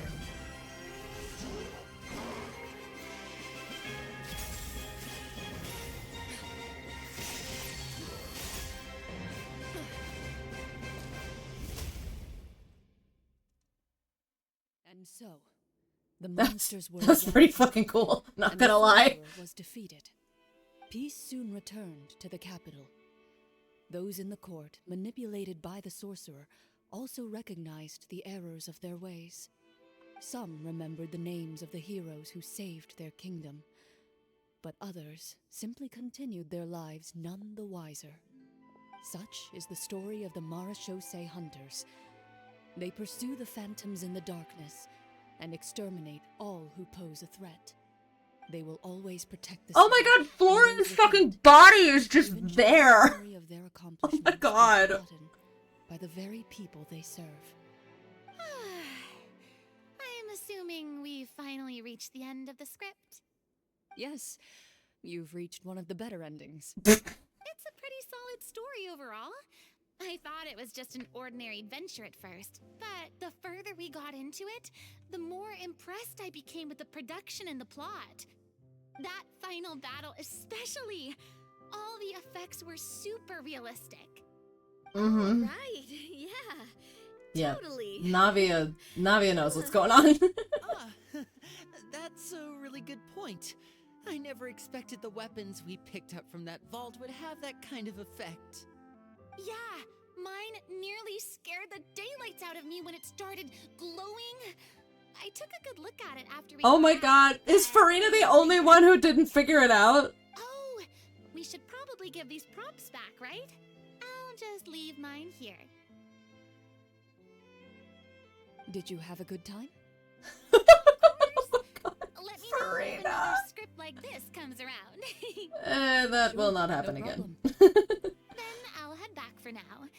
I think I need some time to fully digest everything that just happened. Yeah. Once Mr. Florian is awake, please pass my regards to him. Oh my god. He must be extremely exhausted. Oh my god, Farina! You're right. He's had a lot to deal with. Uh-huh. Well, see you all some other time. Toodaloo. Oh my god. Farina, you beautiful dumbass. Okay, so can I ask now? That was I really think it funny. should be fine. Yeah. What in the world was going on back there? So you saw through all of that? Uh-huh, yeah. That time in the cave when you told us to close our eyes, it'd be weirder if we didn't notice anything. I was dying of curiosity the entire time. I mean, you did a pretty bang-up job of pretending nothing had gone wrong. Farina actually looked like she thought all of it was planned. Guess none of us wanted to be the one to break the illusion. That was really fucking What are you all talking about? Oh, Paimon. No way. Traveler, you're not that stupid. Oh, wait. Don't tell me Paimon never... Oh, this is all my fault.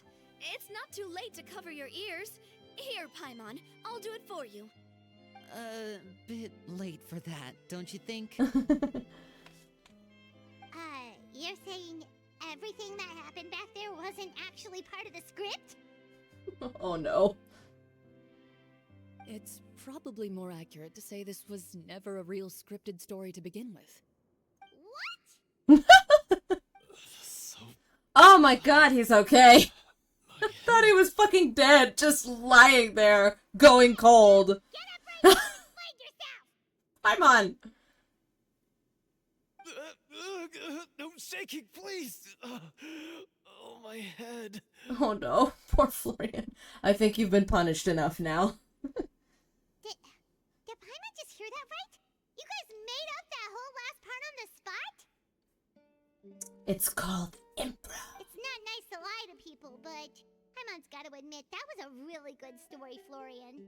Oh, and nice improvisation, Clorinde!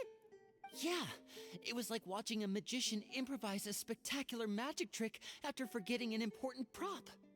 If Paimon knew something was wrong with that vault, she would have floated straight in the opposite direction. Everything Yes, was I bet she would have. As if you've ever described a situation as being out of control. I'm pretty sure any situation you consider to be easy to handle would scare a reasonable person half to death.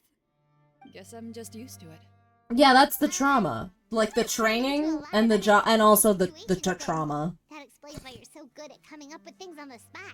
Uh-huh. As for you, Florian, I know there's no excuse for what I did. I'll turn myself into the guards at once, confess my crimes, and accept any punishment that comes my way. I would say you've already suffered more than enough. Yeah. What? Probably. You may have been blinded by fame and fortune in the beginning, but your actions during the final battle had proven you to be a true Marechaussee hunter. You'll be far more used to the city above ground than below. Your job as a hunter is more important. But...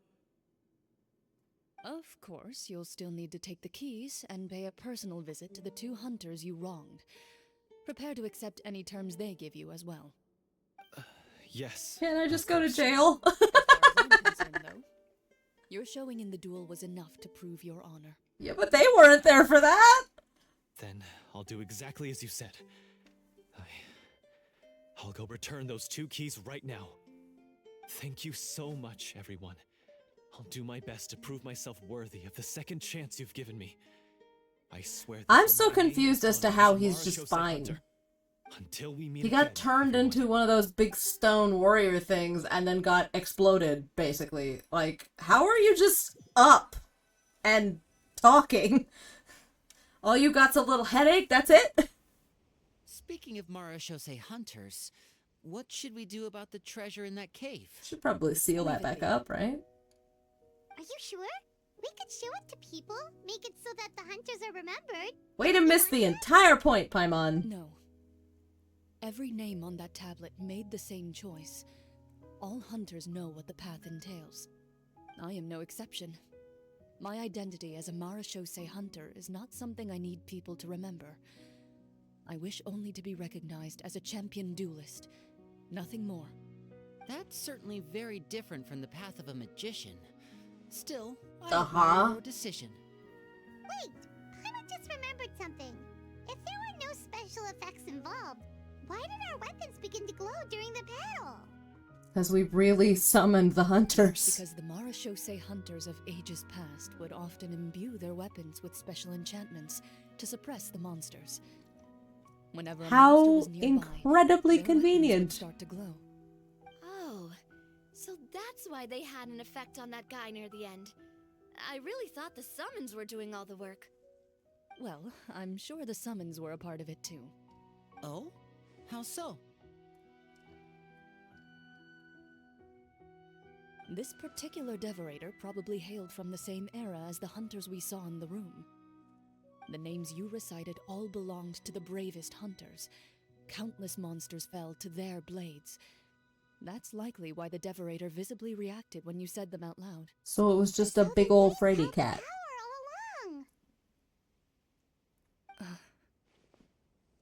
Navia, everything you said during your summon. Huh? Oh, I meant what I said. I mean, it was true to my character, so yeah, I'm glad you heard it. Just don't make me repeat myself. It's embarrassing. Aww. I really appreciated those Cute. words. All right. Don't get all sentimental on me. Anyway, let's not talk about that anymore. I'm going to go on ahead. Don't fall too far behind now. Where are we going? She ran off! She's in We should Bowers. probably head back as well. This story was truly incredible. I might have to spend the whole night telling my siblings all about it. Yeah. They really missed out. Bye. Bet they wish they'd come along for this D&D adventure. Traveler, should your name and deeds be forgotten, what do you think the significance of your journey will be? A good question. I suppose the Ah! significance would be the journey itself and the world we helped create. Every time she talks, I'm shocked. There's still value in the time I shared with everyone here, in the things we were able to accomplish, even if no one remembers them. A great answer. I'll remember it. What would your answer be? The Marachose hunter says nothing in response to that question. Perhaps her answer lies in her silence. An unspoken vow left to echo through the night. The path she walks needs no explanation. Okay, the game's over, Clorinde. Come on now. Huh. That was pretty cool. I did not expect much. I did hear that this was basically D&D, so I wasn't really sure how this was gonna go, but that was nice. What's this commemorative item we received? A book that commemorates the participants in this game. A book that commemorates the participants in this game of Marachose Hunter Judgment Day. For both players and Game Master, it is full of memories of your adventures together, and so I shall never despair. Perhaps this exhortation holds a deeper meaning for the one who played the hunter. Is it the whole... Oh yeah, it's the character sheets. Cute. So we'll never lose this adorable motherfucking art. Alright. That's the end of that. I'm gonna call it, I think. I might stream a little bit in the morning, too. I don't usually on Sundays, but I'll have a little time. I don't know. Alright. Yeah. Tapping out. It's time to give my eyeballs a break. Alright. Bye.